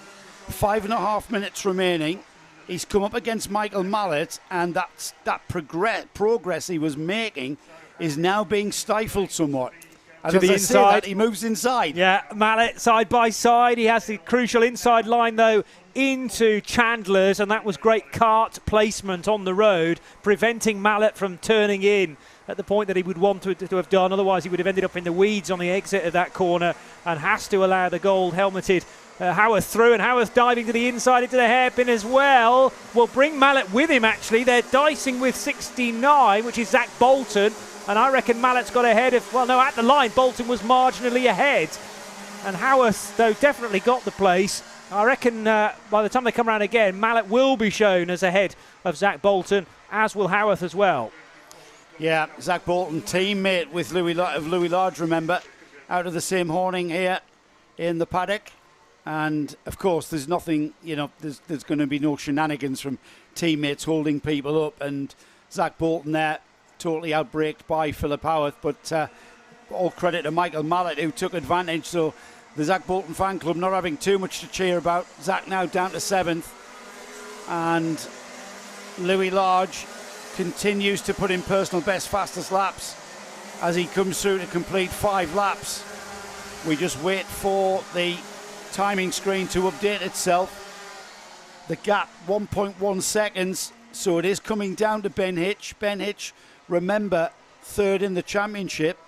Charlie Jowers 3rd, Harry Rowett 4th, but where's Philip Howarth? Has Philip Howarth already gotten past Harry Rowett? I'm not sure, Johnny. Rowett might be that kart there with he wears the black helmet. Let's just have a look. Remember last race that Howarth was in, we completely missed an overtake for the lead because he got there so quickly. He's ahead of 82, Harry Rowett. Yes, so in fact, Howarth is already up to fourth position and ahead of Harry Rowett, who falls to 5th. Then Michael Mallet and Zach Bolton 6th and 7th, with Thomas Childs, Jai Oliver and Billy Clark down to the top 10. Yeah, so Howarth's got a little bit of a gap now to catch Charlie Jowers, and then on to Ben Hitch. The championship is Philip Howarth leading, Louis Large is 2nd, Ben Hitch is 3rd, Richard Evans is 4th, Joe Piffner, who's not here, I don't think. I'm not sure I've seen Joe Piffner's name this weekend. Tim Darlow doing really well, up in 6th and 3rd in the Masters, as Philip Howarth continues to bring that gap down. The gap was 1.3 to Charlie Jowers with 2.5 minutes remaining. I'm not sure whether Philip Howarth has enough time on his hands to improve on that position of 4th place. Far from decided between Zach Bolton and Michael Mallet as well. They crossed the line in 7th and 8th, absolutely together. Louis Large leading the way then from Ben Hitch in 2nd, 3rd position, Charlie Jowers, as you've mentioned. The scoring tower is sort of up to date, but pay attention to the numbers on the far left. That actually gives you the order. So Martin Heath, for example, actually, no, he's not 8th. I thought he was down in 8th position. But Jowers, 3rd, correct. Ben Hitch, 2nd. It's just that the order's not changing on the tower. So anyway, that's a bit odd. That's not in line with the with our timing screen, is it? No. Louis Large leads, 8 laps completed. Ben Hitch 2nd. Charlie Jowers. It's down to half a second to Philip Howarth. He's taken at least half a second out of him. Well, that's Jowers ahead of him now on the road into Surtees. Then the gap back to the battle between Rowett and Mallet, who are still absolutely together. So Harry Rowett just ahead there he is. Into the right-hander at Chandler's again. Minute and a half still to go. Over a bit of a yump there, I noticed, out of Chandler's. Yeah, off the curbing, isn't it? They're out of the right-hander at Diggers, and this is where Philip Howarth will try textbook overtake down the inside into the braking area. He takes that position from Harry Jowers in literally textbook style. And now Philip Howarth, we've got the 3 championship protagonists in the first 3 positions in this heat. We've got Louis Large leading, who's 2nd in the championship, Ben Hitch 2nd, who's 3rd, and Philip Howarth, championship leader, now chasing down Ben Hitch. Louis Large, almost in response to the Philip Howarth kart that is closing in, has just done his best lap of the race. Large then, 1.1 seconds, not resting on his laurels by any stretch of the imagination. Good exit out of Diggers for Philip Howarth, who is stretching his legs now on the new 4th place kart of Charlie Jowers. Large over the line, little slower than he was a lap ago. Ben Hitch, though, lost a 10th of a second, and a new fastest lap of the race for Philip Howarth. He's into that clean air, having overtaken Charlie Jowers, and Howarth trying to close the gap now on Ben Hitch in 2nd. Yeah, great lap from Phil once he cleared and had clean air, like you said. Purple sector time. It'll be 1 lap to go aboard next time by for Louis Large. So we'll pick Louis up on the number 128. He himself has got a gold helmet, but he's got an orange liveried kart. And Louis just coming into the hairpin now, just coming out of the hairpin now for Louis. As we watch Louis go into his final lap then and take this heat win. He's maximised that front row position, hasn't he? He knew he had to. And that's all he can do. Whatever happens behind him is out of his control. And the fact that his 2 championship protagonists are going to finish right on his tail has got nothing really to do with Louis. Louis done his job with a very fine win. He needs to manage those tyres, and Louis got a very intelligent head on him. He knows exactly what he must do. He knows he's got the lead. 1 lap to go. Out of Diggers now. Onto the hanger straight for the final time and into that braking area. And you'll see the gap come down, Johnny, at the flag, because that's Louis managing his tyres to the flag. Yeah, heads up driving all the time from Louis Large. Ben Hitch, well, he's sort of playing with Ben a little bit. He's saying, look at what you could have had there. Ben Hitch, the new fastest lap as well. So that should remain, unless Howarth can better that. No, he can't, because he's already home in 3rd position. So the fastest lap of the race going to Ben Hitch on that final tour, a 44.944 ahead of Howarth. His charge up the order, similar to the one that he pulled off earlier in the day, although there were more places gained in that scenario earlier today. So Philip Howarth's best start should come as the final heat of the day, I would think, because he's done 1 from the back, 1 from the middle order from 14th, and now the best start of the race of the day, rather, to come later on this afternoon. Charlie Jowers finishing 4th ahead of Harry Rowett and Michael Mallet. Then it was Thomas Childs 7th, Zach Bolton in 8th, Jai Oliver and Stephen Horner making the top 10, 9th and 10th respectively. Then Rhys Llewellyn, there's a Welshman if ever I heard one. Probably not now, probably like from... Oh, he's got to be. You think? Rhys Llewellyn. He might be Scottish. Billy Clark 12th, Tom Eldridge 13th ahead of Brian McCready, who had a strong run earlier today, but more difficult this afternoon for Brian. Alex Jones 15th ahead of James Yapp and Steve Jackson 17th. 18th position for Keith Mason. Tim Darlow 19th. Completing the top 20, Dan Millward. And then it was Alan Cook, Simon Wheeler, Darren Edwards, Steve Maidment, Jamie Broderick 25th. 26th for Colin Campbell, I should say. Martin Heath 27th. Martin started on the front row, remember, but fell all the way down to the lower order of the top 30. Josh Mallett and Alex Joyner only made 4 laps, so clearly some drama for Alex pretty early on in the race. Otherwise, though, everyone completed the 12 laps. So we'll move on to the third heat of the day, and I was about to say third and final heat of the day. Yes, it will be for the 100 UK karts.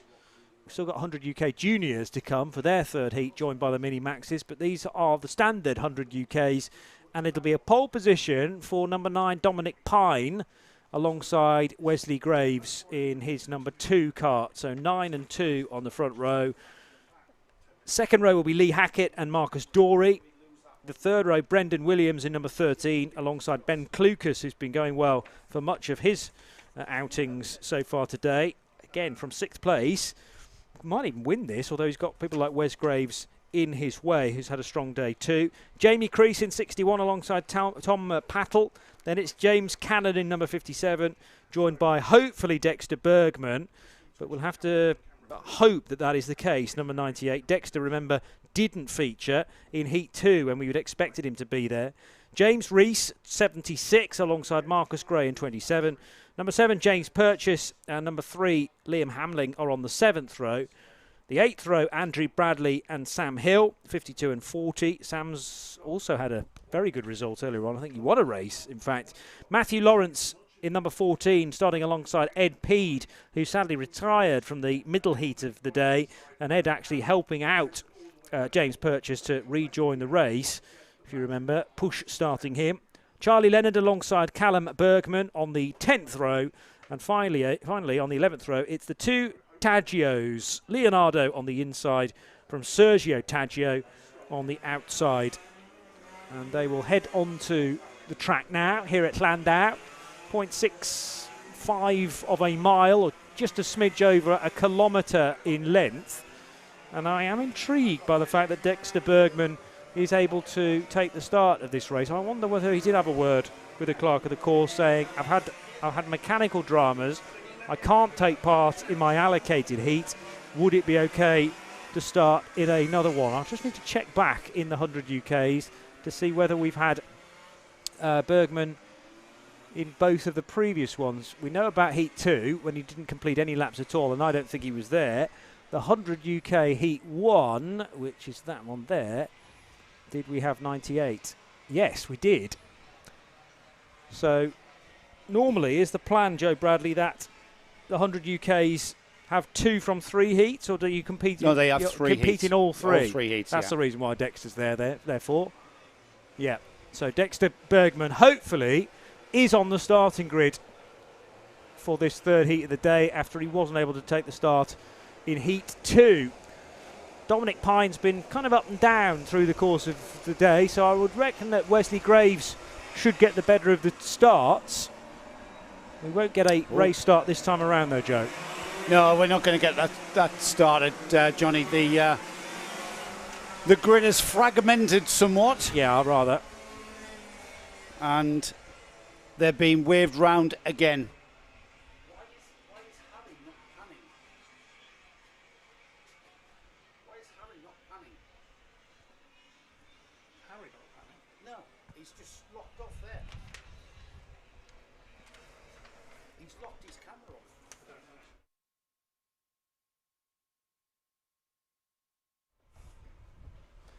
So we should get these underway again, John. It's pretty. What's that? Just flew out the window. It's pretty standard practice. My paperwork. The TKM engine, the air-cooled 2-stroke's been given more than one rolling lap. As we get, there's the leaders just coming through Diggers now, and onto the hanger straight. They will come towards the hairpin, and our pole position man, the 2 flex drivers, Dominic Pine, Wesley Graves, championship leader Wesley Graves, being led round 2 experienced drivers. They'll slow things down and then get things underway. And it looks like we are indeed racing. Wes Graves gets the inside line into the hook and hangs onto it on the left-hander. He got ahead of his teammate before the left-hander, and that's what he needed to do. Yeah, Dominic Pine trying to fashion an opportunity by the time they got to Surtees, but already through and starting to build a gap is Wes Graves as they head out of McWhirters for the first time through the very fast right-hander at Lancaster Curve.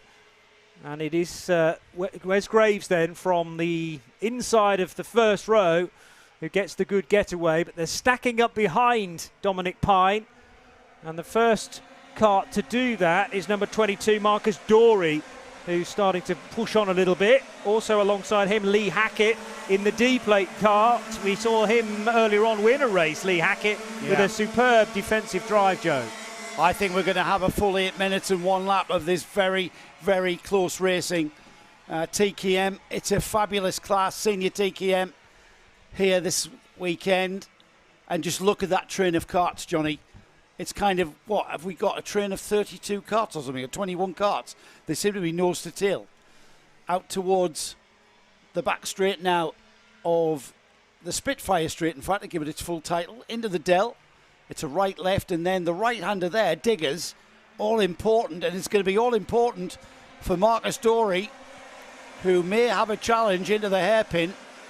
Not quite enough, and Wes Graves stays in the lead. Right, oh no, it's not Marcus Dorey, it's Dominic Pine still. Whether that changed into the hairpin. So the 2 flex drivers at the front of this field, and you know what, Johnny, what you're going to see here is an example of 2 drivers working together, not trying to trip each other up.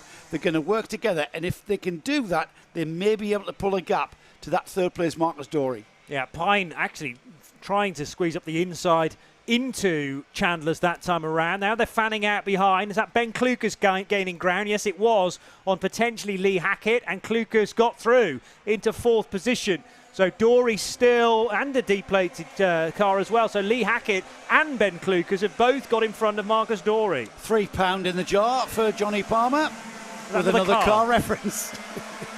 Getting too excited about drivers' names, that's the problem. Change for 3rd and 4th as Lee Hackett and Ben Klukas go ahead of Marcus Dorey. It's now going to be the D-plate of Lee Hackett and the number 84 of Ben Klukas. Can they catch the 2 flex teammates? Dominic Pine's the first on their list. Oh, and Ben Klukas alongside the D-plate of Lee Hackett and into 3rd place and ahead of Hackett has gone Klukas. And it was a great move at Diggers. These TKM seem to be able to do that at Diggers. We've seen a few times at Chandler's. At Chandler's, yeah. Yeah, which is a very fast approach. And we've kind of written Chandler's off earlier in the day as an overtaking opportunity. But these runners in the 100 UK have proved us wrong on several occasions. Klukas particularly likes an overtake into the right-hander when he gets very good exit out of McWhirters and carries it through Lancaster Curve. 1 stray kart there at Surtees, or it might have actually been at Chandler's. Remember that the track is feet apart at that point of the circuit. Surtees, the left-hander, as down to the inside of it for the race lead goes Dominic Pine to get it back again. 2 teammates absolutely side by side. Fabulous racing into the Dell, and Graves is back in front. And look what's happened. The moment they start a race, the karts behind them, Ben Klukas, Lee Hack and Marcus Dorey, are now right on the rear bumper into the hairpin. What are they like coming out the hairpin? Let's have a look. It's still the 2 flex drivers from Ben Klukas in 3rd place. Lee Hackett on the D-plate. Into the hook for what will be the 6th time. Out of the hook and onto the bomber straight now towards Surtees. That curving entry into that left-hand corner. It leads pretty much immediately into McWhirters. And now the all-important run down to Chandler's. We've seen this being an overtaking slot. Not this time, though, Johnny. Everybody playing good. Yeah, Pine, well, not wanting to disrupt, I suppose, Wes Graves' momentum too much because the teammates, as they jostle for position, have lost ground to Ben Klukas and to Lee Hackett as well. So it's a case of them having to work together to build a lead again. 2nd to 3rd. Klukas just ahead of Lee Hackett. Also not very far away, Marcus Dorey taking a watching brief in number 22. Tom Pattle is in 6th. Jamie Creese, Brendan Williams, Marcus Gray and Sam Hill up to 10th place now in the 40. This is great TKM karting now. The first 4 almost nose to tail. Slight gap before Marcus Dorey. Another slight gap for Tom Pattle in 6th. But this is not over, and it won't be over until it is actually over at that checkered flag. We've got Dominic Pine perhaps having to compromise his line through Chandler's there, and he's playing an excellent wingman to Wes Graves. If anything, he's holding up that Ben Klukas and Lee Hackett car, those Ben Klukas and Lee Hackett carts behind him. That's allowing Wes Graves to pull out a bit of a cushion. But you know what, Johnny? That cushion's almost disappeared by the time they get round underneath us and down to the hook. Yeah, really nothing between the top 4, but Marcus Dorey just losing touch with the quartet. Creeping through shot there on the left is the Tom Pattle and Jamie Creese scrap as well. So they're 6th and 7th. And Creese maybe looking like he's got a bit more speed than Pattle up ahead. Klukas a very different line through Lancaster Curve this time around. Wider on the approach to Chandler's. Does that work for him on the exit? It's kind of level pegging, to be honest. Lots of different routes into turn 4, effectively, on this track. And out now of Diggers they go. Onto the hanger straight once again. Wes Graves with a small amount of a lead. I mean, it's 2 kart lengths. Kart lengths, did you hear me? Kart lengths, if that. Again, so close between the 2 teammates. Ben Klukas a bit further back because he's having to deal with Welshman Lee Hackett. And the reason Ben has dropped off the back of Dominic Pine is because Ben had to defend into the hairpin. He had to go to the right-hand side of the track. That didn't optimise his line through the hairpin, hence he's dropped back. The 2 flex drivers out now, and they've got the biggest cushion we've seen for quite a while, with about 1 minute, only 1 minute remaining on the clock. Remember, by the time they'll get round, it'll be 2 more laps of racing when they come underneath us. 59 seconds on the clock, and they're already on the hanger straight. Right, left, right again through the Dell, through Diggers, now onto the hanger straight. And who breaks latest? Who has got the most daring in the closing stages? Lee Hackett's got the crosshair focused firmly on the rear of Ben Klukas' karts. With the orange helmet, Ben working his way through the hook, safely out of that part of the circuit. Still not really much closer as the 2 now are really starting to lean on one another a little bit. It's turned into a proper arm wrestle between these 2 teammates. So Dominic Pine says, well, I've tried to help you out here, Wes, but now I want to take the race lead in the closing stages. To the inside, not quite. He's having a look, isn't he? He knows that it's 1 lap to go, board this time by. They are through the Dell for the penultimate time, through Diggers, out onto the back straight now, the hanger straight. This is all about breaking into the hairpin. Everybody driving to the right. Now they flick to the left, into and out of the hairpin. It's the 1 lap to go board. Wes Graves, he's going to extend that championship lead, isn't he? If he can hang on to this heat win. He's leading at the moment. If he can turn this lead into a win, and would you believe that, Johnny, the flex drivers pulling out a bit of a gap, which disappears the moment I mention it. Yeah, I'm going to say, it's what like gap? The whole race. Ben Klukas closes it up again. Finally, though, the stranglehold that Tom Pattle had on 6th position relinquishes, and Jamie Creese has got ahead now for 6th. Here they go. Here comes Pine on the inside. No, not quite again. Into the Dell, and Dominic Pine now might be out of his rhythm.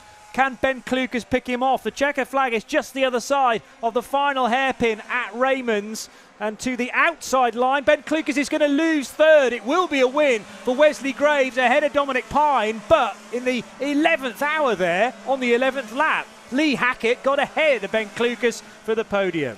Fabulous 100 UK driving as ever. The 100 UK class, some of the best driving and some of the best racing we've seen all season long in the NKC.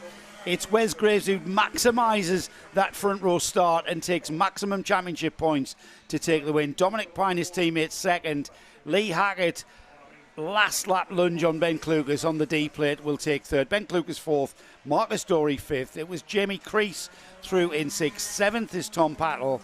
Marcus Gray is 8th. 9th is Sam Hill. Brendan Williams 10th. And then 11th was Ed Peed, James Purchase, James Rees, Liam Hamling, Matthew Lawrence, Andrew Bradley was 16th. Callum Bergman through in 17th.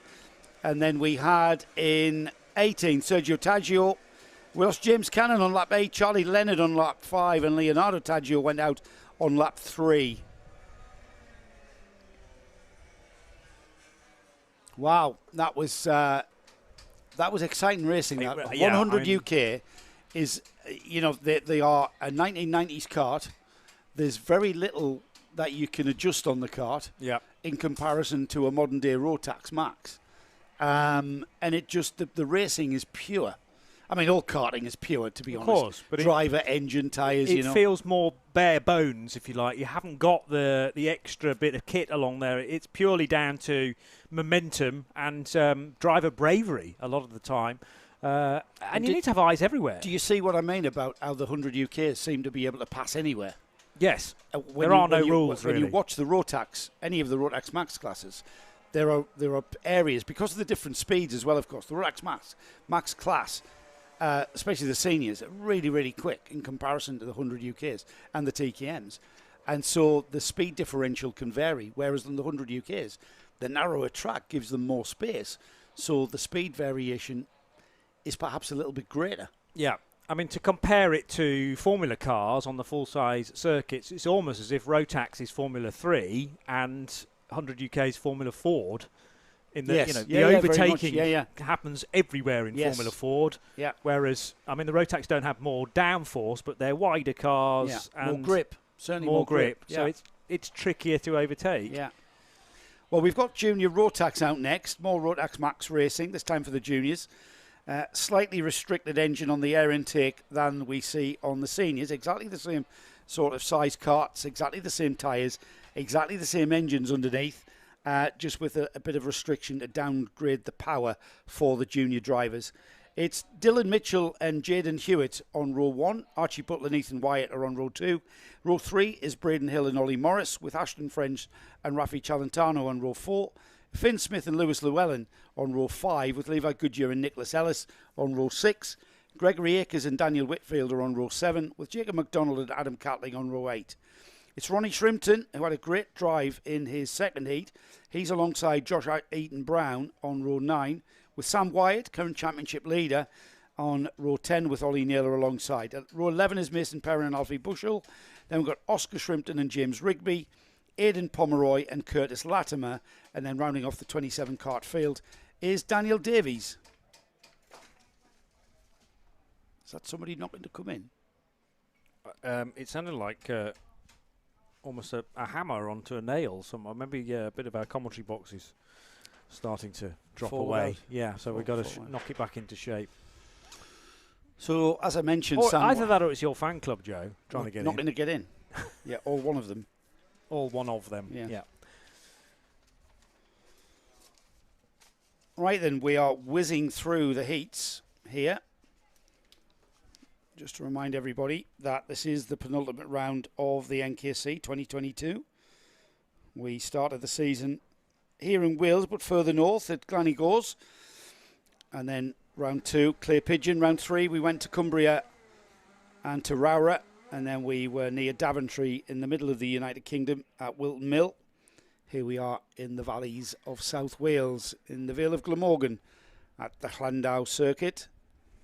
As Henry Baudet would say, the global centre of motorsport. Indeed. Anybody who follows karting on every level will know exactly who Henry Baudet is. And first weekend of September, it's the championship finale, the final round, which will be at Fulbeck in Lincolnshire, near, where did we say it? Newark. Yeah. Between Newark and Sleaford. There you go. So right on the Lincolnshire-Nottinghamshire border, and hopefully, what did you say, that was early September? First weekend of September. Yeah, so hopefully this warm weather will persist, although certain parts of the country, the UK that is, desperate for a bit of rain. Have you had much rain during karting events this year in the NKC? No, we haven't. Barely and anything. That's really messed with people's... What's Paul put his finger in there? Yeah, we had what? We had. They all went off. Yes, we've had sprinkles of rain, but we haven't had a full day of wet weather running. No.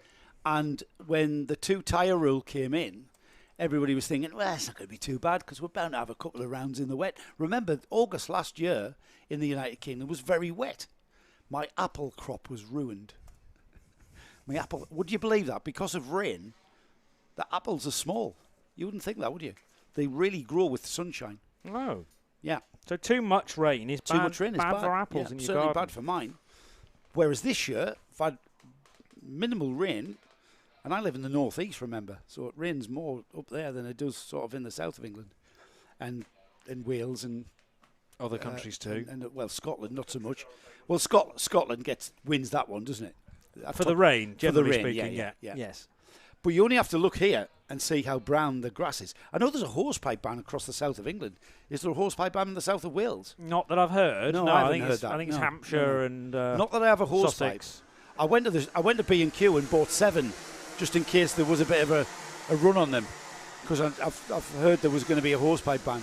You're trying to get into the illegal trade of hose pipes now for Yeah. those that have got it banned. Yeah. You know, black market. It's not a bad idea. Right then, let's hope these juniors can get themselves sorted out on this outlap and we can get this race underway. I'm not sure where my money would be, whether or not they're able to do that, or whether they want to give themselves an extra lap. So they're already on their pace lap, down towards Scotty at the far end of the track. He's on our camera position just on the outside of Lancaster Curve, just before Chandler's, giving some great footage of the karts going through that section of track, which has become a bit of a passing area, actually. I'm pleased I chose that as a camera point, Paul. I think we've caught all of the major action. So we're in grid order on the hanger straight towards the Raymond's hairpin. And we look, if they can slow that pace down, I think the starter will be happy. Might be a bit quick for him. No, I think we're racing. I wish I could see those lights. You know that, Johnny? We are indeed racing into and out of the hook. It looks like, is that Jaden Hewitt? Oh, we've got a challenge for the lead. I'm not going to hazard a guess who that is. Out, can't quite see the number. It's the number 35 of Braden Hill. Braden Hill currently second in the championship. Yeah. Through and up, already climbing up the order. He's into what looks like 4th place there. Archie Buttle that Braden was battling with in the first few corners. Buttle's dropped back to 4th position now, I reckon. So 35 leads from 81. So that is That's Braden from yeah. Jaden Hewitt, as you said, in 2nd. And then in 3rd position, confirmed at the line to be Archie Buttle, who dropped back to 4th initially, back up to 3rd. Ethan Wyatt is 4th, ahead of Ollie Morris and Ashton French. And then it's Gregory Akers, Levi Goodyear, Rafi Celentano and Lewis Llewellyn. That's our top 10. As Braden Hill just lifts the flap on his radiator there, just to let a bit of airflow through it. His engine wants that at an optimum operating temperature, which he has a gauge on his dashboard, which is in the centre of his steering wheel. So he's looking at that. He's not just turning the wheel, he's looking at how operating that kart is going on. And you'll see when the engine starts to cool, he will close the flap again as they complete lap number 2 then. We've got Ashton French jumping ahead of Ollie Morris into 5th place. No changes all the way down this junior Rotax order though. Akers stepping the tail out on the exit of Raymond's hairpin. I noticed that was to try and fend off Levi Goodyear and the approaches from the 16 kart. But into Chandler's goes the race leader Braden Hill from Jaden Hewitt along that short section of straight through the Spitfire straight itself and into the Dell. But it is Braden Hill who's just starting to stamp his authority on the early stages of this 8-minute race, the 3rd and final heat for the junior Rotax. So 3 laps completed then, and the question certainly on mine and Johnny's lips is whether or not Jaden Hewitt has anything in the toolbox, as has Archie Bull. We've had a change down the order as Ollie Morris drops down to 9th now. Gregory Akers, Levi Goodyear and Rafi Celentano moving slightly up the order there. And the chase is on. Braden Hill currently 2nd in the championship. Let's see where Sam Wyatt is down the order. Can't see him all the way down to 20th, Johnny. There he is, 13th. So Samuel Wyatt being stifled somewhat in his progress. Got Ronnie Shrimpton right behind him, down in 12th and 13th. But the leader's already away and out of the hook already, Johnny. Ollie Naylor ran a little bit wide there. I thought he'd lost ground, but actually gained positions net, one lap to the next. Battling away with Sam Wyatt, actually. Naylor is now edging from one side of the track to the other is Ashton French, massively on the defensive, running in and out of Chandler's. Naylor with the orange helmet then. French with the orange helmet in the 53. And now out of Diggers they will go. Race leader still Braden Hill. They were almost tripping over one another coming through the Dell. Braden Hill, that's allowing Braden Hill to extend that lead. It's on about 0.8 of a second. Jaden Hewitt has dropped to 5th. And it's Ashton French and Gregory Akers who are absolutely nose to tail there. The number 43 trying to get, in fact, that's the number 43 getting ahead of the 53. That's Akers in the black helmet, with black race suit. Very stealth looking. Could be the Stig. Rather than all white suits, all black suit for Akers, who's got ahead of French with the orange helmet. Then Jaden Hewitt behind them. And Ethan Wyatt completing the top 6 with 4.5 minutes already gone. Little bit of curb being taken by French, more so than Akers there. So Akers gaining a few more kind of crucial tenths of seconds to eke the gap out. Braden Hill still leading from Archie Buttle. In and out of Surtees they go. There's the leader through McGuirter's, the sweeping right-hander. That brings them back on to the Lancaster curve. Just in front of Scotty, our cameraman there, who gets that beautiful tails away shot at Chandler's. And then we watch them into view of Harry, who's on that camera, out of the Dell and Diggers and onto the back straight and heading towards us at the hairpin. Things beginning to settle down, if you ask me. Braden Hill crosses the line, 7 laps completed. It's Buttle, Akers, French, Levi Goodyear ahead again of Jaden Hewitt and Ethan Wyatt. Levi Goodyear on a bit of a charge, keep an eye on him, but the carts ahead of him, they're going to be tough to catch, Johnny, because they've just put in blue and purple lap times.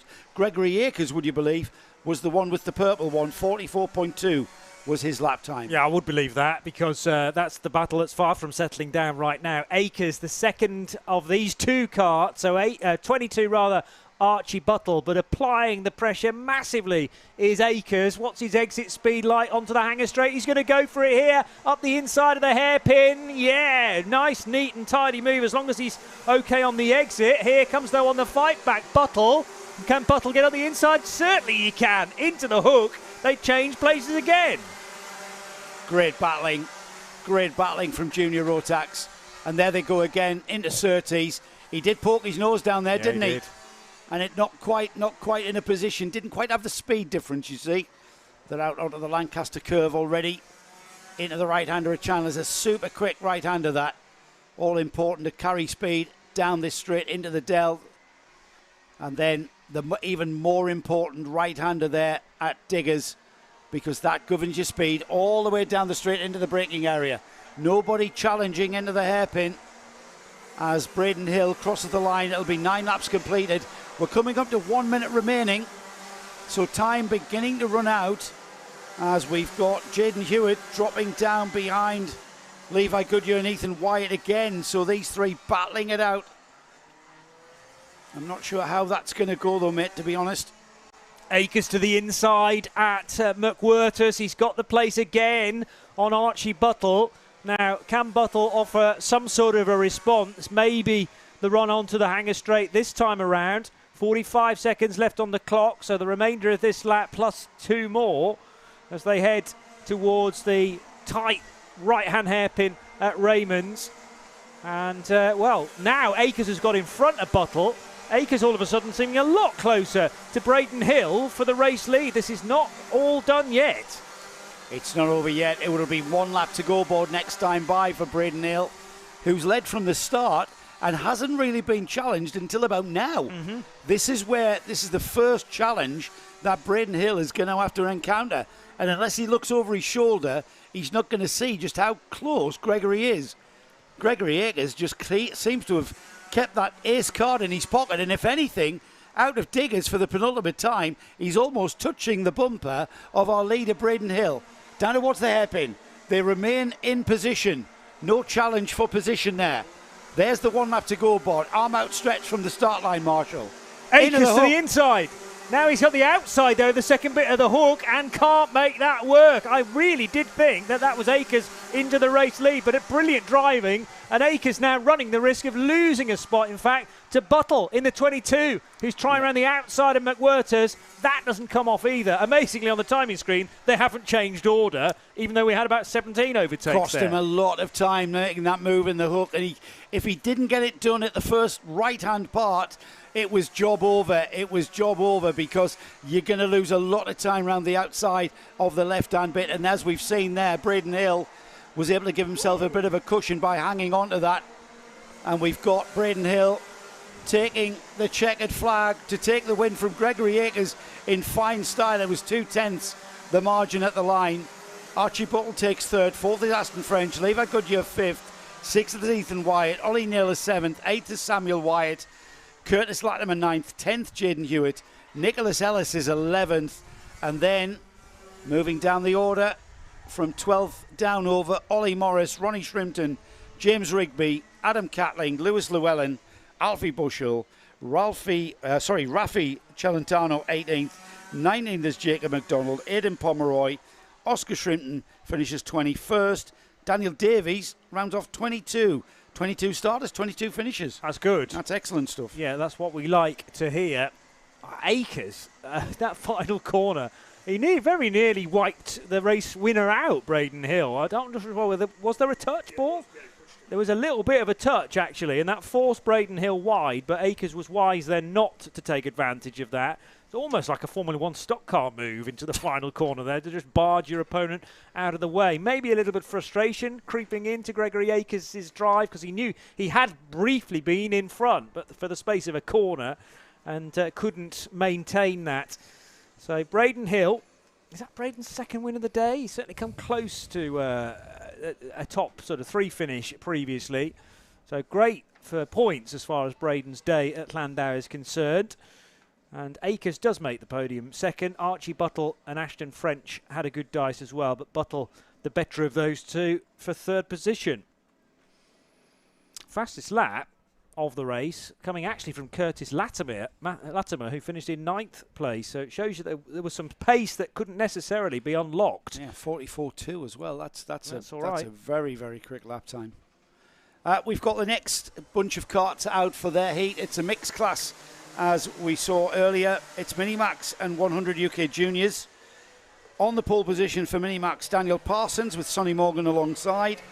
Got Harris Roberts and Emily Cotty on row 2, Eric Smith and Daniel Haynes.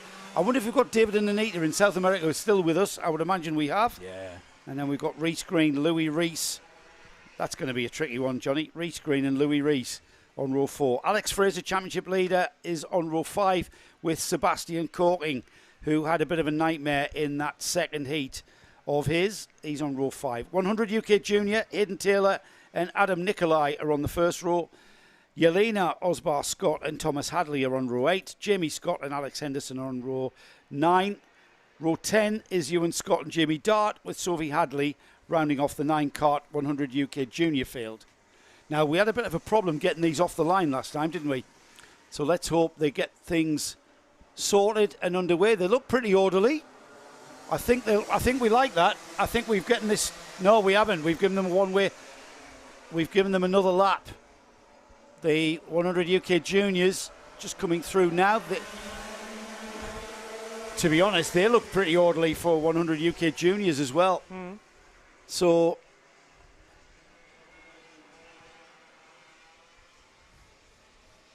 I have no idea whether we've started this or not. Well, let's just call it as if we have. I think we have. The number 45, Harris Roberts, thinks we have. He's just had a sneaky look over his shoulder then. There are marshals out on track dealing with start line marshal waved his stick in a circle. Yeah. Well, they're certainly not in formation now to take a start. We're racing. We are racing. Harris Roberts over the line to lead at the end of the first lap from Thomas Hadley, Daniel Parsons running in. Well, actually, it's Sonny Morgan second, then Parsons third, Eric Smith in fourth, ahead of Daniel Haynes. Red flag. Got a cart off. And another one in the wall. It's one of our 100 UK runners.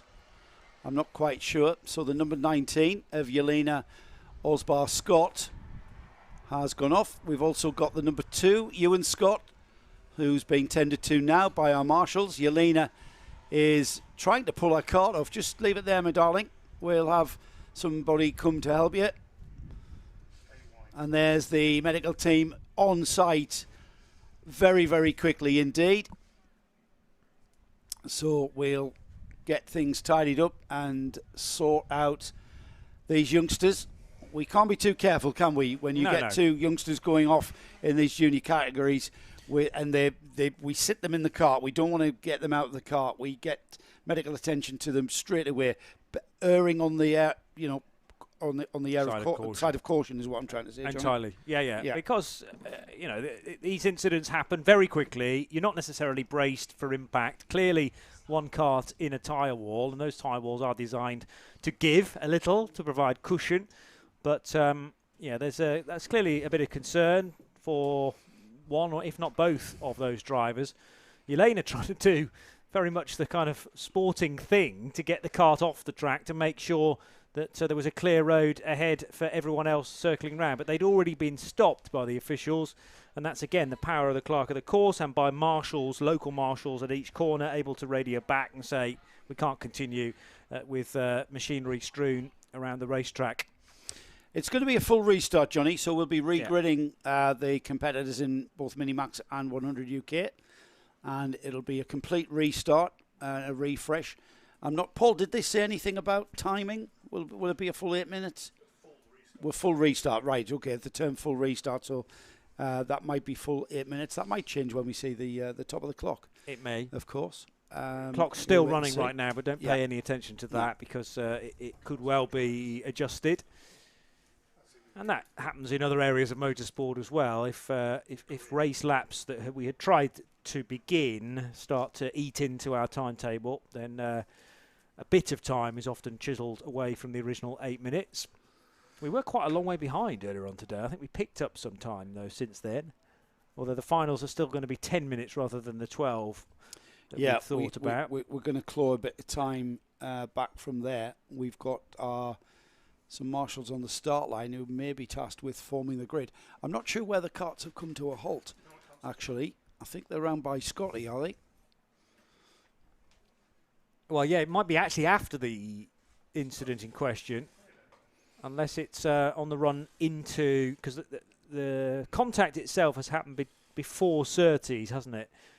There was a cart off to driver's right on the approach to that left-hander. They're at Lancaster Curve. Scotty's before it. Them. Brilliant. Yeah, they'll be put into grid order there. And with it being a full restart, that doesn't suggest to me it'll be a single file restart, therefore. No, it should be two abreast again? Yeah, 2 abreast, yeah. Okay. It should be. Yeah, that's the way it works. Yes. We've got 4 more heats to get through before we start our finals. And the first final to kick things off will be the final for the 100 UKs. We've completed their 3 heats, and we've already got a grid for them sorted. We'll be going through that more closer to the when it comes to their final. We've got the Junior Rotax final then second, and then the Junior Rotax B final will be third. That will be an 8-minute run for the B finalists. There's no qualification through to the Senior Rotax B final. There will be a qualification of, I believe, 6 carts. I'll check that. Actually, could you check with Will? Yeah. How many people qualify through from the B final to the back of the grid? Sometimes 6. It might be 4. So either the top 4 or the top 6? Yes. I just need so there are places up for grabs on the back of the A final grid. That's right, yeah. So the first 4 or the first 6, which we'll qualify through to the A final. We've then got the Senior Rotax 177B final. Same again, 8 minutes. The Minimax final will come next, and then we've got senior TKMs, and then we've got our 2 senior Rotax classes, senior Rotax 162s with their A final, and then rounding off the afternoon here at Llandow will be the senior Rotax 177s. Weather forecast is to stay as beautiful and scorchio as it is now. There really is not a cloud in the sky above me. Little wispy cloud off to the left here in the Vale of Glamorgan. A beautiful part of Wales, a beautiful part of the United Kingdom, actually. And as my commentator colleague Henry Baudet calls it, the global centre of motorsport here at Llandow. I don't know where he gets that from, but we'll give him it. So we're just sorting the grid out. It looks like we've got the medical teams arriving back, so that indicates to me that Ewan Scott and Yelena Osbar Scott will be fine. Whether or not they'll continue, or whether they've had a little bit of wind knocked out of them, we will see when they come round to form up their grid in front of us. So Johnny just on his way back up the stairs from speaking to Will, our timekeeper. And we've got Johnny back with us now. Hello. Right, it's 4 places on the back of each of the A final grid. Right. So top 4 from the B final go through. This will be, as we've mentioned, a full restart. So original grid, but only for 6 minutes. Right. Rather than 8.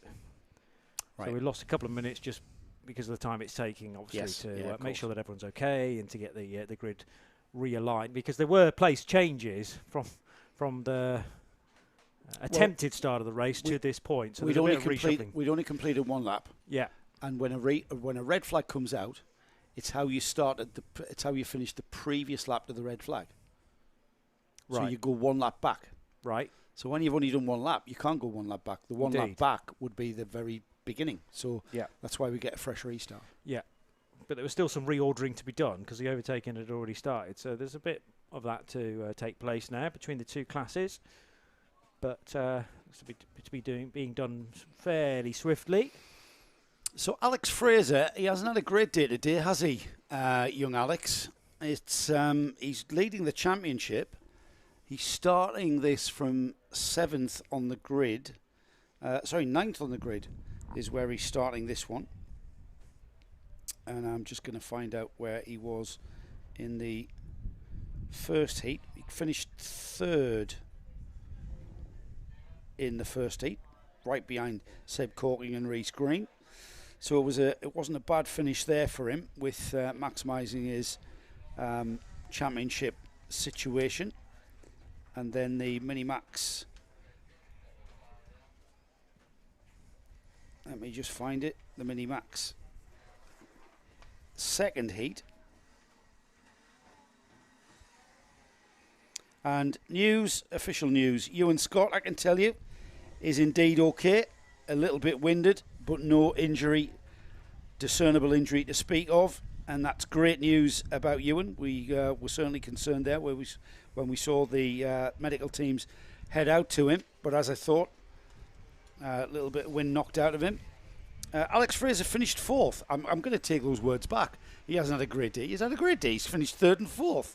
So his championship lead, it's consolidating. Unfortunately, I think might be what I'm thinking is the fact that Reece Green finished ahead of him in that first heat, which is the only real sort of downer he's had to his day. You might be able to hear that in the background, which means that we've got karts on track and we've restarted them pretty much straight away. Clock ticks down from 6 seconds, and it's Harris Roberts in the 45 has gone off into the lead. Daniel Parsons, is that the number 79? Daniel Parsons, yep. He's in second. These two beginning to pull out a little bit. We've got Thomas Hadley, Eric Smith, Emily Cotty, Reece Green, Daniel Haynes, Alex Fraser, Seb Corking, Louis Rees. And then we've got Hayden Taylor, Adam Nicolai leading the 100 UK juniors around. So across the line, it'll be 3 laps completed on the timing, with Harris Roberts leading. There is a little bit of a swap around from grid order there, as everybody moves up ahead of the kart they were alongside at the start grid. So Roberts, theoretically, after only a lap because of the red flag and then a restart, but it's almost as if the 2 times are being aggregated together. I don't think that is the case, actually, because we hit the stoppage button to deal with the incident. Harris Roberts will be the leader into Raymond's hairpin and starting to build a gap now back to Daniel Parsons in kart 79 from Eric Smith, looking for an inside line into the hook, but not forthcoming just yet. Further down, Adam Nicolai again leading the 100 UK junior class. Nicolai's had a really strong day. He's ahead of Thomas Hadley. So man on the move is Seb Corking. He's already moved ahead of 2 karts. We'll see if we can pick up the number 52. He's just behind this leading pack, just coming into view right there. Well done, Scotty. You've picked him up straight away into the Dell. And there is Seb Corking now needing to close in on Emily Cotty ahead. As they come through, we'll just check their lap times and see who's doing what. As Reese Green goes ahead of Eric Smith into 3rd. Seb Corking already up to 7th, ahead of Daniel Haynes, Louis Reed. Emily Cotty has dropped right down the order, 6 places. So Cotty has dropped out of contention there. I'm not quite sure what's happened to her. She lost about 5 seconds compared to those around her in the race, so maybe a slight error or some contact with another kart has hugely delayed Emily Cotty. But time yet to make those places up again as we focus in on Seb Corking through the Dell, out of Diggers and onto the Hanger Straight. Corking is in 7th position behind Alex Fraser. Race leader still Harris Roberts ahead of Daniel Parsons, with Reese Green in 3rd. Yeah, and it looks like Corking's progress has been stifled somewhat. It's gone out to just on a 2nd now to Alex Fraser. And let me just get a look at that gap between Alex Fraser and him. Alex Fraser, yeah, lapping there 45.9. Seb Corking's 46.1.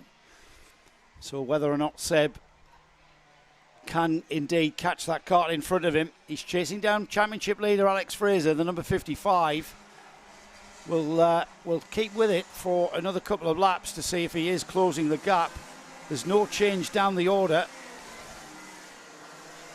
Checkered flag being shown. Checkered flag being shown. I think we've got another incident out on track that has brought that out.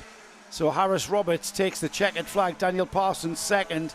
Reese Green 3rd. Eric Smith will finish 4th. Sonny Morgan 5th. Alex Fraser 6th. Seb Corking finishes 7th. Daniel Haynes 8th. Louis Reese 9th. And then the winner of the 3rd and final heat for 100 UK Junior, Thomas Hadley, takes the win. Adam Nicolai is in 2nd place. 3rd place is Jamie Scott. Aidan Taylor is 4th. 5th is Jamie Dart. And then Yelena Osbar-Scott will finish in 6th. So a little bit of an instant-packed Mini Max and 100 UK. It's not out of character, I've got to say, Johnny. Okay. 7 laps is the kind of labelled distance by the end of that, but I know for a fact we didn't do 2 of those. Well, there were 2 laps from the initial start, bolted on to the rest of the race, so effectively a 5-lap dash, and therefore shorter than what we'd expected to be a 6-minute affair. But as you say, Joe, if there's something else out on track, maybe an excuse for an early checkered flag to avoid any more upset, and Harris Roberts having to sail through some choppy waters there, all sorts going on in that race and lots of potential distraction, but it didn't send him off the rails, and he comes home with a winning margin of just under a second over Daniel Parsons in 79 and Reese Green in the 71. I'm pleased with the fact that Reese Green has managed to rectify those kart issues from earlier on, which nearly saw him not be able to compete in Heat 2 But because of a stoppage in that race as well, Rees was able to take the restart, and he's kind of never looked back since then. Another podium result for Rees in number 71, ahead of Eric Smith, Thomas Hadley and Alex Fraser. And the class victory for the 100 UK juniors going to Adam Nicolai again, finishing ahead of Jamie Scott, with Hayden Taylor looking good for a podium finish. So there are 3 more heats to go today. The third heat for the senior TKMs, heat 4 for the senior Rotax, and there's a 4th heat as well for the Rotax 177s, before we turn our attentions, switching the afternoon's narrative to the finals today, all for 10 minutes plus a lap. And the first of those in 3 races' time will be for the 100 UKs, Joe. Yeah, we had that premature checkered flag come out there, Johnny. I've just established exactly why. We had a kart. I haven't got the identity of the kart, but there was a kart that came off at the Dell and was basically blocking the whole track. So discretion being the better part of valour, the organisers pulled the checkered flag rather than red flagging and delaying the meeting any further. Well, that, I have to say, is terrific heads-up race management from those in charge. Yeah, because, yes, everyone's on the end of a radio. They've got headsets. Our starter, for instance, got a headset strapped to his head. But, you need to be ready with your flags to say, this is the end of the race, get the checker ready, rather than the blue or the yellow that he's got in his hands. Yeah. But, I mean, these guys have been doing it for a number of years, but I'm impressed with the response times. Yeah, it was pretty good. We're already getting underway. Senior TKM out for their third and final heat. Heat 1 was run by Callan Lamont. Heat 2 was run in fine style by Louis Bevan, if you remember. He just walked off and left everybody. It's going to be a bit different, this one. Alexander Lehman and James King are on the front row. Curtis Granger and Mitchell Ball. Mitchell Ball, remember, is leading the championship coming into this round. He's on row 2. Matt Slate and Ollie Milner on row 3. Row 4 is Owen Potter and Ricky Wright. Matthew Horton and Jason Lovett are on row 5. Lucas Sullivan, Joseph Phillips are on row 6. There's Louis Bevan on row 7 with Cameron Ross alongside. Behind Louis' teammate Leanna Page and Adam Crofts-Davies on row 8. Row 9 is James Hull and Joseph Jacks. Row 10 is Gordon Smith and Oliver Fathers, with Callan Lamont right at the back there in 21st, with Charlie Savage rounding off the 22 kart field. So, all to play for, and probably we're going to see an action-packed senior TKM final heat here, Johnny, because everybody knows how important it is. We've got a straggler at the back of the field. That might not deter this race being... No, they are being sent round again.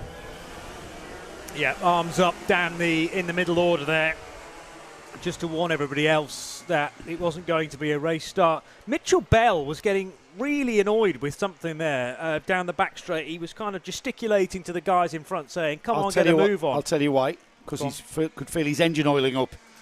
And it wasn't going to run very well, so he needs to get going. I need to blast this out, is probably what he was doing. However, no one can hear you. No one under a helmet can hear you scream. It's like space.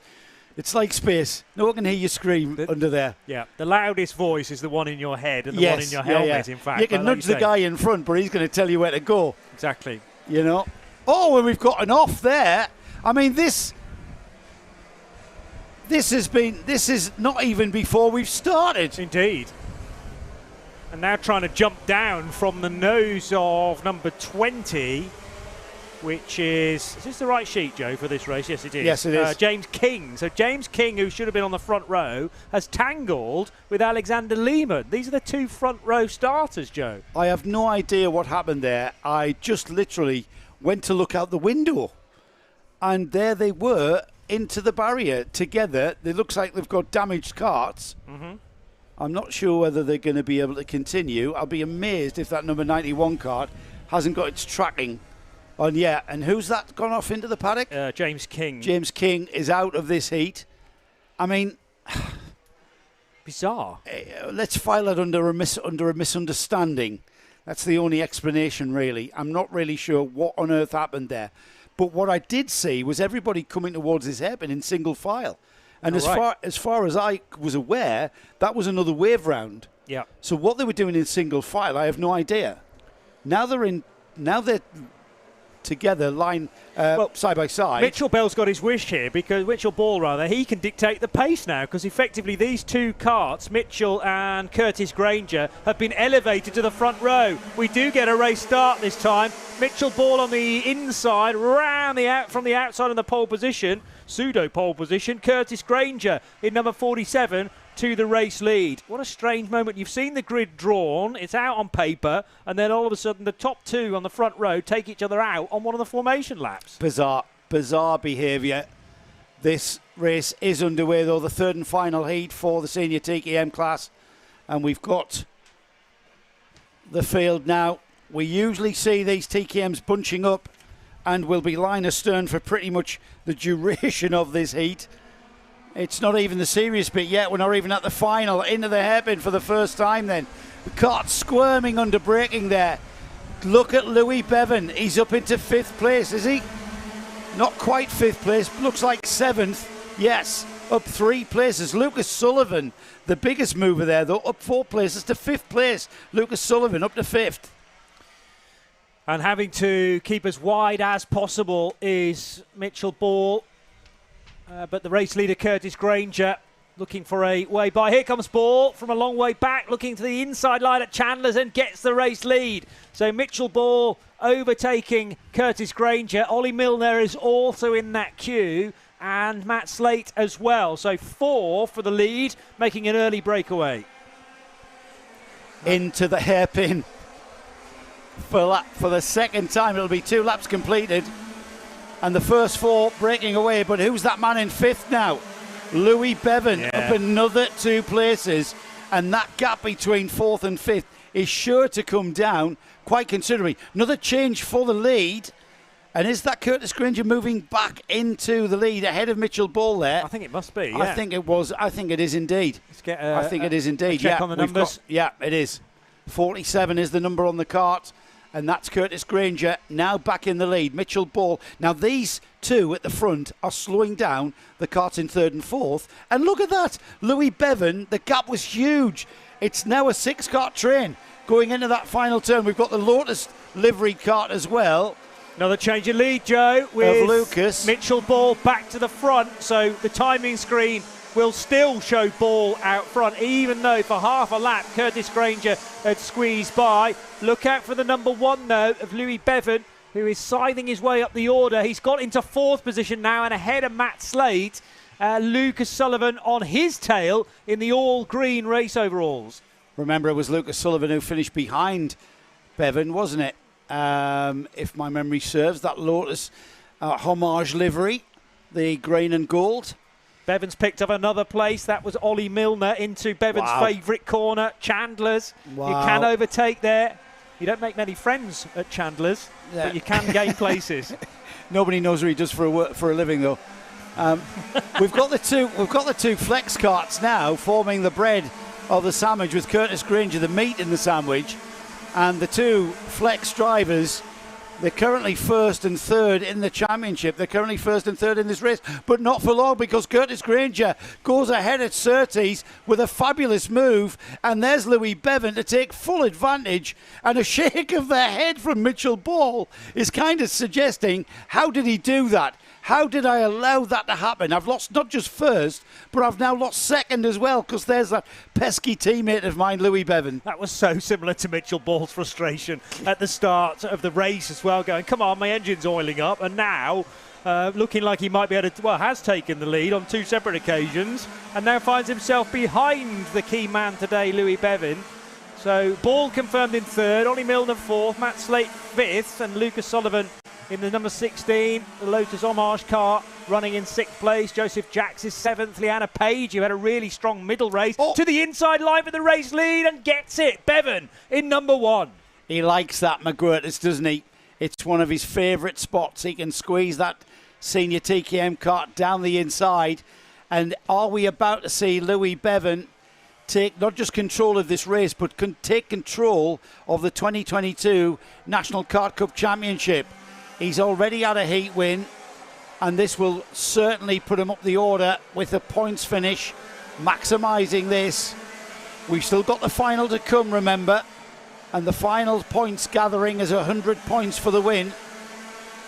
And look at that, John. He's already pulling out a gap. He's the man. He's the man to beat in senior TKM once again in this NKC Championship.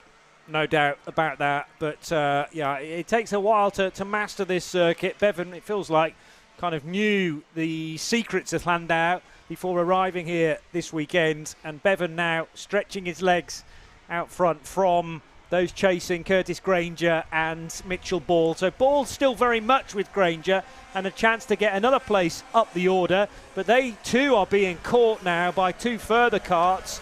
Number 62, Ollie Milner, and Lucas Sullivan in number 16. Matt Slate not that very far away in number 11 as well. No change on the timing screen. In fact, the only change that lap was Alexander Lehman moving up to 12th ahead of Jason Lovett. That's the only movement we've had. That's not going to remain the same though. Still 2 minutes remaining. And whether or not Curtis Granger can get back on terms with Lewis Bevan, I think that one's been answered. He's already pulled a second, but it's Mitchell Ball who we've got to keep an eye on here, because Mitchell Ball, the other flex driver, he's seeing his teammate Louis Bevan just leave and check out. He'll not want to let him get too far ahead, and he looks down the inside at the hairpin. Very good. And he makes that outbraking manoeuvre work for him.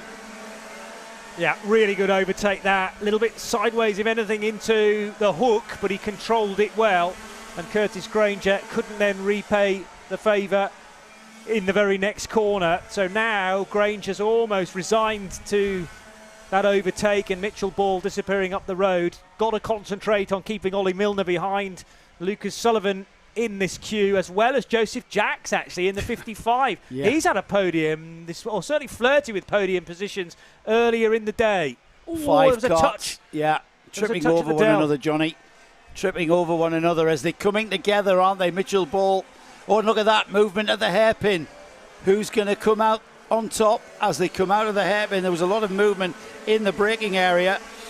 Lucas Sullivan's got a bit of trim, well, quite a considerable amount of trim now, trailing from the back of number 16, that whole brace section. That's a rear bumper.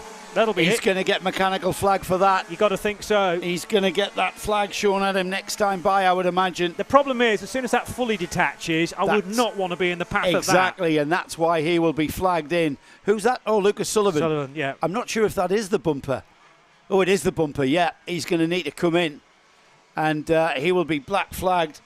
In fact, there's the start line marshal hurriedly putting the pit lane board, or the pit warning board out there. It's hanging on by a thread right now, but it is backwards and forwards, left and right around the track. So he's going to see it now, Johnny. He's going to see it now, number 16. I think it's fallen off. It's not on his kart anymore. So has that now caused a debris problem on the racetrack? There are yellow flags. Yes, it actually made a break for the paddock. No, it's still there. It's still there, though. He's still got broken bits. Well, Marshall's just picked up quite a big piece there, the other side of the Armco barrier. Ah, so yes. The bulk of it's come off. It's obviously well trained, because it made a break for the paddock. It's going to mean that Lucas Sullivan's heat is going to pretty much come to. And saying that, I don't know. If he forgets to see the meatball flag, he can get away with this, because they're about to enter into their last lap. Yeah. It's whether or not he'll be issued a penalty for not reacting to the mechanical warning flag, which is basically get to the paddock as quickly as possible. So I would imagine that might change his finishing order. I think he's it's sort of sorted itself out now. Yeah, but that's not how it was intended. Indeed. And that might fall off. And like you said, Johnny, you don't want to be on the receiving end of that. That bumper's basically on by one bolt, and if it's broken as it has. Anyway, Louis Bevan on his final lap into the final turn to complete his heats. And I would imagine with 2 heat wins, we'll see Louis Bevan in the final take the grid on that pole position.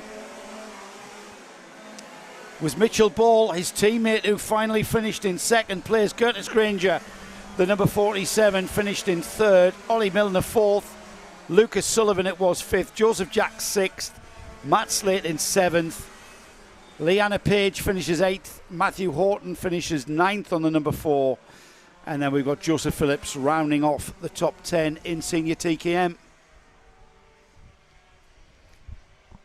So plenty of unexpected action within that. Great dicing for second position between Mitchell Ball and Curtis Granger. Then that peculiar moment where Lucas Sullivan's car started to fall apart around him, but it was a result of a touch, I reckon, into the dell. He's been hit. He's been hit hard, and that's stressed one side of the bumper and broken it away. And then the whole thing fell off into Raymond's hairpin. But I suppose it remains to be seen whether Lucas Sullivan will be allowed to hold on to that 5th place finish. Do you get a certain amount of laps to react to a mechanical warning flag? Yes, you do. And he will say, well, if it's 3 laps, I didn't have 3 laps in order to sort the problem out. Especially here, Johnny, because you are, I mean, you're responsible for seeing that marshal's post at the start-finish line. Yeah. So you've got to be attentive to that area. But when you come out of that hairpin, the start-finish line is on a curve and followed very quickly by the braking area for the hook. So your focus is getting through that curve. You remember that he was right up behind the cart in front of him. So it's just kind of a glance off to your left to see that warning board, which you're kind of responsible to do. Entirely. At that point. You've got to notice the marshal flags. Doesn't matter what you're involved in.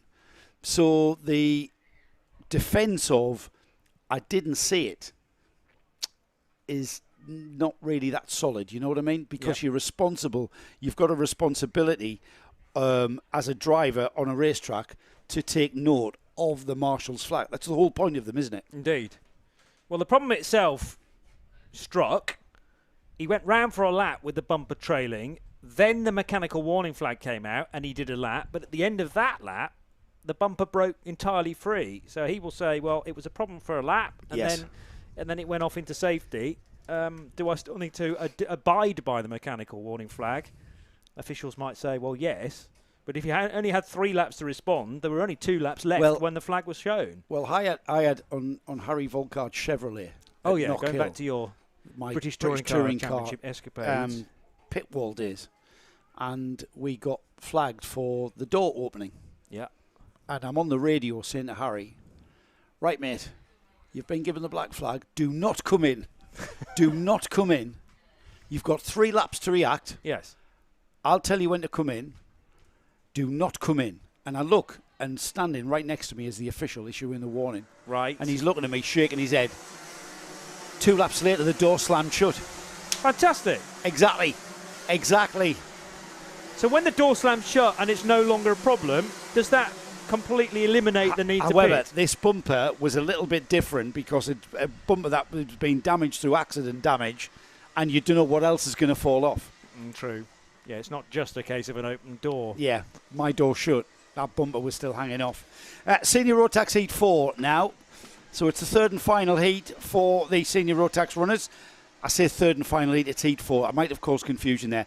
All of these competitors are now in their third and final heat, even though we've had 4 heats, because we've got more than we have here. We've got more than 34 Senior Road Tax drivers. Pedro Oliveira is on the pole position with Thomas Storer, the current champion. We spoke to Thomas in the lunch break. I hope you saw that. Hopefully they may be given a once around for us nattering. I think he is going to give them a wave around, you know. We'll wait and see. No, he's let them go. Or has he? You got through 2 names on the grid. And everybody else is third. I give up reading this starter's body language. I really do.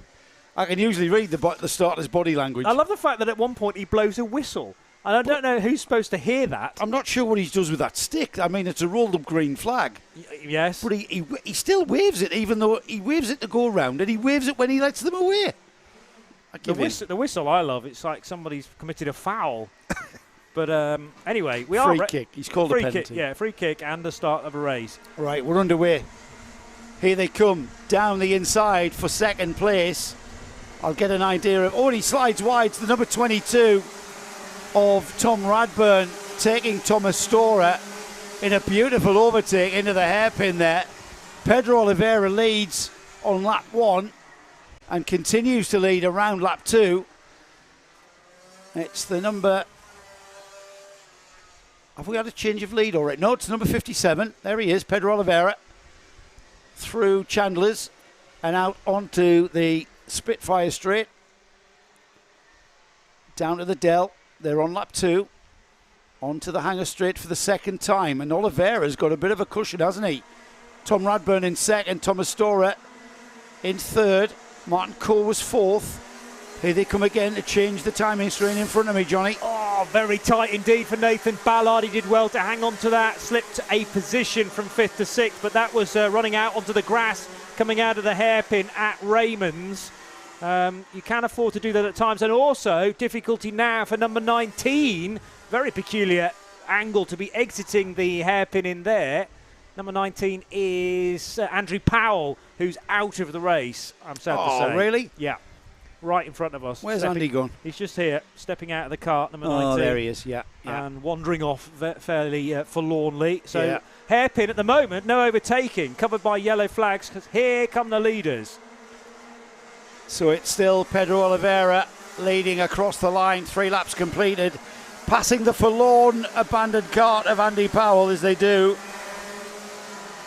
Tom Radburn second, Thomas Storer third. Gino Cook in fourth, Martin Coe fifth. It's Nathan Hope sixth, Nathan Ballard seventh, eighth is James Cosson, Luke Evans ninth, and rounding off the top 10 is Martin Jackson. You're commentating and sneezing at the same time there. That was skill. mightily impressive. Pedro Oliveira's lost the race lead now to Tom Radburn. Happened out of McWhirter's and through Lancaster Curve. But Oliveira still showing good speed in number 57 to stick with the race leader as much as possible. The yellow flags have now been withdrawn. So everyone's had a chance to see where Andy Powell's cart has ended up, to say, right, you know where it is, just don't drive into it. And Andy is no longer in the cart, which is good news. He's the safe side of the barrier. It's Radburn from Oliveira, nose to tail. Bit of a gap back to Thomas Storer in third. Gino Cook is fourth in number 43. But Oliveira, having been overtaken, still no let up really in his pace, and he's capable at the moment of getting back in front of Tom Radburn, I'd say. Yeah, he's hanging with him, isn't he? He's got the pace to stay with him, if anything, closing up onto the bumper of Radburn there as they go out onto the Hanger straight. More yellows at the hairpin because we've had another problem for, is that Reese March? 50, yeah, it could be 58. Reese no longer in the cart either, but straight on into the barrier at the hairpin. And has he connected to the barrier? Yeah, Reese again is not in the car. They've already wheeled it. It had made contact with the red and white, right, and they've now wheeled it to safety. All right, Radburn leads then, getting back to this race. And Oliveira's going with him, hasn't he? The Radburn went through, and Oliveira's going with him. They've pulled out quite a gap there at the line. It was 1 second between Oliveira in second and Thomas Storer in third. Gino Cook in fourth still. No change down the order to 12th. Into the hairpin then for the 6th time. And it'll be 6 laps completed this time by across the line. Fastest lap of the race for Tom Radburn. A 44.161. It's a 44.315. Personal best for Oliveira, who's chasing him down, Johnny. But I'm not sure he's got the pace of Radburn. Yeah. Radburn seems to be the man on the man of the moment in this third and final heat for Rotax. It's just very small amounts, isn't it, that Radburn is quicker here and there. You're probably only talking about hundredths of a second per lap, but they're all stacking up now to go against Pedro Oliveira, who led in the early stage. Oh, a bit too much curb there from Oliveira as well, which has denied him the same sort of straight line speed compared to the race leader, down the Hanger straight and into Raymond's. Yellow flags no longer being displayed again, so your best opportunity to overtake on this short 0.6 of a mile circuit is available once more with greens flying. Gino Cook's fourth ahead of Martin Coe, Luke Evans, and looking further down the order, Ari Barker, who, as he's been doing all day, gaining ground. Ari now ninth. So yeah, I think Radburn, if he continues in this vein, he's going to clinch this. He's only got just over 2 minutes remaining, so once he got past Oliveira, he has been able to maintain that gap at about half a second. They're into the final turn already, out and across the line. Gap to Storer behind, that's continuing to go out by half a second a lap. Storer 2.5 seconds behind Oliveira in second. Gino Cook a further 3/10. Then Martin Coe Then Luke Evans, Harry Barker up into 7th, as you described, Johnny. Nathan Hope down to 8th. Jack Jones and Simon Keeble. Martin Jackson just outside the top 10 now, with that 11th place behind Keeble. Nothing between Martin Coe and Luke Evans as well. Pretty sure they are teammates of very similar coloured karts anyway for 5th and 6th. And they head down the race leaders now head down the back straight, peering out of our window for Martin Coe versus Luke Evans. Yeah, and there they go with Harry Barker tucked in behind. Race leaders approaching and are now exiting the hook. This is the 3rd place scrap though. Thomas Storer versus Gino Cook, 3rd and 4th. Can Cook get past Storer? That's the question. Time ticking by though. We're now inside of the final minute. So we've probably got time for 2 more laps as the leaders will come through. They're lapping in 44 seconds as the number 22 continues to lead. We're looking at the number 1 and the number 43 out onto the back straight, the hanger straight, and with the clock now at 35 seconds as they cross the line in the lead, that means it'll be 1 lap to go board next time by. Very good run out of the hairpin for the 4th place kart, and that was Gino Cook almost up the inside of Thomas Storer, who's under huge pressure now. Can't afford to get one line wrong into the left-hander at Surtees, and the place is changed. That's almost like a Finding Nemo helmet, isn't it, for Gino Cook, the orange and the white, and he's found 3rd position from a long way back. But it felt like an overtake that had been built up over about 5 corners. I think you're right, Johnny, because what he was doing there is he was sussing out where he was going to make the move. And he knew he had to come out of the hook really well. And it's the final part of the hook, that right-hander, which maximises your speed down the bomber straight towards Surtees. And Surtees has got such a wide entry, it really does open up the passing opportunities there. Yeah. And that's exactly what that corner has been designed to do. With that wide entry, you can see where the track's been widened, and it's for that very reason. It creates a passing area. Final lap for Tom Radburn. There he is, the number 22, just about to encounter some back markers here in the final stages of this race.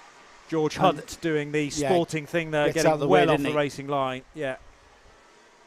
Back straight, hanger straight for the final time then. Radburn, Oliveira, checkered flag is ready, and it'll be Tom Radburn with a dominant performance, although he always had Oliveira there to pick up the pieces should they head his way. Really good overtake with a lap and a half to go for Gino Cook to get 3rd position ahead of Thomas Storer. And how far up the order did Harry Barker get in the end? In 6th. And pressurising Luke Evans to the line. There was only 0.3 of a second between Evans and Barker as the thing closed out. Another 12-lap dash then for the Rotax, the senior Rotax karts. Frenetic stuff. I'm getting more used to this. I mean, there really is no downtime whatsoever in the day. And you by the time you've processed what you've just witnessed with Tom Radburn, Oliveira, Cook, Storer, Luke Evans, great battles all the way down that field, the Rotax 177s will be on. Here's a brand new lot of names, exactly, for the 4th and final heat of the day for the 177s. Yeah, we conclude our heats here with the heavier senior Rotax class. And I'm not being personal there to the drivers. It's the heavier, it's 177 kilograms, including the kart and the driver together. And this will then go into our finals after this one. So 1 8 minutes and 1 lap heat for the 177s. Let's have a quick look at the grid and how that pans out. I think we've had Championship leader Philip Howarth. He's completed all of his heats there this afternoon, so he'll not be out this one. Louis Large will be. Let's see where they are on the grid. David Medlock on the pole position with Richard Evans alongside. Cole Edwards and Harrison Crook are on row 2. Row 3 is Dan Millwood and Steve Jackson. Michael Mallett and Thomas Childs are on row 4. We've got Rowan Mackley and the number 66 of Stephen Horner. They're on row 5. Then we've got Rhys Llewellyn and Simon Whaler on row 6. Brendan Smith and Charlie Jowers are on row 7. Adrian Smith and Keith Mason are on row 8. Louis Large, there he is, second in the championship. He's alongside Tim Darlow. Now, Tim Darlow is no slouch here alongside Louis, so it's going to be a bit of a race between them two to make progress through the field. We've got Carl Bryant. He's no slouch. And guess who's alongside him? Ben Hitch. Carl Bryant on the number 2 and Ben Hitch So we've got Louis Large, Tim Darlow, Carl Bryant, and Ben Hitch on row 9 and 10, right there in the midfield. This is going to be action-packed, I can tell you. And we should reiterate, this is a kind of random draw. I know you get one really good race, one middle-order race, one rear race, but nevertheless, how they've been drawn out in that respect, I know, so close to one another, is very fruity. Row 11, Taylor Adams. Hurrah for the Zach Bolton fan club. He's on row 11. In 22nd, we've got Harry Rowett and Jai Oliver on row 12. Steve Gilly and Jason Bear are on row 13. And then we've got Steve Maidman, Alex Thomas on row 14. And then rounding off the 30 kart field is Brian McCready and Tom Eldridge. Right, everybody, including the Zach Bolton fan club down there in the Stockton kart. What's it called? In truth, I've forgotten. Top Sport, something like that, is it? No. I can't remember that. Stockton on Tees. Yeah. I Anyway, can't hello. Yeah. Zach's out there. We're big fans of yours, Yeah, we're big guys. fans of yours. Yeah. Team Sport Karting Team Sport. in Stockton, which is where Zach works. And they've got us streaming there, apparently. There's Team Sport rooting Go him on. Karting. Right, here we go. The field are there at the hairpin. And they look in good order. I hope the starter's happy. I have no idea whether he will be or not. I can't tell by his body language. Where's the whistle? We are indeed racing as the final heat of the afternoon, the final heat of the weekend, in fact, gets underway through the hook and out of the hook. And everybody's made it out of there, Johnny. Yeah, really good getaway for everyone, making room for each other into the hook, which is firm but fair racing. Concentrating on Cole Edwards in the 39, who's under pressure from behind. Is that Richard Evans, who's lost a bit of ground in the early stages? Or is that Evans out front, actually? 72. They'll work their way through the Dell. Yeah, that is Evans. It is Evans, yeah. Who's made the break from second position on the grid, so to the right-hand side of pole position. And down into the hairpin. For the first time of asking, a place change there for kart number 98. Steve Jackson then making early ground. Steve coming through in fourth position behind Cole Edwards, but it's Richard Evans who leads the first lap of something like 12. Louis Large up inside the top 10 already. I'm looking for Tim Darlow. He's in 15th. And where is Ben Hitch? Ben Hitch dropping 3 to 20th. So disaster for Ben Hitch, the other championship protagonist, losing out there. Louis Large will want to progress up the order. He's already into the top 10. We'll see how he progresses, but right now it's all about that lead battle. And Richard Evans, he's got a bit of a cushion, hasn't he? As has Dan Millward, as has Cole Edwards. So the first, second and third. There's the battle for fourth though. Dan Millward, Thomas Childs. Stephen Horner in sixth. Michael Mallet seventh. Louis Large now up to eighth. Another 2 scalps for Louis Large. Good progress being made by Cole Edwards, though, too, up to second place. Steve Jackson slotted through ahead of Dan Millward as well, who lost 2 places on the second lap. And now starting to turn the screw is Cole Edwards. The run down Spitfire straight, relatively short straight compared to the hangar, which is the back straight between Diggers and the hairpin. They're onto that segment of the circuit now, and a good run required for Cole Edwards. Doesn't quite look to the inside line just yet. Maybe tighter on the exit. They are side by side behind, though. And that was Steve Jackson losing a place to Thomas Childs, who's up to third. 5.5 minutes remaining. And there's still plenty of time for Louis Large, who continues to climb up the order. He's now up to 7th, ahead of Michael Mallet. There's Thomas Childs in 3rd. But Cole Edwards to the lead of the race now, managed to slot by at McWhirters to get underneath Richard Evans. And Evans in the 72 might not have a response to Cole Edwards if he can start to edge away. Maybe a kart length as an advantage. Bigger gap behind Evans to Thomas Childs with the green and yellow kart, number 62. So Childs still in 3rd ahead of Steve Jackson. Louis Large up to 5th place now. Would you believe that? He's needing to maximise his points haul to claw those points back on Philip Howard for the championship. We'll keep an eye on Louis now as he makes progress. He's into the faster drivers, though, isn't he? So he's progress all the way up to that 5th place.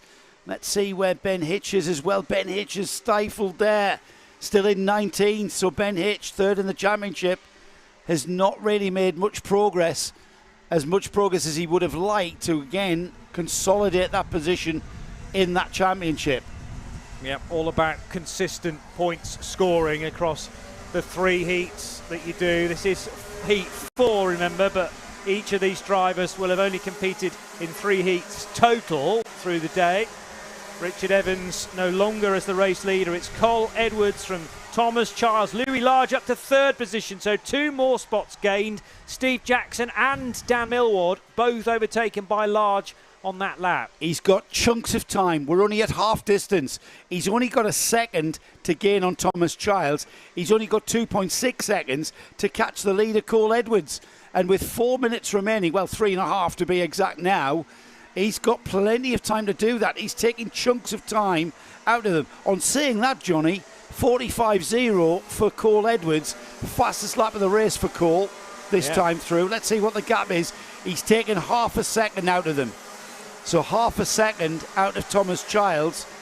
And there's the fastest lap of the race for Louis Large, 44.8 for Louis Large. He's the fastest man on the track, and look at that. He's right on the bumper now of Thomas Childs. It's only going to be a matter of 2 or 3, maybe 4 corners. In fact, I'll go to say, by the time we get to the hairpin, Louis might be in a position to have a go on the brakes. I have to say, observing that fastest lap of the race so far, just such finesse in driving from Louis Large. Just he really is. The smallest amount of corrective steering necessary. He is going to line up the 2nd place man, Thomas Childs, into the hairpin, but there wasn't the opportunity to brake later there. Heading towards the hook on lap 7, and it's just a question of biding his time. He's quick on the exit of the hook, quick on the approach to Surtees and McWhirters as well. This is the assessment period for Louis Large. He'll work out where it's best to try the overtake. Yeah, he was talking to me this morning. Slow in, fast out is the mantra for here at Llandow, and that's is where he will want to maximise his position into the Dell now. It's not about how quick you go in, it's about how quick you are right there. Right there at Diggers as he goes out onto the back straight now, on the hanger straight. Is he in a position? Nope, he's got to slot back in. He's not quite got the momentum, and that's because Thomas Childs is a quick driver, is equally a quick driver. It's all right coming through the field, but when you get to the front of the field, that's when your progress can be stifled, understandably. There's a reason why these guys are at the front. That's because they're quick here. Still following him around. He's now thinking, isn't he? You can see those wheels churning. Louis Large, very clever young man when it comes to racecraft. And you can see Louis, he's dropped back, if anything, off the rear bumper of Childs. And I'm not sure whether that's because Childs has responded. Childs puts in a personal best last time through, Johnny. So it probably is that. Large is very good out of the hook, the right-hander that takes them out of the hook. But what Childs is doing is almost stopping Large in the corner, coming out of this sequence now. So I think without Childs there, Large could really motor out of this right-hander and down towards Surtees. But where Childs is struggling a little bit, where he's putting the kart on the road is what's still keeping him in 2nd position. So it's great driving styles from the 2 of them. Large carrying more pace, but he just can't prize the opening. Yeah, he's having to think about it. We're inside the final minute. My estimation will be 2 more laps after this. Yes. Plenty of time for the leaders to come by. So time running out for Large to increase his points haul. Great driving from Cole Edwards. Some fine laps being posted by the leader. Equally fabulous driving from Thomas Childs to keep the progress of Louis Large stifled. And here is Louis now having a look in places where perhaps he's thought about, but he knows it's going to be the last lap board next time by. There is no timing board countdown here at Llandow. There's been a drama, by the way, for that lap, on that lap for Taylor Adams, who's now stranded in the middle of the hook. I thought I saw his name tumbling down the order. So yellow flags being waved at the hook, at least for 1 lap. Nose to tail again, into and out of Raymond's, and Thomas Childs could afford to look over his right shoulder to see how close Louis Large was. Pay no attention to the order in the timing tower, because Large displayed quite a way down, but he's in reality in third position, right behind Thomas Childs. And this is all playing nicely into the hands of Cole Edwards, who's kind of been left with no pressure in the closing stages. Final time for Louis Large to have a go. Time's running out, opportunities running out, because we've only got 2 corners left now through Diggers. 1 corner left, and that's a hairpin. So I think Cole Edwards takes the checkered flag now underneath us.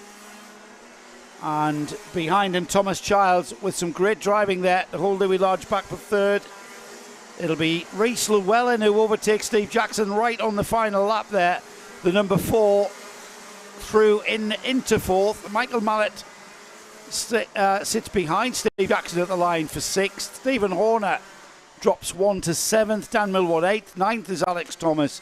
Brendan Smith 10th. And then we've got Harry Wowett, Keith Mason, Ben Hitch finally comes through to 13th. Charlie Jowers, Steve Gilly, Jason Bear, Richard Evans, Carl Bryan, Jai Oliver. And then we have Simon Wheeler in 20th place. And then rounding off the rest of the field, Tim Darlow, Tom Eldridge, Adrian Smith, David Metlock.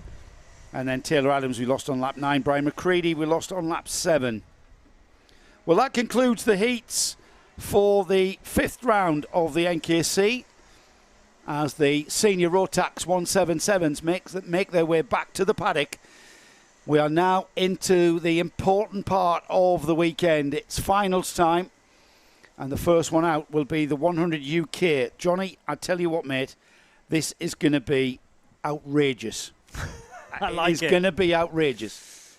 100 UK has arguably provided the best racing all day. I mean, we've had some really good standout moments, the odd moment in other races, but I think with consistency, 100 UKs for me have been standalone. And yeah, a final over 10 minutes plus an extra lap is going to be terrific entertainment after these cars qualified via their 3 randomly drawn heats to generate a grid. And Will downstairs, a floor down in the timekeepers, has promised to print out this. Oh, have you got the initial grids actually for these races, or are they still to come through? No, we've got a grid for 100 UK. Well, whilst you munch on that, let me... Okay. I was going to say, I'll read it out. Fair enough. Right, so these are the best scorers from the day when you added up the various points scored through 3 heats. So Wesley Graves on 145 points gets the pole in number 2 alongside Ben Clucas, who again has been plugging away, and we've been spotting his progress scything up the order in each of the 3 races that he's taken part in. He was only 4 points away from Wes Graves, and that will give him a front row start. So number 2 and number 84 on the front row. Then the D plate of Lee Hackett to start from 3rd position alongside Sam Hill in number 40. 137 points, plays 137 points. So when you level on points, does it then go to the fastest lap between the two? Because I know it's 48.0 is the... Okay, not sure. Right, fair enough. Good job Joe's not got a headset on, because he just called me a very rude name, which is most unprofessional. But he has got a Belgian bond, so he's already better off than I am. 48.044. I reckon that's Lee Hackett's best lap of the day versus Sam Hill, who's produced a 48.2. So he gets a slightly better grid position as 3rd. The 3rd versus 4th. The 3rd row will be Jamie Crease and James Rees. 133 points from his heats and 125 points for James Rees. Marcus Gray and Brendan Williams are next on row 4.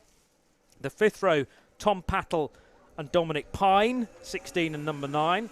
Dom's had a better day than I thought, actually, because Pine was struggling in one of the heats earlier today. Liam Hamling and Marcus Dorey on the 6th row. Then it's Ed Peed and James Purchase on the 7th row. Number 14, Matthew Lawrence, alongside 33, Charlie Leonard. 52, Andrew Bradley, and 55, Sergio Taggio. Callum Bergman and Leonardo Taggio on the 10th row.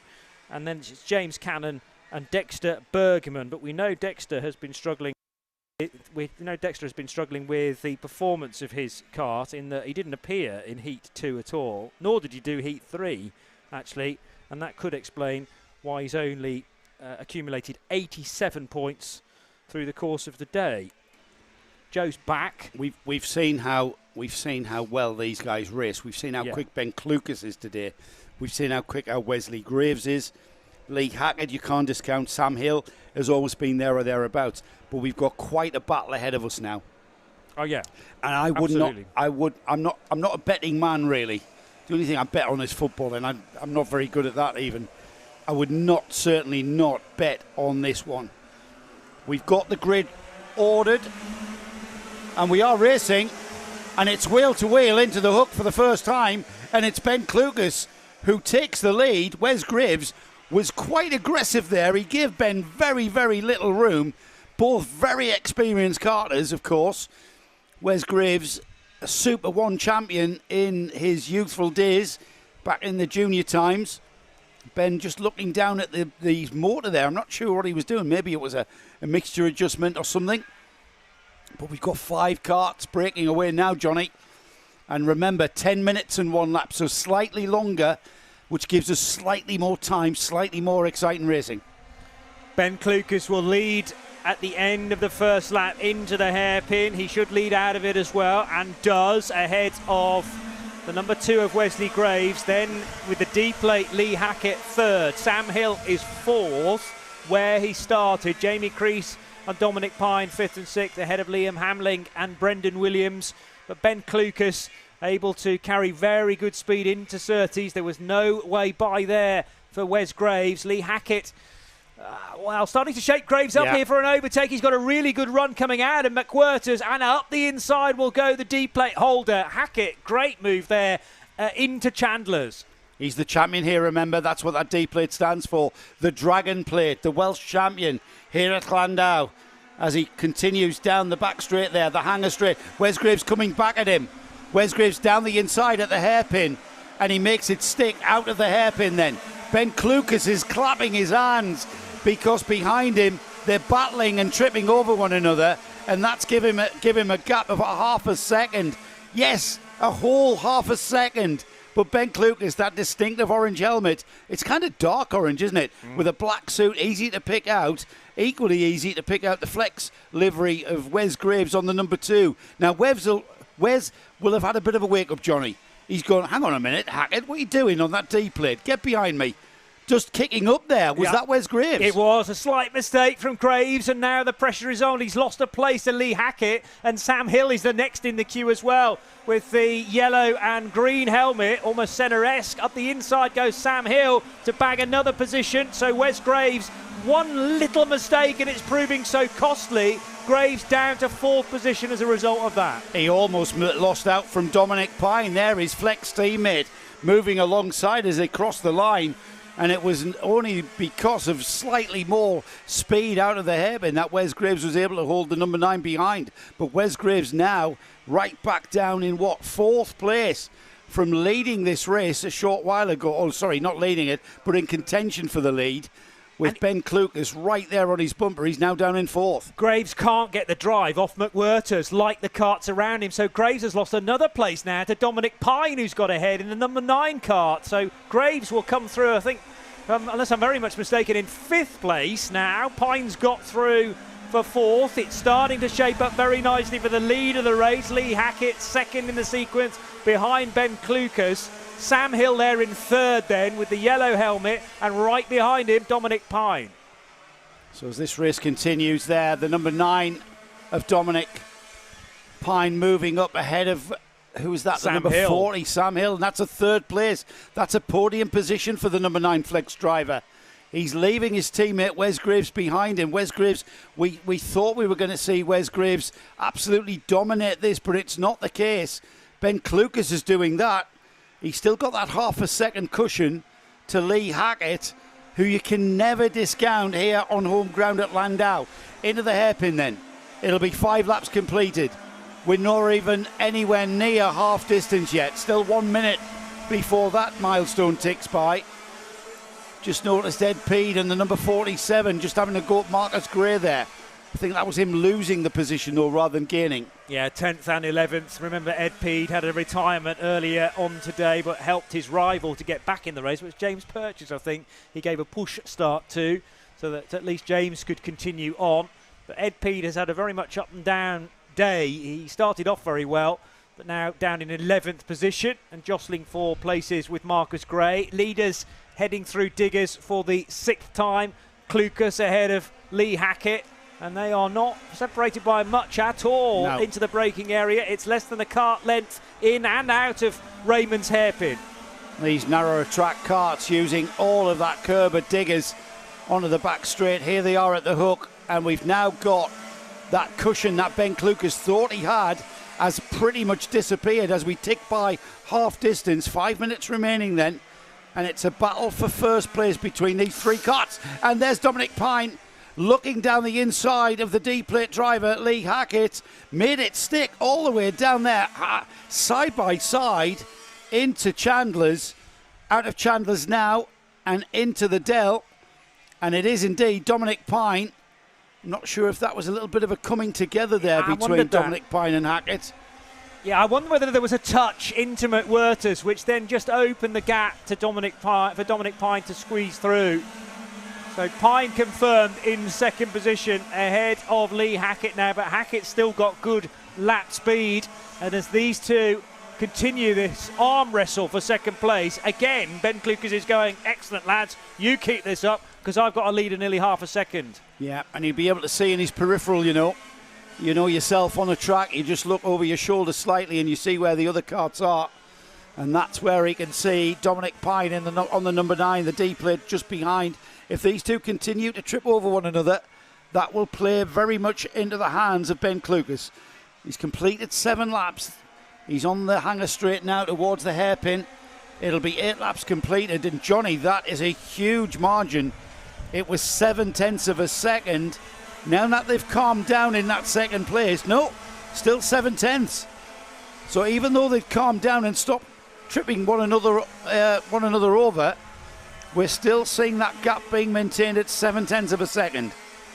New fast lap for Wes Graves. Not a fastest lap of the race, but a PB at least, a 48.1. So Graves has weathered the storm. Now they're going to have to go around a stranded car here. That's the Leonardo Taggio's kart on the inside of Lancaster Curve. So currently no overtaking there, and a much wider line required so that they don't make contact with the number 97.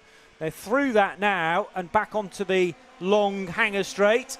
Look over the shoulder from Dominic Pine to see how close Lee Hackett is. Not close enough to mount an opportunity into the final corner on the lap. So with 2 minutes and 40 seconds, the job that we've got Dominic Pine and Lee Hackett on their list is to catch Ben Klukas. It's 0.688. It was 0.7. I would call that 0.7, and it's been like that for 3 laps now. So Klukas can maintain this pace. 48.2, 48.2, 48.2. It's literally difference of thousandths of a second between these 3, between these 6 even, because nothing's changed in the order here in the 100 UK final. We expected that to be the case, Johnny, of course, because we've now got the fast runners at the front of the field. So, it can be processional, but it's always the potential what we're looking for. And even though we've got Dominic Pine and Lee Hackett now, they've lapped together pretty much. Lee Hackett choosing not to challenge Dominic Pine to catch the leader, Ben Klukas. Yeah. But you know what? It's not happening, is it? I wonder whether Lee Hackett might be able to catch the race leader, but the problem is Dominic Pine stands in his way. Hackett is the quicker of these two karts between the 9 and the D plate, but Lee's the wrong side of Dom Pine, who's had an ever bettering day, really. He started off with a fairly sticky opening heat, did Dominic Pine, but has improved from that point. Wes Graves has been, if anything, the disappointment in this, having started from the front row. Now a move maybe for second place. Yeah, Hackett gets it into the hairpin at Raymond's. They're going to be side by side, almost having a conversation, though, over the start-finish line. You know what? So Hackett goes by and he looks across to Dominic Pine, and Hackett says, let's catch him. Dominic Pine gives him the thumbs up, and it's like, yeah, let's catch him now that I'm ahead of you, and now that I'm second, they can perhaps take the win. Yeah, so Hackett's idea is to go now, go to catch up with race leader Ben Klukas. The problem is there's only 45 seconds left on the clock, plus the extra lap at the end of the 10. Ed Peed and Callum Bergman switch places at the end of that lap as well. Through Diggers, though, will go those at the sharp end. Ben Klukas way up the road, and has Lee Hackett left himself a bit too much to do with Dom Pine right behind. It's going to be 1 lap to go aboard next time by. So Ben Klukas has so far led from the lights going out to this point here. He's got to hang on to this lead for 2 more laps. He's got 1.2 seconds, the gap there. And even now that it's Lee Hackett's, it's now even Lee Hackett's turn to catch Ben Klukas. It's whether or not Lee Hackett can actually do it. It's now, right, here he goes, mate. There you go. See if you can catch him. You know what? I'm not sure I can. The D-plate driver having to settle for that second place, and just look at that gap now to Klukas. He's got a commanding lead, Johnny, and with now, as he comes out the final turn, 1 lap to go. I'm not going to say it, but he's looking very strong.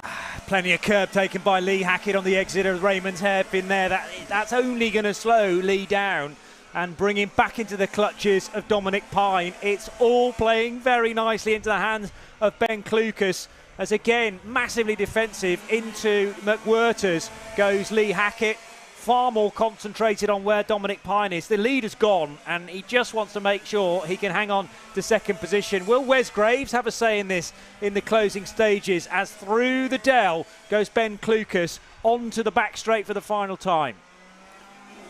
Here they come then. There's Klukas. And I tell you what, Johnny, what a fine win that has been for Ben. Experienced driver there. He punches the air to acknowledge the flag. A great win. He got the lead into the first turn, and he hung on. He hung on under massive amount of pressure. Lee Hackett on the Dragon Plate will finish second. Dominic Pine for Flex will finish third and be the final podium position place. Wes Graves finishes fourth. Liam Hamling finishes fifth. Brendan Williams sixth. Seventh is Jamie Crease. Tom Pattle is eighth. Ninth was James Purchase. Marcus Dorey 10th. Marcus Gray 11th. And then we've got Charlie Leonard, Matthew Lawrence, Andrew Bradley, Ed Peed finding himself down the order there. Callum Bergman finishes 16th. Sam Hill finishes a lap down in 17th. Leonardo Taggio, I should say, finishes 19th. And James Rees, we lost on lap 3. Fabulous racing from the 100 UK finalists. You've got a sticky bun now, Johnny. Excellent. I had mine because I was flagging a bit, and I know I needed to get the energy levels back up there for the finals. So if you want that sticky bun, I'll talk amongst myself for a few minutes. So you need sugary goods to get you going. I just need a 100 UK final. I'm raring now. I can do a full batch of heats again now. That's really perked me up. Well, if you think that was solid, right, and good racing, we've now got these crazy kids to go. Oh yeah, and let loose.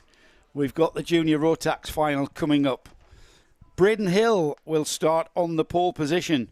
He has on a very strong 145 points from Ashton French, who starts second.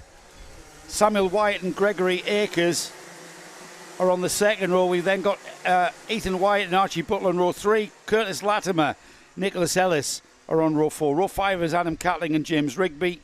Jaden Hewitt and Ronnie Shrimpton are on row 6, with Ollie Naylor and Ollie Morris on row 7. Levi Goodyear and Alfie Bushell are on row 8. And then we've got Lewis Llewellyn and Jacob McDonald, row 9. Row 10 is Daniel Whitfield and Mason Perrin. And then Rafi Celentano and Aidan Pomeroy are on row 11. Row 12 is Oscar Shrimpton and Daniel Davies. And then Dylan Mitchell and Josh Eaton Brown round off the 26 kart field. We've got them out on track. They're on the back straight. And the grid is in no way formed in any shape or order. So it's going to be a little bit longer before we can get things underway. We're just having a bit of a reflection on the 100 UK final. We've been giving the once around for the Junior Rotax field. that was a more definitive body language to give them the once around, the wave around there. So we're going to get one more pace lap. 10 minutes and 1 lap for this final. So 2 minutes longer for anything to happen, and it usually does. As Braden Hill continues round, we'll just wait for it'll be at a part of the track or down the back straight where Braden will start slowing the pace and gathering the grid up. And they're just heading now out onto the hangar straight. So yes, that looks better now, girls and boys. You've got that in good shapely order. Being told to hold the pace down. And they come towards the starter. He lets them go, and we are indeed racing into the hook for the first time. So one stab at it initially, and that's a much more neat and tidy affair. Braden Hill then looking to get the break from Ashton French in the orange helmet. In fact, Ashton, I think, has lost a place there to, Sam Wyatt, who's got between the two of them.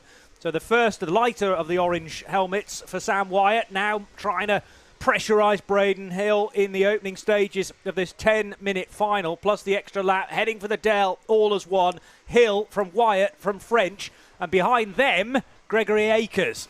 And remember, that's a championship battle there. Samuel Wyatt came into this round in the lead of the championship. Braden Hill came in second place. So Braden Hill will want to continue at the front of this field and maximise his points haul for 100 points is what he will take. He took the win in round 3. He's never won a final. He took a heat win in round 3 and a heat win in round 2. But he's yet to win a final. He'll want to do that. In fact, none of the drivers at the front of the championship have took a final win. But Braden Hill, with Sam Wyatt now right on his rear bumper, this is a battle for the final here at Llandow, and a battle for championship as Samuel Wyatt on the number 20 goes down the inside, and he's making that stick. Or has he? Dunno. Yes, he has. Just making that stick. I thought Braden Hill was coming back at him there. I think there was a little bit of a touch on Braden Hill on the back of Sam Wyatt, just to force him a touch wide coming out of Raymond's, and that might have been the opening, but maybe Braden Hill was half-hearted about that, wanting to make sure that it was a neat and tidy overtake, minus the contact.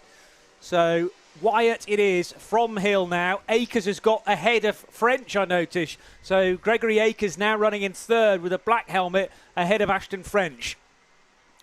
So two championship protagonists, championship leader now at the front of the field, down towards the hairpin. It'll be 3 laps completed this time by. They come back towards us across the line then. The gap of the line is hardly negligible, 0.2 of a second. Akers now up to third, fourth is Ashton French, Archie Buttle fifth, sixth is Curtis Latimer, Jaden Hewitt, I should say, up to seventh, Ethan Wyatt eighth, ninth is James Rigby, and Nicholas Elliott now 10th. Through Lancaster Curve will go the race leader, Samuel Wyatt. Again, economy of movement that we've been saying all day, just very minor adjustments to the steering once you've put the initial input in, a little bit of corrective necessary, and then down the long straight, which is so crucial to a good lap time, into Raymond's hairpin for the 4th time they will go. And Wyatt just edging away very slightly. How do the lap times compare? Well, Sam Wyatt's just produced the best lap of the race, and he was a 10th quicker than Braden Hill. That will all matter come the final shake-up. Gregory Akers a little slower than those two in front by 0.4 of a second. So out of the McGuirters onto the Lancaster Curve, already through Chandler's and heading towards the Dell. It's a right-left. You've got to slow the car down for the left-hand bit and then maximise the corner there. Diggers out onto the back straight. Then here they come back towards us. The engine noise, I should say, goes up. And these three beginning to kind of give each other a cushion there. No change all the way down the order until we get to 10th place, where Ollie Naylor has now moved into the top 10 ahead of James Rigby. We're losing Adam Catling. Adam's dropped to 17th now down the order. But from what I can see, Johnny, everything beginning to space out, everyone behaving themselves, and there's the only battle really that shows any kind of potential of a place change down the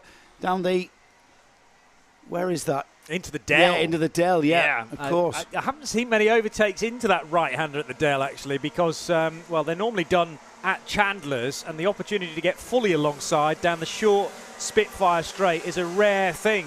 That would have been brave from Curtis Latimer, who's shaping up at times Archie Buttle for an overtake, which would be for 5th place. Curtis does look a bit quicker than Archie, and generally speaking, he can't have had as equally good results as Archie. They were only 2 points apart, though. Buttles from his 3 heats, 1-2-5. Latimer, 1-2-3. Yeah, still very tight as ever in the junior Rotax field. We're at the half-distance mark now, so time beginning to run out. We're now coming out of the forest, as they say. We've been going into this final, now we're coming out of it. As we see the field head into the hairpin. If you've been playing a waiting game, been playing a high-speed game of chess, then time is running out. You now need to up the game a bit. And now start thinking about where, if you are going to improve your position in this race, where are you going to do it? We've had quite processional so far. That's the number 35.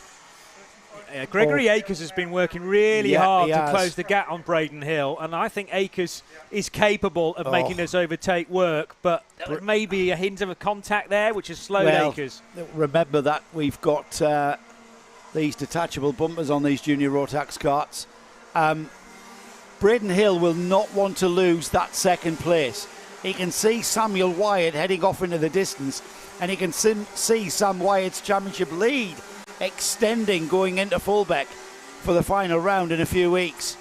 So he will not want to see that championship lead extend even further by losing that second place to Gregory Akers. Gregory Akers, though, looking like he's very racy there, moving down the inside of Chandler's, and he makes it stick, but he's come back at him, and he will take that position back as Braden Hill snatches it back at the Dell.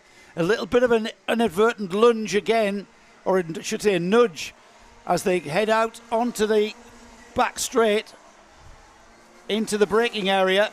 Who's it going to be across the line? Side by side across the line, but it's showing Akers in the lead, Johnny. It is. In the black helmet, Akers, later on the brakes into the hairpin. Actually, from our perspective, to generate a good race for second, this is great because these two are holding one another up, and it's drawing in Ashton French in 4th. Archie Buttle and Curtis Latimer could also join the party fairly shortly as well. Great exit speed out of McWhirters for Gregory Akers, who's threatening now to just open the gap out on Braden Hill. But Braden, as you said, didn't want to relinquish second and now doesn't want to lose too much time on Akers if he can avoid that. Onto the back straight they go. Clear leader is Sam Wyatt, who's already crossing the line at the end of lap 10. And we've got a yellow flag being waved at the hook.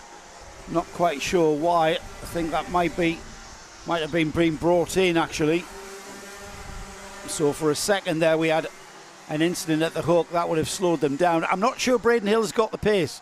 I'm not sure Braden, he might prove me wrong here with the final 2 minutes looming. And he's coming back at him as if just to prove Bradley wrong. Yeah, he's listening to you. Yeah, he is. Gregory Akers now needing to ease away from Braden Hill, and that's where he has the advantage. Akers was quicker through there and has been most of this race. Ashton French is under massive pressure here from, I think that's Latimer in the 56. Yes, and Latimer is ahead of Ashton French, and that will be for 4th position. That's the position there, coming out of the hook and then down towards Surtees. Through the left-hander at Surtees. Totally together. After the 1964 Formula One World Champion, I would presume. You have to imagine so, yeah. Can't think that there are two of them. French, he was in the wrong place there, approaching Chandler's, and loses another spot, this time to Archie Buttle. So Ashton French should be in a better position than this, considering his performance all day long, but maybe his kart is fading beneath him because he's had to give up another place, as mentioned, to Buttle, who's up to 5th now. So inside the final minute then, I think we've got time for the leader to come round and get an extra lap if that makes sense. It'll be 2 laps to go next time by as the Braden Hill. Who's that? Is that That not was the French back up the 53? inside. That's, yeah, Ashton French has gone by. Back past Archie Buttle. Yeah. So Buttle got the place about a lap ago, and they've switched again. So French back up to 5th now. So Buttle will want to come back to him at the hairpin. Here they come into the hairpin, and Buttle, if anything, not in a position to challenge there. We'll see them come back into our view as we see them across the line. So a change of position for 4th and 5th as Ashton French has gone back ahead of Buttle. Buttle now settling in behind. And Akers didn't come through then. Well, he did eventually, but Akers has slipped all the way down to 8th position. Very slow lap for Gregory Akers. Was running, where was he? Second? He was second. Gregory Akers has lost out massively there. I'm not sure what has happened. 8 seconds he lost on that lap, down all the way to 8th position. Well, that's put Braden Hill back onto the rear bumper of Samuel Wyatt, and it's damage limitation as the leader gets the last lap board. There is the leader, Sam Wyatt. Championship leader will extend that championship lead, which is exactly what he wants to do. He came into this round on 706 points. He had a 16-point lead. That's going to extend going towards the final round. So still all to play for, and anything can happen in heats and a set of finals at Fulbeck.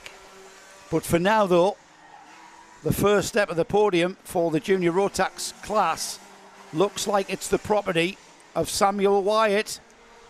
Here he comes. Checkered flag flies. Sam Wyatt takes the win. Braden Hill, second in the championship, finishes second. So a bit of a damage limitation run for him at the end there. Curtis Latimer third, Archie Buttle fourth, Ashton French fifth, Nicholas Ellis sixth, seventh is Ollie Naylor, eighth.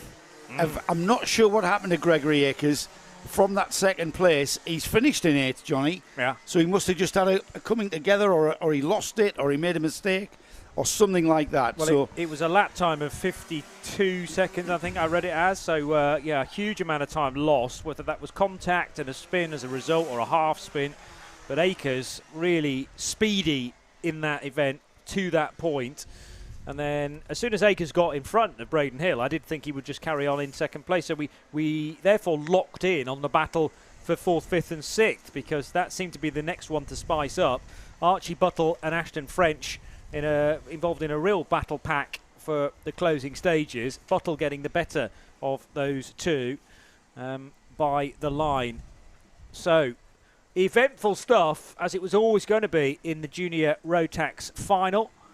And after 10 minutes plus a lap, it's Sam Wyatt, who's looked a strong contender all day, also gets the fastest lap of the race, a 44.3 that he did on lap 5 of the 15 laps we had. Great stuff.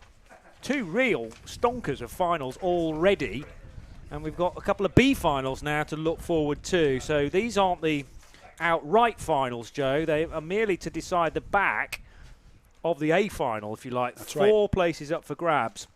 The final 2 rows for the Senior Rotax and the Rotax 177s. So as long as you're in the top 4 here, you will be allowed to start the A final.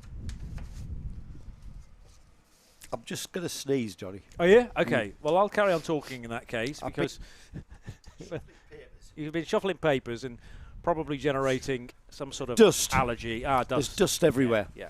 It's dust everywhere. It's very dry and dusty here at Llandow. Right, I have the grid for the B final. You've explained it nicely, Johnny. The Thanks. first 4 finishers will qualify onto the back of the grid for, if you go down to National Kart Cup. So the first 4 finishers. So this is what we're focusing on, Paul and Harry and Scotty out there. We're focusing on 4th and 5th place, because that's where the action is. Yeah, because that'll be the final qualifier. Patrick Williams Rohage qualifies on the pole position. Henry Stratton qualifies alongside. Then we've got Martin Jackson and John Hobbs on row 2. Row 3 is Nathan Ballard and Andy Powell. George Boxall and Grace Lee Davies are on row 4. Row 5 is Dylan Tatum and Andrew O'Keefe. George Hunt and Matthew Hildred are on row 6. Daniel Gibbs and Reese March are on row 7. And Nathan Shattle qualifies as the 15th and final qualifier for the Senior Rotax B final. So next thing is, I just want to know how many cars are automatically through into the A You said final. it again, mate. That's another pound in the jar. Oh. What are we up So to 34. We'll have 34 carts start. now? Yeah, but how many carts are already through? 30. Right, yeah. so there are 30 sort of pre-qualifiers for Yeah. the A final. And therefore a full grid of 34 wanted by the end of this. We've just gone through them, Johnny. So there's, we've got the grid on the back straight, on the hanger straight now, and it looks very ordered. We've got Patrick Williams-Rojas and Martin Jackson on the front row, and they've controlled the pace of this start very well indeed. The starter looks happy, and he gets them underway into the hook for the first time. It's an 8 minutes and 1 lap B final this. So 8 minutes, and remember, the important position is that 4th place, 4th and final qualifier. And that's the property of the number 87, Martin Jackson, at the moment. Andy Powell, I noticed in the number 19, he'll be gutted to have to pre-qualify out of the B final. He's had a bit of a torrid day with that non-finish, which has put him in the B final. As is, you know what am I saying? Everybody will be gutted to be in the B final. That's the number 10. Nathan Ballard, off the road. Yeah, into the barriers there. Yellow flag flies, and that is at the Dell. That's not too far from our camera position. Yes, and he's gone straight through the tyres there. So Harry will need a new change of underwear, I think, before the long drive home, as the race continues. Yeah, with Henry Stratton under great deal of pressure. There's contact at Chandler's. That never really ends well. And Stratton rather out wide on the exit of that corner. Lost a place, but no more. I was surprised by that. 1-2-1 able to get through John Hobbs. But they were squabbling. And then there was a touch on the run into Chandler's itself. This is all playing very nicely into the hands of Patrick Williams-Rahaj, though. Building a lead on new second place car John Hobbs, getting ahead of Henry Stratton on the run through Chandler's corner itself. Martin Jackson hanging on to 4th, and the gap then back to Andy Powell, who, remember, retired from the previous or the final heat of the day. Therefore he's into the B final, and he's got about a second to find on Martin Jackson right on the bubble. So Powell the wrong side of that bubble right now. He's in 5th. You need to be top 4. Yeah, he's going to be asking all of the power from that Hunter Motorsport tuned engine. That Rotax engine on the side of Andy Powell is going to be brought into good use now. It was 0.8 of a second last time by to Martin Jackson. It's still 0.8. 45.263 for Jackson in 4th. 45.225. Andy needs to find a little bit more pace to pull Jackson back towards him. That's the battle right there. There's Jackson on the red, white and blue. There's Andy Powell with the silver helmet. And Andy, first time here, I believe, down from the northeast. He's home track at Warden Law. Is my home track, of course, so I know Andy quite well. Running with FP Motorsport. And he's chasing down Martin Jackson as they are on to Raymond's hairpin. Out of Raymond's, it's still Jackson. What's the gap? Oh, and the gap is still 0.8. There is absolutely nothing in it. This final qualifying position is an absolute nail-biter. We are 40 seconds from half distance. So, oh, look at that, Martin Jackson looking over his shoulder to see where Andy Powell is. Distinctive white livery of the Tony Kart. And can Andy Powell do it, Johnny? That's the question. Sadly, end of day for George Boxall. I just saw him turn left at Raymond's hairpin and back into the paddock. So that kart's now going a number of laps down, but he's not likely to rejoin from there. Patrick Williams-Rahaj over the line. gap back to John Hobbs. Actually, that's a new fastest lap of the race for Patrick, and the gap is a second to John Hobbs in second. Then it's Henry Stratton third, and fourth place Martin Jackson, and the gap back to Andy Powell is 0.6 of a second. So that has come down marginally. Yeah, he's pulled it out, hasn't he? 45.645, 45.273. That was the difference in lap times between Andy Powell chasing Martin Jackson down now. Let's see what the gap is on. The gap's come down there, Johnny. You can see it. It's actually, you can visibly see it's a narrower gap between those two karts as we're inside the final 3.5 minutes now. Andy Powell using all of that Hunter Motorsport tuned motor. And look at that, Powell, for some reason, Martin Jackson's lost a chunk of time into the hook for the 7th time. And Andy Powell's now right on his rear bumper. So that 0.8 of a second gap that was like that for about 4 laps has just disappeared. Where's it gone? Here he comes. Is it just the presence of Andy Powell and that he's at such close quarters, and that means that Martin can't concentrate on the racing line in isolation? He's having to cover off the approaches of Andy Powell. So this looked pretty unlikely only 3 laps ago, but the gap is right there to be seen. It's maybe a kart length. Oh, it's a heck of a lot less than that as they close up into Raymond's, the hairpin. Few more laps left in this because there's 2.5 minutes plus the extra lap, and the gap at the line was 0.1 of a second. If anything, Johnny, Martin Jackson is tripping. Andy Powell is tripping over Martin Jackson. He's going to have to put his thinking cap on and look for a way by. He's absolutely being held up massively. And this is allowing Nathan Shattle, who started on the very back row of this B final, Nathan Shattle right up there. He did start on the back, didn't he? Yes, he did. Yeah, right on the back. And now he's right with Andy Powell. So this battle for 4th place was between Martin Jackson and Andy Powell. It's now between Martin Jackson, Andy Powell and Nathan Shattle, because Shattle's just waiting for Powell to trip over that kart in front of him, and he's going to pounce as well. So come on, Andy, you're going to have to get past that Martin Jackson now, or else Nathan Shattle's going to swipe it off you. You're going to have to call the police for a robbery. Fastest lap of the race set by John Hobbs from 2nd position a lap previous, and that gap's come down to the race leader to 0.8, but we're quite rightly focusing on who's going to finish 4th in this race, and indeed just miss out in 5th of the A final grid slots. Chattel monstering Jackson, or rather Powell and Jackson in turn as well as they head through the Dell. Line astern again, really nothing between these 3 karts though. 4th, 5th and 6th place. Does Powell look to the inside at Raymond's? No, but he also has to try and defend from Nathan Chattel. There's a minute to go, just over. So the remainder of this lap plus 2 more by the end of this 8-minute affair for the B final. Yeah, and I am fearing for Andy Powell as he continues to try and find a way by Martin Jackson, who is he's positioning his kart very well indeed, is Jackson.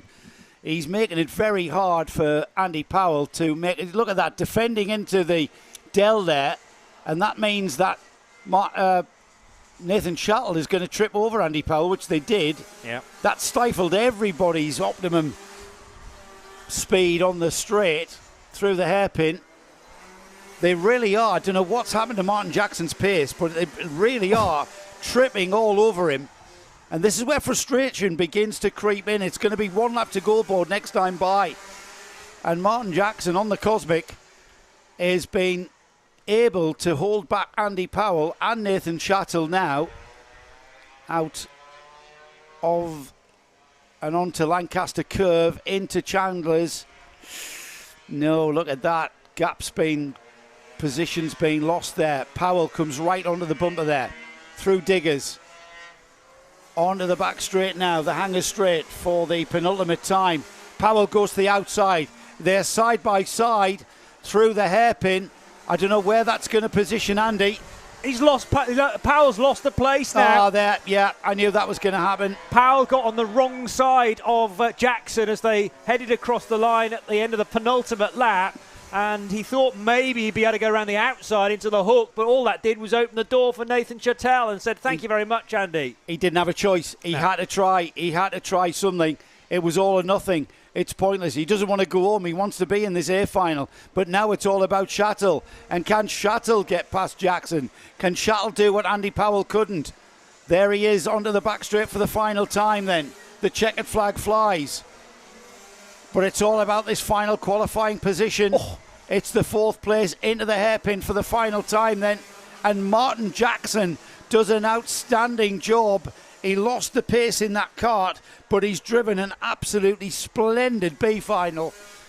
Patrick Williams-Rahoj takes the win from pole position. John Hobbs finishes 2nd, Henry Stratton 3rd. And the final qualifier into the A final is Martin Jackson. And thanks to a headbutt from Andy Powell into the hairpin, it switched around again. Actually, it's meaningless because they finished 5th and 6th, but Powell got ahead of Chattel after a rather robust manoeuvre into the final corner. But the crucial thing for Martin Jackson is that what that gasp of breath was from the corner of the room? Yes, you two were looking at that. Yeah, there was a big old shove where Powell, I think, just chose not to brake, really. They'd already had a bit of a contretemps leading up to it, and Chattel forced wide as a result. If that had been for 4th, it would have been far more controversial, but actually for 5th and 6th. And as I say, ultimately, it doesn't decide who gets into the A final, because that will be Martin Jackson, who finishes 4th. Yeah, that was great fun. That was a great B final. It starts getting a bit intense, doesn't it? When the eagerness to start 34th and not go home. I want another race around this beautiful track. I've got to say, my first visit to Llandow, and I have been very impressed with the layout of the track. It's got not from a televisual point of view, because there's no elevation to mount our cameras, so it's been a very flat broadcast, hasn't it, Paul? There's not even an embankment to stand on. A flat broadcast, that's just the commentators. Yeah, of course. Yeah. Well, we try and inject a bit of enthusiasm. I hope that's carried over the airwaves. I mean, it's a relatively basic facility, I think that's fair to say. This is your first time at karting, isn't it? But the track, I've been to Pembrey, just up the road. Yeah, that's just, to be honest, very similar. Yeah. Another airfield circuit for cars. The facility there, pretty basic. Yeah. There's a cafeteria, but that's pretty much it. But the track itself, and this goes for Pembrey too, is a massive hit with the drivers. I think it's worth the long drive, particularly, the people that come from your part of the world, the northeast of England. We used to test a lot at Pembrey. Yeah. We used to do a lot of testing. If you left your front door in Sunderland to drive all the way down here, how many hours is that to get to Llandow? 6-7 hours. But I think most people will say it's well worth it because of the racing that this place generates. And everybody I've spoke to, especially the lads who have come down from the northeast to race here for the first time, each and every one of them have said that it's a very, very technical track. It's so easy to lose time. The corners suck you in. It's very technical. And the key phrase, slow in, fast out. Yeah. However, when you're racing, if you go slow in, then somebody could get by you because they choose to go a little bit faster. Because you can go much faster into these complexes, like the Hook, like the Dell, like Surtees. Surtees, it's such a wide entry. You can sort of pick your line. And that's clearly why they've widened the track there. You can see where they've added tarmac to widen the entry to create that passing place. So it races really well. And it's a very, very, it's a thinking man's track here at Llandow. No question. We've got a 10-card grid for the Rotax 177B final. Steve Maidment and Darren Edwards are on the front row. Dave Medlock and Alex Joyner are on row 2. Then we've got Colin Campbell and Rhys Llewellyn on row 3. Martin Heath, that's Nudge, isn't it? Martin Heath is on row 4 alongside Josh Mallett. And then got Thomas Childs and Harrison Crook rounding off the 10-cart field. Once again, same thing. It's all about that final qualifying position. So we're going to be focusing on the 4th and 5th battle. Or the battle for 4th, actually. Yeah. Do you want that, Johnny, to refer to? I know you've been doing that. Yeah, I'll grab the grid. It means I can work out who's who, particularly in the early stages. So a small but perfectly formed gaggle of cars to determine who... Said it again. That's £6 in that job. Oh dear, I'm not doing well here. No. Anyway, that's fine. It's all going to charity. What's not to like? We are going to go for a race start here because, in fact, the starter just turned away at that point. They didn't even bother waving a flag. Not interested because we are racing from the off, and this will be 8 minutes plus 8 the minutes. extra lap. Yeah. So sweeping down around the outside of Surtees, it is Steve Maidment from pole position, and tucked in behind Darren Edwards trying to edge out the kart from the second row. That might have been David Medlock, actually, trying to squeeze by the run into Surtees' corner. Now heading through the dell for the first time. Just notice a bit of debris, actually, just offline out of Chandler's, but that won't concern those on the racing line. As down into Raymond's corner, Steve Maidment will lead the first lap after nearly a minute of running. So it's Maidment from Darren Edwards in 55 and Alex Joyner in car number 8. Kart number 8. Is that another one? Yes. £7. Yay! Yeah, it's going to pay for my KFC on the way home, that. Rhys Llewellyn is the kart in danger of not qualifying through to the A final, and that's that kart there in the black livery, black suit, black helmet. I love the man style. It's so different to what I've certainly become accustomed to in the world of karting, but I like that. It's a bit refreshing to see a black plain livery, quite sinister. The number 4 of Rhys Llewellyn. And Rhys will, of course, want to get into third and get Alex Joyner behind him, because then it's Alex Joyner who's got the threat of non-qualification through to the A final. There's no change. The mechanical flag is being shown to Alex Joyner. So that is a significant occurrence, because Alex Joyner is currently third. What? So I'm not quite sure why. Is it the debris that's sitting on the track on the left of the next shot? No, it's gone now. It was there. Well, the driver's right. That may have been recovered by a marshal. But if that was the chain guard, say, off that number 8, they will call him in. You're not allowed to run without a chain guard. Understandable. Because when a chain snaps, yeah, which is very rare these days, when a chain snaps, it can flail. And I remember the days when we never used to run chain guards, but there you go. Big coming together at the hook there, and that was for 4th and 5th positions, slotting up the inside, Rhys Llewellyn, but it was the karts immediately behind him that were involved. So there's your race leader, Steve Maidment, and Llewellyn in the black, did you say, Joe? Yeah, yes. But it's the two behind that clash. Oh, that was nearly a turnover, wasn't it? Yeah. And who was that? So that was Alex Joyner, who's been taken out. Now, Alex Joyner is the kart that's been given the mechanical flag. So he was going to have to pull in to the paddock in any case. That's allowed 2 karts free from everybody else in this field. Side by side across the line. Steve Maidment, Rhys Llewellyn, I should say, and Steve Maidment. Yeah. So Rhys Llewellyn up to the front of this field. David Medlock now third, and Colin Campbell now the final qualifier for the A final in that 4th place. So we're looking, Paul, for the number 57.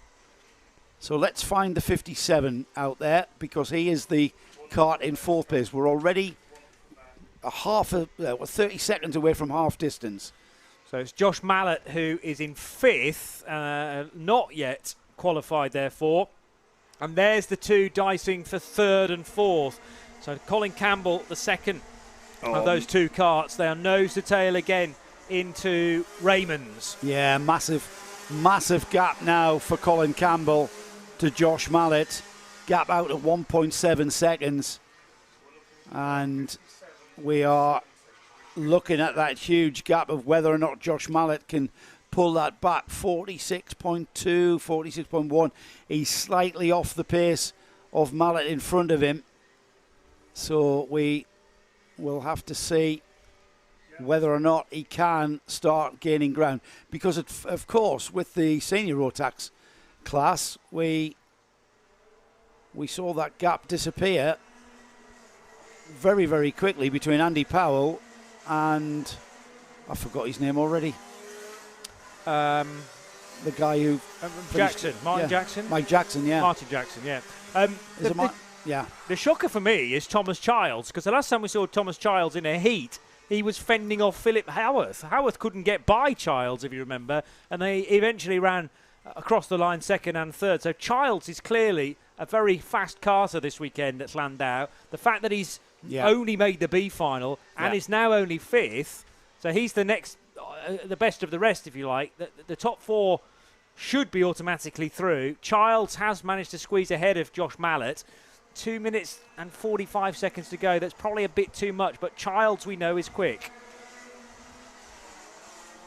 And it's, you know what, Johnny, it's down to some bad luck. It's down to a mechanical issue. It's down to a lot of things where you can find yourself in the B final. Here comes Childs, though. So I've said he's out of it. Far from it. He's right on the tail now of Colin Campbell and looking to the inside. That's for 4th position, the crucial That's the spot. final one. And he got through, Thomas Childs. So he's certainly got the pace, hasn't he? Yeah. Now then, who's that? He's just Colin Campbell. Colin Campbell hasn't been able to catch David Medlock all day, all of this race, beg your pardon. So I'm not sure whether Colin is going to be able to catch David Medlock now. No, well Colin's behind Childs now, and Childs is looking for a manoeuvre on Medlock, and he got it into the hairpin. So Childs up a further place to 3rd, further cementing his chance of an A final start. Well, he's on the back row of the grid now for the A final. He needs to catch Steve Maidment and put himself on the penultimate row of the grid. He's got 4.5 seconds, though, to make up. And with 90 seconds remaining, he's got massive pace, hasn't he? Yeah, he has. Yeah, 45.9. So he's lapping in the 49s. But with just under a minute and a half left, I'm not really sure whether Thomas can actually catch Steve Maidment ahead of him. Rhys Llewellyn's gone off. He's got 4.5 seconds now. Oh, he's only got a second. What am I talking about? I was looking at the gap between Llewellyn and Maidment. Thomas Childs is chasing down Steve Maidment, and he's only got 1/10 of a second between them. They're right there. That's him right there on his bumper. And so Childs about to move on to the penultimate row of the A final. Indeed, which would promote him from 33rd on the grid to 32nd on the grid. But as you say, gain a full row because of that. Still not decided between David Medlock and Colin Campbell, by the way. They're still nose to tail, and that is, if anything, more crucial than the Maidment-Childs battle, because it determines who's in the B final, or in the A final rather, and who's going home at the end of this. And Medlock and Campbell are locked together, looking out for them heading towards the end of their current lap. Well, 1 lap to go after this one. Of course, Rhys Llewellyn's just gone through with only a few seconds remaining on the timer. But he will get the 1 lap to go board next time by. We've got Rhys Llewellyn in that all-black livery leading this B final. Thomas Childs now 2nd, Steve Maidment 3rd, 4th is Dave Medlock. And Dave Medlock hasn't got Colin Campbell that far behind him, has he? No. The number 57 of Campbell has got 4/10 of a second to make up. I will see if this can have even a more dramatic conclusion to it than we expected. He wasn't able to get past Medlock in the early part of this race. The last lap board does indeed fly.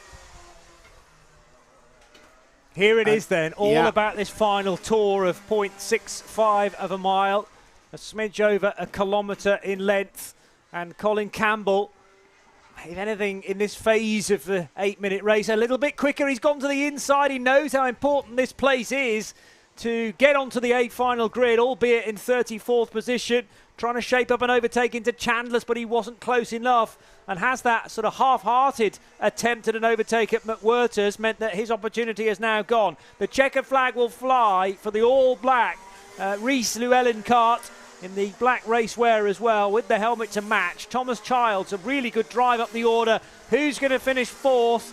By a nose, it is David Medlock from Colin Campbell, who gave it everything, but in the end, a quarter of a second, he fell short, and Colin Campbell will be an observer to the A final rather than being actively involved. Yeah, we say goodbye to Colin Campbell, Josh Mallett, Darren Edwards and Alex Joyner, who came out for the B final. Not sure we saw Martin Heath come out. There was 10 qualified and only 8 came out for the B final. I can understand they might have had a problem with their kart and stuff. Right then, hang on. I've got some information from Gasbury that I will have to check in case it's relevant to what we're about to say, JP. Congratulations to Rhys Llewellyn then, who will be 31st on the grid for the Rotax 177A final. That is the final dish on our menu this afternoon, but there are 4 major finals now to rattle through, each of them 10 minutes in length plus the extra lap for the Minimax 100 UK Juniors in their combined grid, 2 classes, 1 race. Senior TKM final, over 10 minutes and a lap. The Senior Rotaxes as the penultimate race of a busy day here at Llandow, the South Wales Karting Centre. And what did you say it was, Joe? The Global something or other? According to Henry Baudet, it's the Global World Centre of Motorsport. They should put that on the sign as you drive in. Well, that's what Daytona's international Yeah, speed, the World isn't it? Centre of World Racing. Centre Yeah, of Racing, good point, yeah. Right, Minimax is out next for their final, as are the 100 UK Juniors out as well. The 100 UK Juniors been leaving a gap to the Minimax finalists. That's going to be interesting. So Harris Roberts will start on the pole position with championship leader Alex Fraser alongside. We've got Sonny Morgan and Eric Smith on the second row. Daniel Haynes and Daniel Parsons are on row 3. Got Seb Corking and Emily Cotty on row 4. And then row 5, rounding off the 10-kart field, Louis Rees and Reese Green. 100 UK Juniors, Adam Nicolai and Jamie Scott are on the front row. Thomas Hadley and Aidan Taylor are on row 2. Row 3 is Alex Henderson and Jamie Dart, with Yelena Osbar Scott and Sophie Hadley on row 4. And then row 5, running off the 9-kart field, Ewan Scott. They're going round again. We are going to... we've got quite a gap between these 2 classes.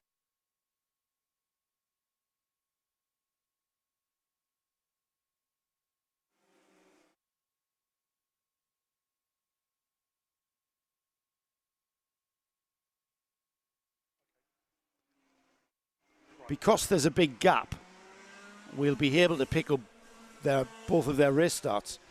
Either the Minimax start, we'll start with the Minimaxes, of course, and then we'll nip back to the start-finish straight and watch the 100 UK Juniors and their start. The Minimaxes are looking in great grid order. That's all going to sort itself out through the Dell and then through Diggers.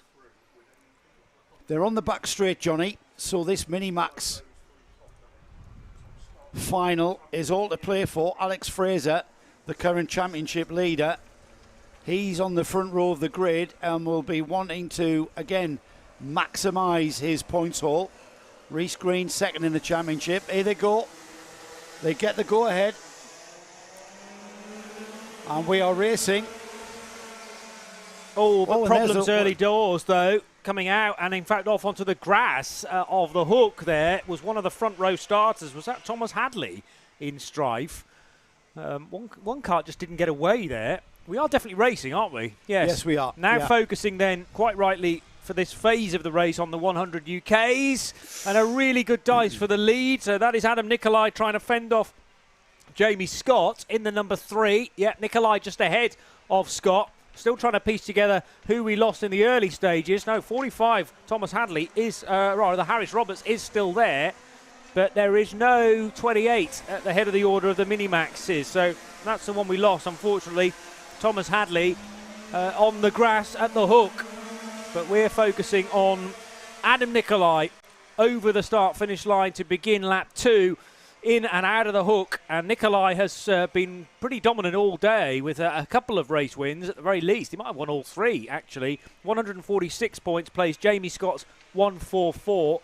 So the key players in 100 UK now going hard at it for 10 minutes plus a lap. Great grid of 9 karts for the 100 UK Juniors, and these TKM engined karts showing great pace around Llandow. The thing begin to settle down now at the front, or the situation at the front. Adam Nicolai leading Jamie Scott. We'll check up on the Minimax situation in a moment. We'll get a grip of the Minimaxes next time down the back straight as they come into view into the hairpin. But right now I can tell you Harris Roberts leads, Alex Fraser second, Daniel Haynes is third. And then we've got Reese Green, Eric Smith, Daniel Parsons, Louis Reese, Emily Cotty. We've lost Sonny Morgan. Yeah, it was Sonny actually that had the dramas. And we've got a non-starter in the form of Seb Corking, who hasn't come out. Yeah, so I'm not sure what Seb's problems are. So Minimax into the hairpin. And we've got a change of lead. We've lost the number 45 of Harris Roberts. Where has he gone? Not come through at the end of lap 3. At all. I'll tell you who has come through though, Johnny. Championship leader Alex Fraser on that Llandow Norris kart has come through to take the lead, and he's already got a lead of 6/10. Oh, and there is the number 45 of Harris Roberts. Oh, and that is so much bad luck there to have such a huge lead after only a couple of laps and then to go out. I'm not quite sure what the reasons were, but I saw Harris walking away from the kart.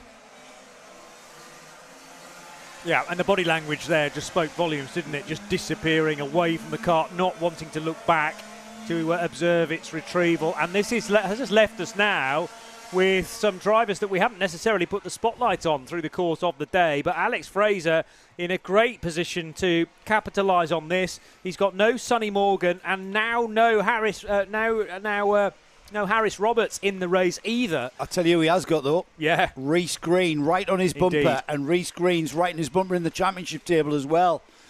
So this is a championship battle at the front of Minimax. We've got 6 minutes remaining. This was a 10-minute final, remember. And with the no change in the 100 UK Juniors, there's Adam Nicolai, Jamie Scott and Thomas Hadley, the top three there. We've had a change of position for Sophie Hadley, who's gone ahead of Jamie Dart. But this is the battle we're going to look at. Right now, it's whether or not Reese Green can actually challenge Alex Fraser. So Reese in the 71, Alex, car 55 just ahead. Then a bit of a gap behind to Eric Smith in third and Daniel Parsons, but also lump into that fight Daniel Haynes as well. So the two Daniels, fourth and fifth. Louis Reese in sixth place, Emily Cotty in seventh. And concentrate too, when you spot the number one car, on Adam Nicolai, who leads the 100 UK Juniors. But the Minimax leaders head over the line again. That's to complete 6 laps, and we've had nearly half of the 10 minutes that were on the bill to start with. Reese Green now ahead of Alex Fraser. So the question is, can Alex Fraser come back at him? That's the problem now for Alex Fraser. This is gonna. Let's have a look at the championship points there, Johnny. 733 to 730. There's nothing in it coming into this round. I'm not sure what the situation was after the heats and coming into this final, but Reese Green will want to finish ahead of Alex Fraser. There's no question about that. So whether or not...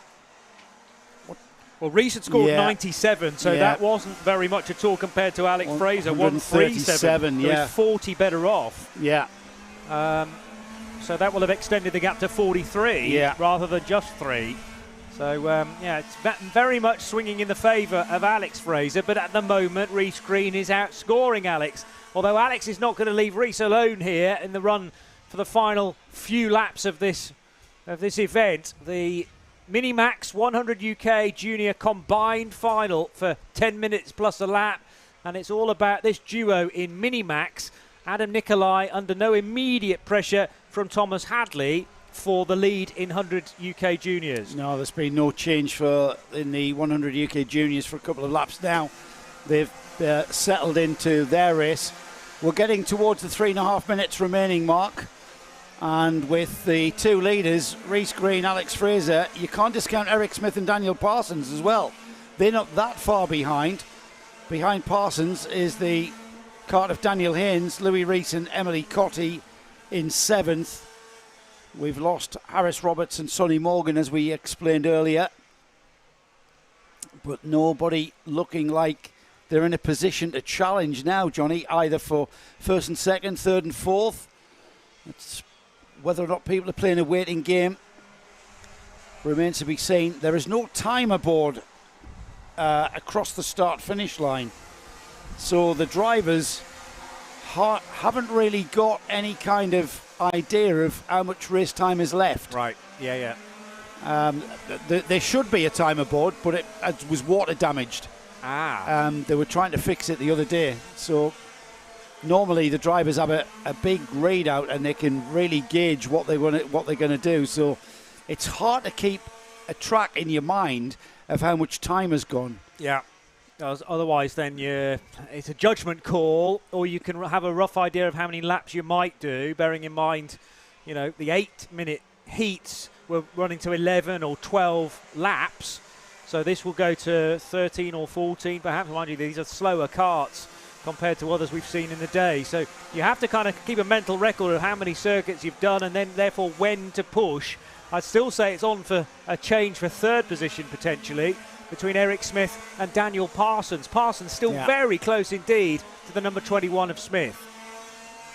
So with 2 minutes to go, Reese Green leads, Alex Fraser second, but here is the battle for third, side by side towards Chandler's. You can't go around there two abreast, and that was proved there, and that's Daniel Parsons up and into third place ahead of Eric Smith. As I think you predicted that. I did say that's where I was going to. There was going to be a change, and Daniel Haynes fancies a bit of it as well, because Haynes now right on the boot lid of Eric Smith as they close up. They concertina up into Raymond's hairpin. Minute and a half to go, and whilst the top two just stretch away from one another, Reese Green building the advantage over Alex Fraser. It is spicing up nicely for third, fourth, and fifth within Minimax. There they go into Surtees, and Daniel Haynes getting on terms as well. So that's a drop-off in performance, isn't it, of Eric Smith? Looks like his tyres might have just gone because he was hanging on to that position in third, final podium position, and then all of a sudden Daniel Parsons just was able to get by him, and now the same's happening to him from Daniel Haynes. He's being challenged massively. The Daniel Haynes, remember, I've got to say, I think I'm going to nominate Daniel Haynes is the driver of the day, and that's purely based on how he's gone about this weekend after that big off he had in practice where he was winded quite heavily, and then he's had some real sort of, he's kind of shone in one or two of these heats, and then he's had he's raced really well this weekend. So my driver of the day award this weekend is going to be Daniel Haynes on that number 22, isn't he? Yeah. Yes. And that's not anything to do with David and Anita in South America. Although he has got global support this weekend, yes, Daniel Haynes. Yeah. So, you surely get a doff of the cap for that as well. What did he say to us yesterday in our chat to him in the paddock? I said, "Are you all right?" He says, I'm just fighting through it." I said, "So you were hurt?" He says, "Yeah, my ribs are sore, but I'm just putting my mind on the racing." That's what it's all about. Is what he said. Yeah, phenomenal. You have to put the downside of your weekend out of the mind as quickly as possible. Focus on what's in front of you, and that's exactly what Daniel has done. Still standing in his way for a fourth place finish is Eric Smith, but Reese Green, he had a drama halfway through today as well when he very nearly didn't start the second heat. Thankfully for him, there was a red flag during that, which enabled the 71 to then take the restart. And he's built his day so superbly. Reese Green will be victorious at the end of the Minimax and the 100 UK Junior final combined. He wins ahead of Alex Fraser in second. Third position to Daniel Parsons after a neat overtake on Eric Smith with about a third of the race to go. Daniel Haynes in fifth, Louis Rees sixth ahead of Emily Cotti, and winning the 100 UK Juniors, Adam Nicolai, who has been so dominant through the course of the day. How much did he win by at the end? Nearly 4 seconds. 4 seconds, yeah. Over Thomas Hadley in number 28. Spaced out, yeah. And Jamie Scott will make the podium in the 100 UK Junior final. Well, that is Reese Green's second final victory of the season. He won at Clay Pigeon in round 2. He was second last time out at Wilton Mill. in the final. He finished second behind Alex Fraser, would you believe? So he's reversed the roles here at Llandow. It all goes into Fullbeck, of course, in a few weeks. And the Minimax Battle rages, as does the 100 UK Battle rage. Let's just have a look at the championship standings for that series. Just waiting for things to... Oh, please, come on, speed up screen. Here we go. 100 UK Junior, Hayden Taylor is the current championship leader coming into this round from Yelena Osbald Scott. Lexi Fells, not with us today, is Lexi. She was third coming into today. So, next up, what have we got? Senior TKM. Now then, I advise everybody to step back one space from the barrier because this could get very, very interesting. Do you want to have a look at the grid, Johnny? I'll have a look. While I get these papers from blowing away. Yeah, fine. So this grid has been assembled from the number of points scored over 3 heats in senior TKMs. The TKMs, there were only 3 heats held through the day, so each driver will have been in every single heat, and it has put Louis Bevan, perhaps unsurprisingly, on pole position because he finished 13 points ahead of Ollie Milner in 62. So it'll be Bevan in the number 1 kart on pole position, drivers left of the front row, alongside Milner with 135 points to his name. Then a tie for third place points for Mitchell Ball and Joseph Jacks. So again, it goes down to fastest lap of the day, and that was very tight as well. 45.771 for Mitchell, 45.8 for Joseph Jacks. So Ball starts third, Jacks fourth. Liana Page, who had a very good result in the middle race of her 3, and clearly very good speed as well, finishing 5th of the point scorers on 126. She'll start alongside Matt Slate in the number 11, so 33 and 11 on the 3rd row. Then it's Matthew Horton and Callan Lamont, Colin Lamont. We don't know, and he doesn't know either. Many different ways to pronounce his name, but we do know that he drives the number 23 kart, and he will be from 8th position on this grid alongside Matthew Horton. 5th row will be Charlie Savage and Oliver Fathers in 31 and 24. Then it'll be Curtis Granger alongside Alexander Lehman, 47 and 91. Joseph Phillips on 114 points finishes level after 3 heats with Jason Lovett, but Joseph had the slightly better fastest lap of the day at 46.0, so Lovett has to start over Joseph's right shoulder. Gordon Smith and Ricky Wright are next on row 8. Then it's James Hull and Owen Potter on the 9th row. Cameron Ross in kart 247, 96 points to his name, will start alongside James King in number 20, who's one of the masters in this race. In fact, the only master driver in this race. And then it's Adam Crofts-Davies alongside Lucas Sullivan. Lucas really paying for 1 DNF today. You don't score, and that really eats into the amount of points that you've scored through the day. 79 in total puts him alongside Adam Crofts-Davies on the 11th row, Joe. Fabulous. Really good to look back on. Go on, what? Scotty, our cameraman, has just asked if he too can take 2 steps behind the barrier. I think you'll find, Scotty, that there is no space behind the barrier. There isn't. In fact, No. Scotty, you have to take 2 steps closer to the track, Yeah, please. we need you to get the shot, Scotty. Yeah, Get down all on the the ground. action. Yeah, Like Steve McQueen at Le Mans. absolutely, yeah. For your art form, Scotty. It's for your art. Give it up for your art. I said art, not his hand. Yeah. Right, I knew what you meant. we've released the TKMs. And with Louis Bevan on that front row, we've seen this happen before, Johnny. Louis Bevan likes starting on the pole position because that means he's got fresh air in front of him and he's able to just head off and disappear into the distance. I'm kind of hoping he doesn't do that right now for this final.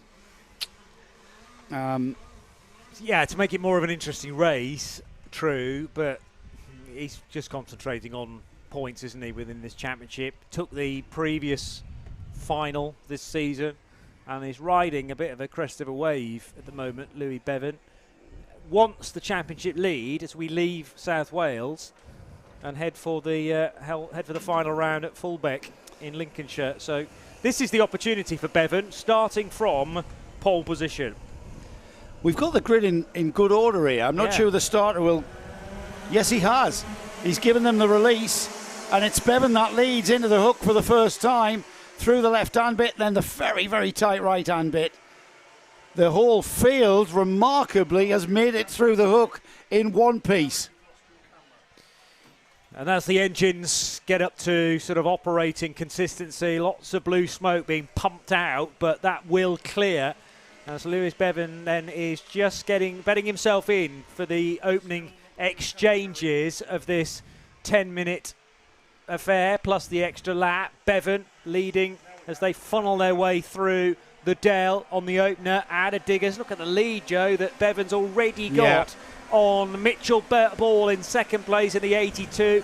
Ball a little more concerned about where Ollie Milner is, running there in third position as they head for the hook and the second time through there. I was fearful of this, Johnny, not so much for Louis Bevan. Louis Bevan couldn't care less about entertainment, but we're in the entertainment business, and if he disappears, then we've got no race to watch other than Louis Bevan's dominant progress at the front of this field. After one lap of racing, he's already got almost 0.8 of a second, and it's his teammate Mitchell Ball behind him. These two Flex drivers, certainly well-prepared karts. You should see the Flex operation, multiple amounts of karts that they prepare for this TKM category. The rest of the field, Louis Bevan disappears. Let's drop back to Mitchell Ball, Paul. There's Louis Bevan, the number one. This is where the action's going to be. Now everybody queuing up. Ollie Milner, Joseph Jacks, Leanna Page. Callan Lamont is on the move. He's gotten ahead of Matt Slight on that lap. He's now up to 6th place. Matthew Horton, Charlie Savage, and it's Curtis Granger rounding off the top 10. That was Joseph Jacks up the inside into Surtees to bag third position from Ollie Milner. Milner didn't really see that move coming, and by the time he reacted, it was too late. So Joseph Jacks, who was where on the grid 4th after scoring 133 points, exactly the same amount as Mitchell Ball, but Mitchell given the better grid position because he had a better fastest lap. Louis Bevan out of Raymond's hairpin and across the stripe. It was 1.1 seconds. It's now 1.7 seconds as a lead for Bevan. Yeah, I thought he would. He's got massive pace. He's wanting to clinch the championship lead back. At the moment, it's his teammate Mitchell Ball, who's currently second, and he'll have nabbed a lot of points this weekend here at Llandow as the race for second place continues, this time in the form of Joseph Jacks, having Ollie Milner's had a try at getting past Mitchell Ball. He hasn't succeeded, so now it's the turn of Joseph Jacks to see if he can now towards the hairpin. Not in a position to try and outbreak there, and if Mitchell Ball can maintain his speed through it, and he does indeed, into the hook. Oh, and there's the position there. Great move, all about momentum out of the hairpin. And he made that move out of the hairpin, momentum carried down towards the hook and down the inside, change of position, and it's Joseph Jacks now. Let's see if he can reduce that gap from 2 seconds to Louis Bevan. I'll be amazed if he can, because Bevan this weekend is on fire. Yeah, he's really got to grips with this track more so than anybody else, but Jacks has been going about his business somewhat under the radar. I know he got a podium result at the start of the day, but otherwise it's been tough grid positions and converting those into as many points as possible.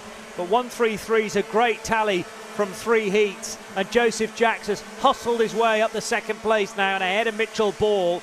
Ball and Milner totally together. A shout for Leanna Page as well, who was finishing, I think she got up to about 3rd position in the best heat of her day. Number 33 is in the shake-up, definitely, and Page has had really good lap speed through the course of Sunday here at Llandow too.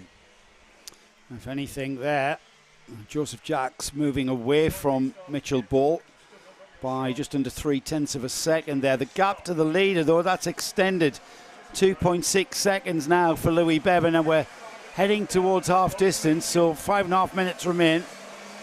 We're still 30 seconds or so away from that half distance mark as the rest of the field come through and underneath us, out of the hook and down towards Surtees. There's Bevan.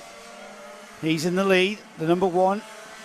Fastest lap of the race for Bevan. He's the fastest kart on the track at the moment, a 45.5. 45.7 was Joseph Jackson's second place lap time, so that gap has gone out to 2.8. So there's really nothing that Joseph Jacks can do. Looking down the order to see just where, if anyone, is on the move. Callan Lamont stays in sixth. He's got a gap of about a tenth. So that's maybe somewhere where we can pick up, Paul. Leanna Page.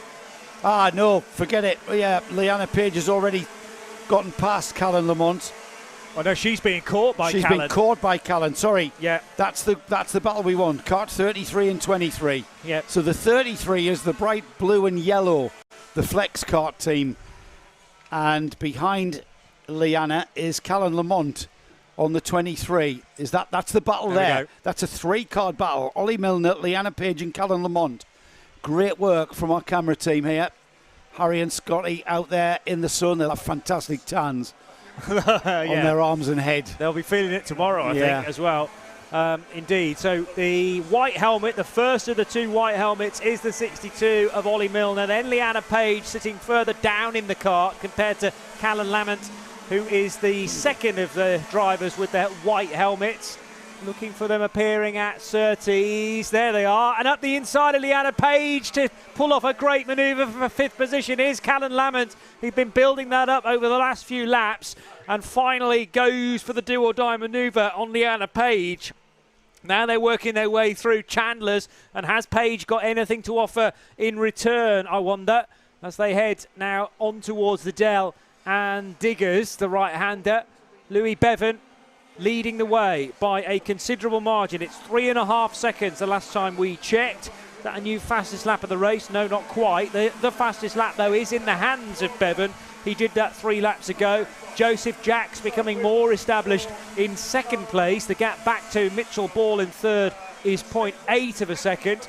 But still, very intense indeed for 4th and 5th now between Ollie Milner in 62 and Callan Lamont in the 23. So Lamont getting ahead of Leanna Page, and he's still quick enough, I reckon, to get up to 4th, Joe Bradley. Yeah, I think he is, you know. I'm sure Callan is another Flex driver. He is indeed. That number 23 kart and the 33 of Leanna Page, both out of the Flex awning. So the Flex team very dominant by sheer numbers in the senior TKM in NKC. Well, Matthew Horton carrying those team colours as well. Yeah, so just off the top there's 6. A massive amount of karts that are prepared and ran by that team. So the question is, with 2 minutes remaining now, can Callan Lamont get by Ollie Milner? Up ahead of them, Mitchell Ball in third, Joseph Jackson second, Louis Bevan. 4 seconds the gap between first and second now. So 4 seconds the gap there as we come back into view at Surtees. That's the number 32, just making his way around. Owen Potter, who unfortunately has struggled to make an impression on this race so far. Still having fun, I'm sure, and he won't be too far away from being lapped by Louis Bevan, our race leader. There's an idea of the gap, though, from Bevan back to Joseph Jacks in 55. And here is the dice for 4th, 5th and 6th. Milner just about hanging on from Callan Lamont. So Lamont in the 23, tucked in behind 62. Leanna Page waiting to pick up any pieces that might head her way. He's lining them up, and Leanna Page is kind of just laying in wait there, taking a kind of a watching brief, isn't she? Here they come down the back straight then. And defensive driving, and Callan Lamont feinted to the left. He scores wide. He did overtake for a moment there, just in front of us, just off our screens. So Lamont gets ahead of Ollie Milner into the hairpin, but Ollie Milner did the switchback and remains on the timing screen in that fourth place.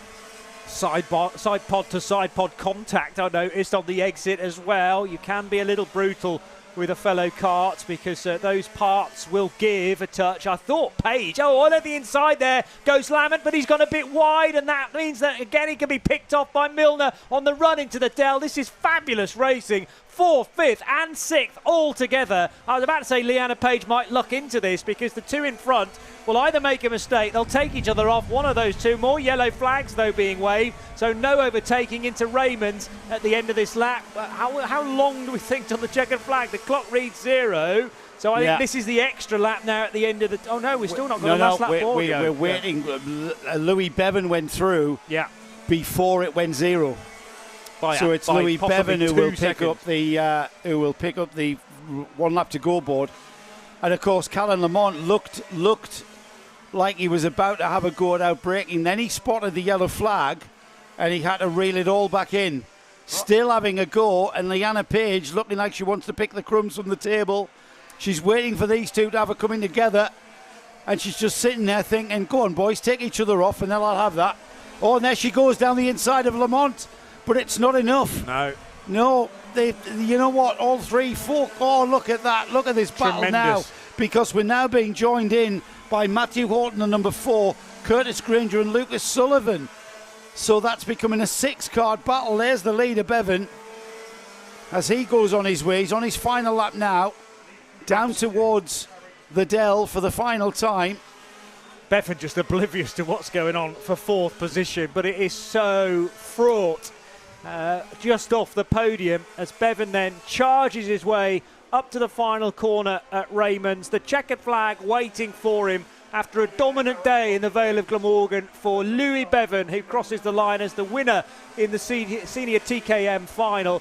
How's that dice though for 4th position going? Horton looking for a way by as well. It's scattered all over the place. Leanna Page has lost so many places in the closing stages. Curtis Granger will finish 4th ahead of Lucas Sullivan. So something's happened there in 4th place, which has accounted for Callan Lamont, who only finishes 8th. Ollie Milner 9th. Leanna Page in 10th. It kicked off on the final lap. It absolutely kicked off. We've kind of got to go. Our cameras have got to pick up Louis Bevan. It's only right. He deserves to be seen crossing the line to take the checkered flag after taking the win. Behind Louis, though, we're going to have to speak to people in the paddock to find out what on earth went on there. Yeah. Joseph Jacks was 2nd. Mitchell Ball was 3rd. Incredibly, Curtis Granger 4th.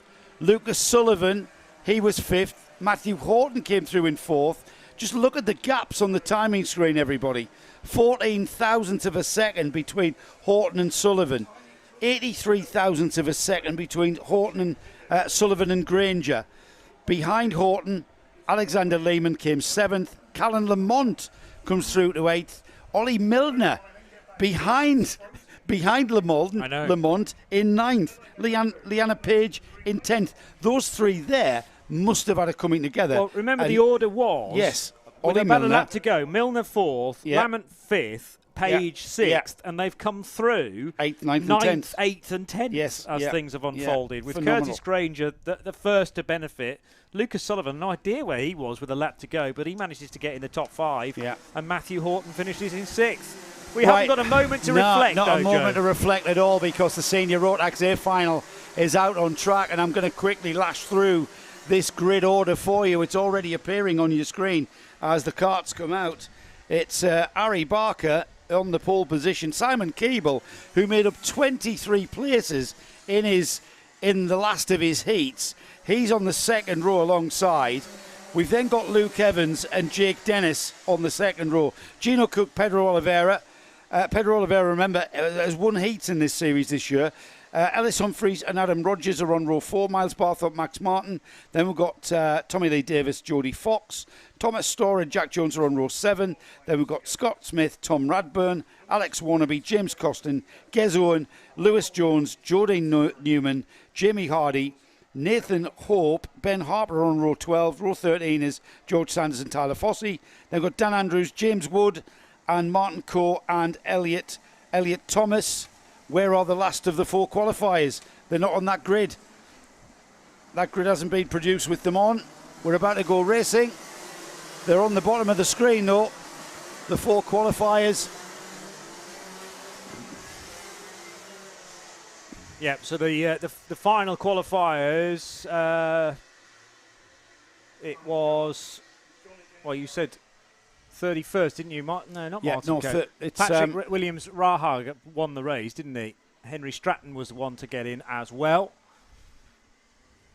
So Williams-Rahag was the winner. We're not quite racing yet. One more formation lap. Yeah, there's one of the qualifiers from the B final, Johnny, has not come out to play. Okay. We've got Martin Coe, Patrick Williams-Rahag, who won the B final, remember, and Henry Stratton. He's the final qualifier for the A final. We haven't started racing yet. We haven't given the go-ahead. And so we will have the karts coming into grid order now and forming up in an orderly fashion on the back straight. We've got to wait for them to come around and into our view. And across the line they go. And we are racing this time, though, as all that field of 33 senior Rotax karts barrel into the hook for the first time. We're out of the hook and we're racing towards Surtees and McWhirters. And who is that in the lead, Johnny? Is that number 6? Harry Barker. Yeah. Harry Barker, I'm not surprised to see there. Second position for Luke Evans, who's got the squeeze on Simon Keeble in the 47, who is third. And fourth position must therefore be Jake Davis in kart 74. They're just starting to edge away. And the first lap of 15, maybe 16 that we will get over the next 10 minutes plus a lap. But Harry Barker with his 139 points, scoring 2 more than anybody else from his 3 heats, will complete the first lap in the lead. And everybody completing that first lap. No incidents to report so far. Battle for the lead, though, very much has our attention. As Harry Barker, Luke Evans battle it out. Simon Keeble, fantastic third and final heat for him to get himself up and into contention for a podium position in this A final. He's lying third across the line there for the first time. They're on the second lap now. And they're through and on to the back straight. They'll be coming back into our commentary box view. Everybody line astern. Nobody challenging yet. Bit of a waiting game going on here. And as they cross the line, it's Harry Barker from Luke Evans, Simon Keeble in third, Jake Davis fourth, Gino Cook fifth, Ellis Humphrey sixth, Pedro Oliveira seventh, 8th is Adam Rogers, Max Martin is 9th, and Miles Barthorpe rounds off the top 10. Harry Barker rounding McWhirters for the third time. Challenge is on again, this time though on the approach to Chandler's from Luke Evans, who started right behind Harry on the grid in third position. And Luke Evans got the jump on Simon Keeble, the top Masters driver in this race as well. A little bit of curb being taken there by that 71 further down the order. But the lead, no doubt about it, is Harry Barker. He whips across the stripe again and into the hook. Barker, Evans, Keeble, then Jake Davis, Gino Cook, who's had a decent podium earlier on in the day ahead of Ellis Humphreys and Pedro Oliveira. So no change down the order. The only movement there in the order was Jordine Newman moving ahead of George Sanders for 19th and 20th. The leaders already heading towards the Dell, through the right, through the left, and then onto Diggers, the right-hander onto the back straight. There they go. Everybody playing a waiting game here, Johnny. I think this is a high-speed game of chess that we're witnessing here. Nobody quite making a move. Everybody just sizing one another up all the way down the field. Everybody in line astern. It's a beautiful sight outside of the commentary box to see everybody just filing around that hairpin.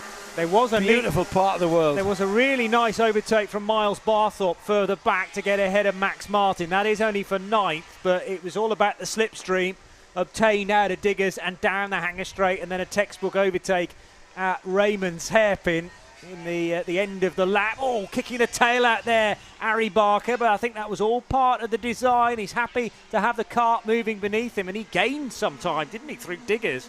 That what run through. This will be the end of lap 5, in and out of Raymond's, and it's the white helmet of Harry Barker leading from the yellow, then predominantly blue with the yellow flashes on the kart, and the yellow helmet of Luke Evans. Our first winner of the day, if my memory serves me well, Simon Keeble, running in third in 47, and he's just ahead of Jake Davis. Still that gap between Davis and everybody else, effectively, led by Gino Cook, who is fifth. Underneath the trees as they approach the Dell, a chance therefore to not have the blistering sunshine in your eyes, although most of these drivers running with a visor, a tinted helmet to make sure that the sunshine is not a distraction as it starts to, well, think about setting here in South Wales. 5:30 local time. You're watching the Senior Rotax A final live from Llandow Circuit.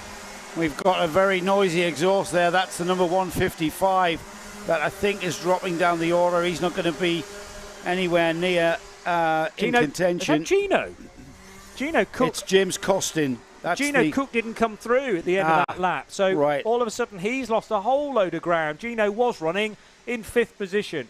Yeah, he's lost out. I'm not sure why. Maybe the exhaust sounding has had somebody go over the back of it. So there's an incident between two karts. Yeah. Gino's gone missing. We've got James Costin getting the mechanical flag for his exhaust. As well as that, you can cause all sorts of problems to your cylinder head.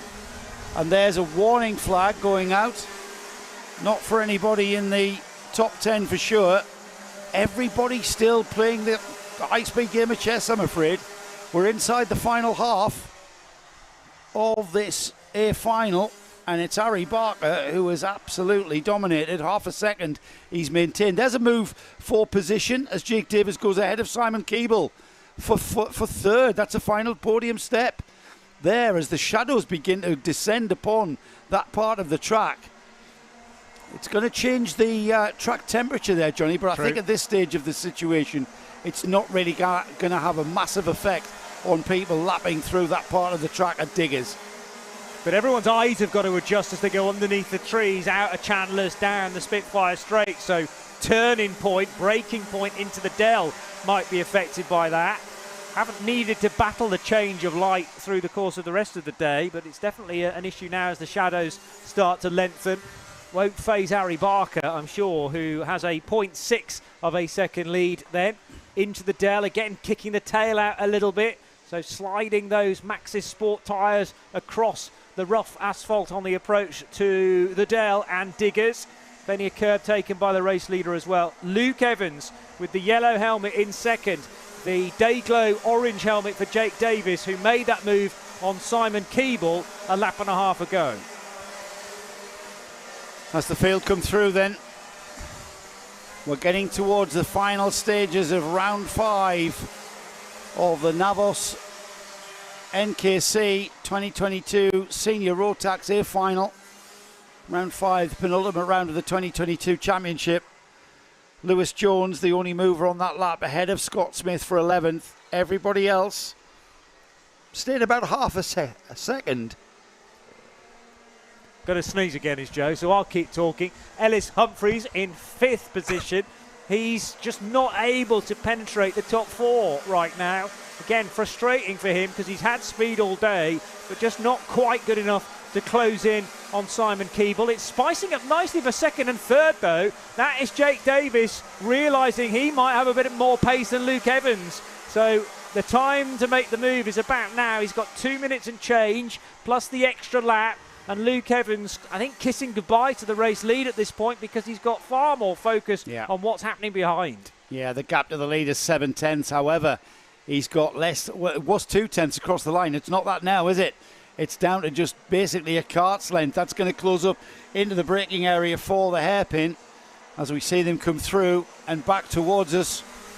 There's the leader, Harry Barker. Just under 2 minutes left, so plenty of time for Jake Davis to challenge Luke Evans. He needs to start challenging and costing Evans time. There's a variation on a theme through Surtees there. Wide open expanse into that corner. Out of McGuirter's now. Towards Scotty on the camera there. Just passing by into Chandler's, keeping that momentum. And the question is, can Jake Davis actually line Luke Evans. Another two very fine Welsh names there, Evans True. and Davis. Yeah. Into the hairpin. 12 laps completed this time by for Barker. Just over a minute on the clock. So we've still got a few laps of racing left. It's the Llandow Norris kart of Luke Evans ahead of Jake Davis. And Davis is literally all over the bumper towards Surtees. He goes wide, and it's, you know what, that's down to Luke Evans nicely defending into Surtees, not allowing Jake Davis any room whatsoever to challenge. Yeah. And out of McGirt as they come down towards Chandler's. But it's not the fastest route around this track, and that means that Simon Keeble is able to close up in fourth position. It's very nearly 3 karts now for second position.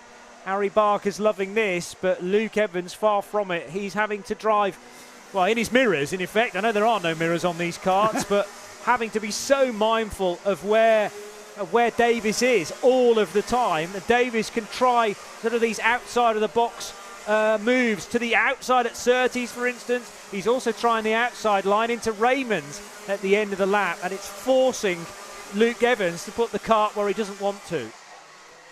Time is running out because it's the 1 lap to go board next time by for these runners. Harry Barker will be the first driver to receive that. He's already into the Dell and through Diggers and out onto the back straight. There's the battle for second there.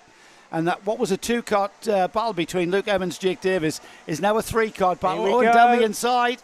Can he get it stopped? No, because Evans is back up the inside. Davis flung one there from so far back. And if they're not careful, we're going to see what we saw in the Senior Rotax B final, and it happened to Andy Powell. Simon Keeble is right there, just saying, "Come on, boys, trip each other over, because I'm going to have this." And it's remember, it's the third and final step of the podium here. Yeah. Onto the final lap we go, and we'll be picking up Harry Barker, who's just gone onto the back straight now. As much as we'd like to stay with this, there's Harry Barker there. And Harry will come out of the final turn there to be greeted by the welcome sight of the checkered flag. So round 5, Llandow goes to Harry Barker. Second place, Luke Evans. Jake Davis hangs on to third. Oh, and what happened? Well, that was the change. Oh, what happened there? Ellis Humphreys, so late on the brakes, caught Simon Keeble napping and bags fourth position. I think that was Ellis's highest run in the race on the final lap. He'd Incredible. been fifth for so long, and Keeble, who thought he was going to luck into a podium, actually loses a spot on that final run. Incredible. It's never over until it's over, is it? Exactly. That's the saying. Well, Johnny, we've got one more final to go, and that will be a wrap on the 5th round of the NKC, the NAVOS NKC, to give it its full title. Look at that front row. Wow. Yeah, that's what I'd hoped for, to be honest, as Yeah. they dice between the best, the 2 quickest Rotax 177 drivers today. You better put people out of their misery and tell us who you're talking about. Yeah, I'm talking about. If you look at the championship standings for the senior Rotax 177s, which is of course our final race of the weekend, and you've got Philip Howarth leading the championship coming into this round from Louis Large in second. Well, guess what? That's your front row right there. Philip Howarth on the pole position with Louis Large alongside. Scotty, seriously, step back from the barrier, mate. Cole Edwards and Stephen Horner. Stephen will be delighted with that second row start in this A final. All the way down from the northeast. He's had a bit of a torrid character building season at his first try at the NKC, but he's had a better weekend this weekend in South Wales, and he'll be delighted to start on that second row. Michael Mallet and Alex Thomas are on row 3. Ben Hitch, remember Ben, third in the championship from Carl Bryant. He's carrying the number 2 because he was runner-up. He's the vice champion of the NKC in 2021, and he's had a bit of an up and down season so far, having to miss a round. Well, he's back with a vengeance. Harry Rowett and Keith Mason, another driver who will be delighted to be qualifying in the top 10 on row 5. Jason Bear and Brendan Smith are on row 6. The Zach Bolton fan club, well, Zach's qualified a very fine 13th for this final, so that bodes very well for Zach. Charlie Jowers is alongside Zach on row 7. It's Alex Jones and Tom Elridge on row 8. Tim Darlow and Jai Oliver are on row 9. Steve Gilly, we spoke to Steve in the lunchtime show. He's alongside Taylor Adams on row 10. Steve Jackson and Brian McCready are on row 11. And then we've got on row 12 Dan Milward and Richard Evans. Billy Clark and James Yap are on row 13. And then we've got Adrian Smith and Alan Cook. And then on row 15, Jamie Broderick and Simon Wheeler. And the final 2 rows of the grid, if I can find the result sheet from the 177B final, we've got Rhys Llewellyn and Steve Maidment with Dave Medlock and Colin Campbell, the final 2 rows of that 177 grid. So they're already in the collecting area. So we just wait for, I'm not quite sure what the delay might be. You see anything, Paul? Oh, we've got a cart being recovered from the hairpin. Oh yeah, there's a cart being recovered there, just back to the paddock now. So JP, the carts are being released. This is going to be a cracker. I'm not sure where either of the drivers are on tyre wear, but it's going to be a factor. It's going to be a factor. We're getting towards that part of the season which I kind of foresaw insofar as how have you managed your tyres towards the last 2 rounds. Yeah, very good point. Bearing in mind that when you add together the points that Philip Howarth and Louis Large have accumulated through the day, they're only separated by 2. Howarth 145 points, Louis Large 143. They both start on the front row. Cole Edwards not that far away either on 141. So it's a 2-point deficit to Large, a 2 further point deficit to Cole Edwards, and then a bigger gap back to Stephen Horner. But as you say, the Masters driver has scored very well too to get to 129, and then it's really tight between Michael Mallett and Alex Thomas, who will start on the 3rd row. They've been separated by fastest laps of the day, both finishing on 127 points. Right, Philip Howarth, Louis Large, Philip Howarth the pole man. He will dictate the pace. Huge grid of 34 carts for the Rotax 177s.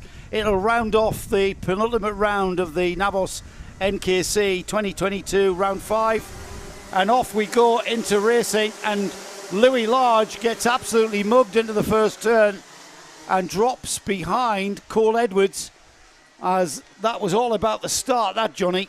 And just getting off the line, not quite as quick as Cole. And we find Louis Large now on the bumper, Cole Edwards likewise on the bumper of Philip Howarth, who indeed has got the lead.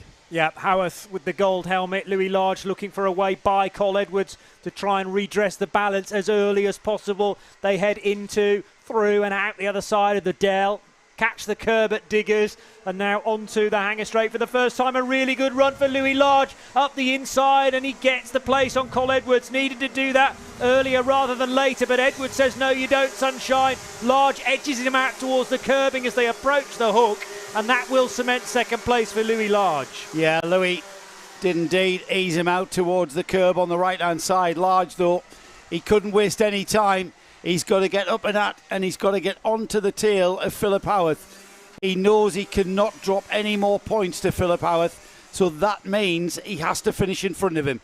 He has to finish in front of him, or else his championship is over. Not my words, that. His. Oh, wow. Yeah. Okay. Yeah, he really does. That's how important this one is. Yeah. However, Philip Howarth is very, very quick round here. He knows Llandow very well. He won the Stars of Tomorrow Championship back in his youth. Louis, on the other hand, first time here this weekend. So, you know, drivers of this experience, a former British champion, Philip Howarth, British Championship protagonist. These two have fought long and hard in various series across the years, and they know how to race, and local knowledge goes some way towards giving you an advantage, but when you get to this level, it's kind of negligible. It really is. Maybe in certain circumstances, but it's not going to mean. It doesn't mean anything. Louis not being psyched out by that at all. And look at that, Louis Large moving onto the rear bumper of Philip Howarth within a matter of a lap.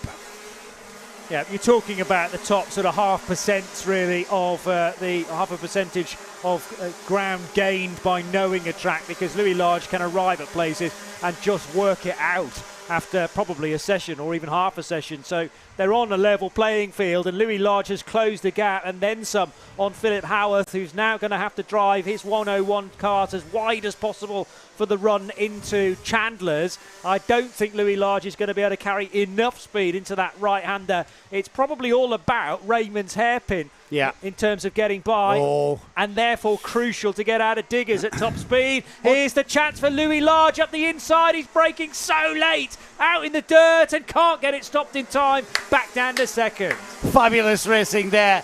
He was right on the extreme right-hand side of the track. The dust was being kicked up. Nobody has driven there all day long. No. And Louis Large went down the inside, and of course, he just couldn't get the kart stopped. Philip Howard saw that coming, let him go wide, and then did the switchback. We've got another 6.5 minutes of this intensity. You can't discount Cole Edwards, can you? Certainly not. Cole Edwards in third there. He's joining in as well. Because as ever, these two swapping places like that, they're going to stifle one another. And Cole Edwards could well just nick this. You better get the police on speed dial. Oh, and there's Louis Large down the inside. He fainted. Brilliant. He's going to check the kart up in the middle of the corner. That's going to allow Cole Edwards alongside, not quite. And Philip Howarth has got to slot in behind Cole Edwards. For a moment there, looked like he was going to pull alongside Philip Howarth. But no, it's not over yet. Louis Large knew what the mission was. And after, well, a minute away from half distance, he's managed to get where he needs to be. Now, can he hang on to it? Stayed out wide down the hanger straight and then absolutely dive-bombed Howarth at the last possible moment. There'll be no way through for Howarth into the Dell, although he closes up on the braking through the second part of that sequence of corners, rattling the curb on the exit of Diggers, and then ducks his head to get the better airflow, but no chance of getting the run down the straight like Louis Large was on Howarth. The return favour not an option for Philip Howarth, who's still there in second and staying ahead of Cole Edwards. Good for points. Despite what it says on our tower, Large is still second ahead of Edwards.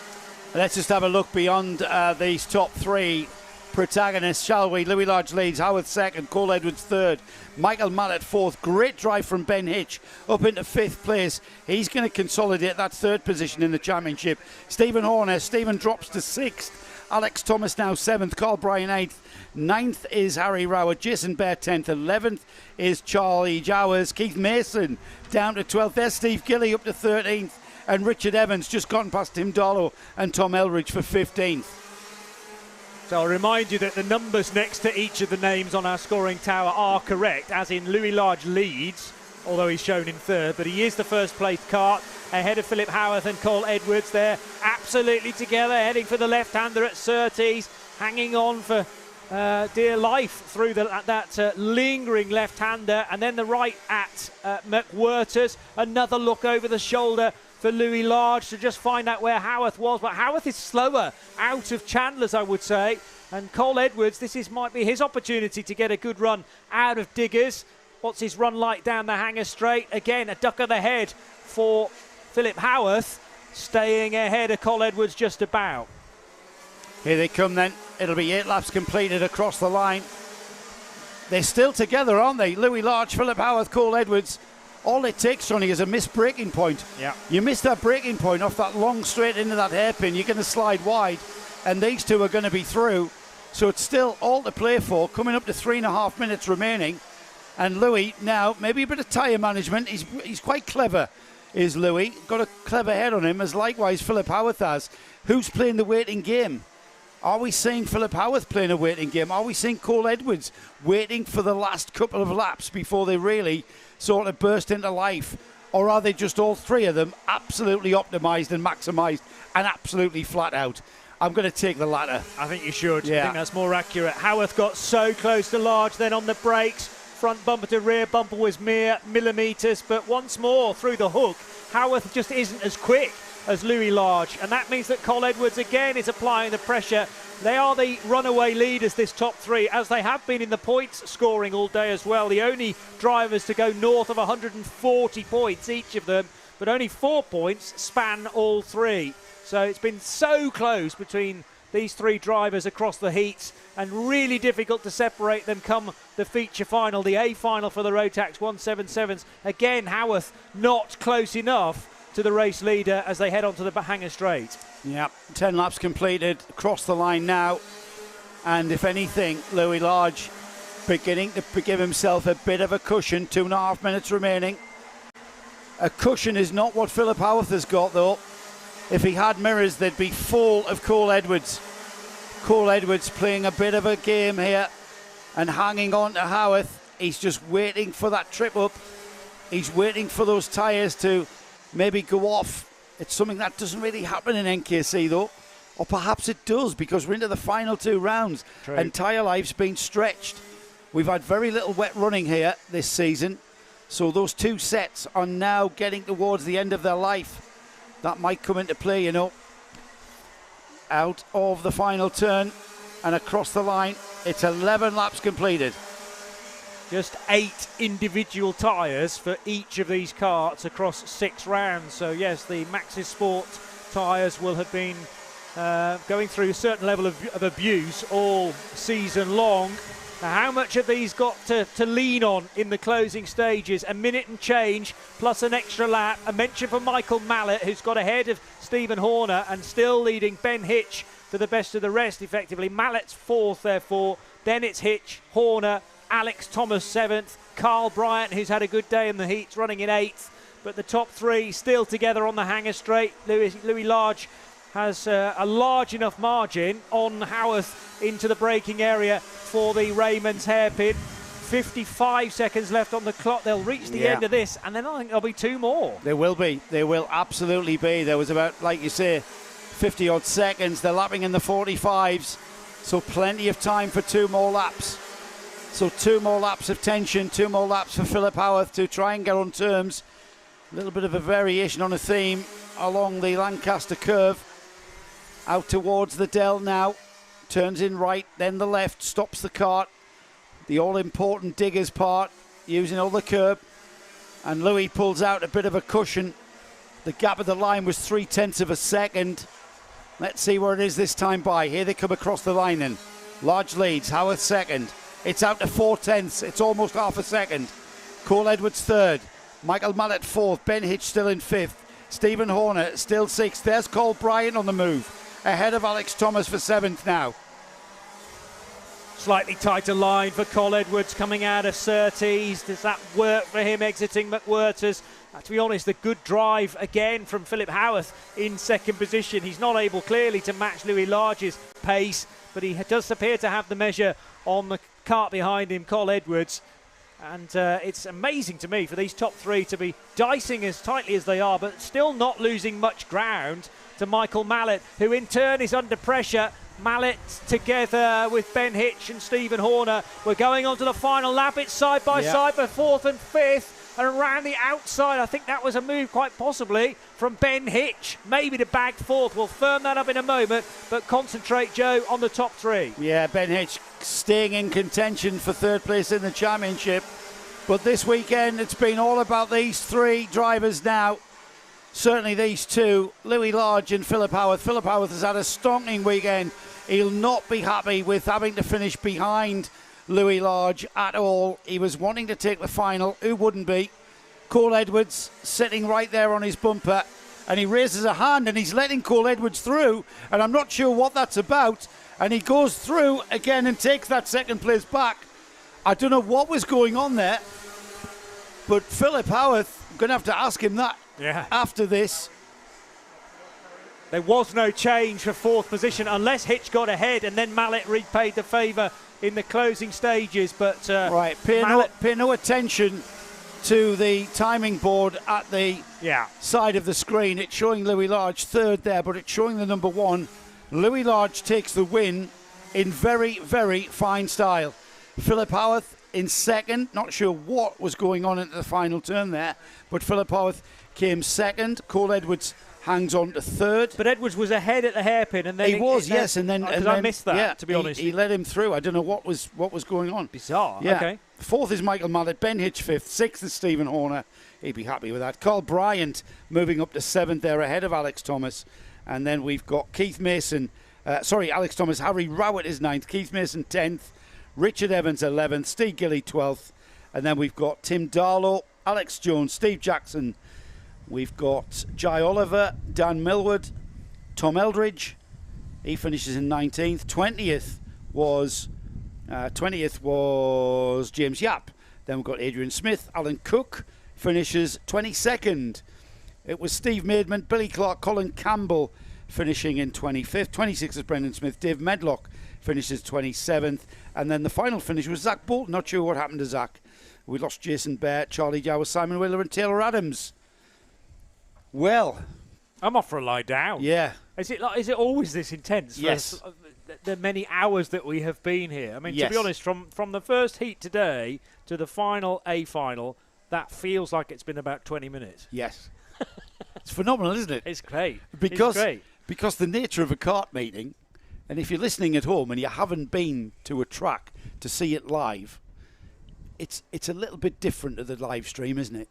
Yeah. The live stream's great when you can't get there. Of course, yeah. But if you can get to the track, get to the track, because it's dynamic. It's the way that the karts leave the track. The next race is on before you know it, and it never stops.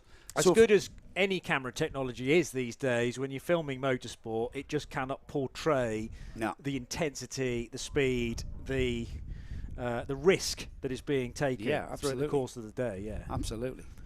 Well, I hope you've enjoyed it. I'm not just talking to you, Johnny. I'm talking to everybody out there in the answer YouTube from me. land. Yeah, I hope everybody's enjoyed it. That's kind of rounded off our round 5 coverage of the NAVOS NKC from Llandow. From here in South Wales, we go east. We head east, directly east, slightly northeast actually, often near Newark to Fullbeck, another airfield circuit of. And you know what? We're going to have some great racing in Fullback. I just know we are. So from me, Joe Bradley, I'm running out of breath here, Johnny. And Johnny Palmer, a big thank you to Paul and Harry and Scotty, who've kept the production going. It's been very challenging today, hasn't it, my friend? He nods. Yes. So from me and everybody else here at Karting TV Live, we bid you farewell and we'll see you at the next round. Good night and God bless.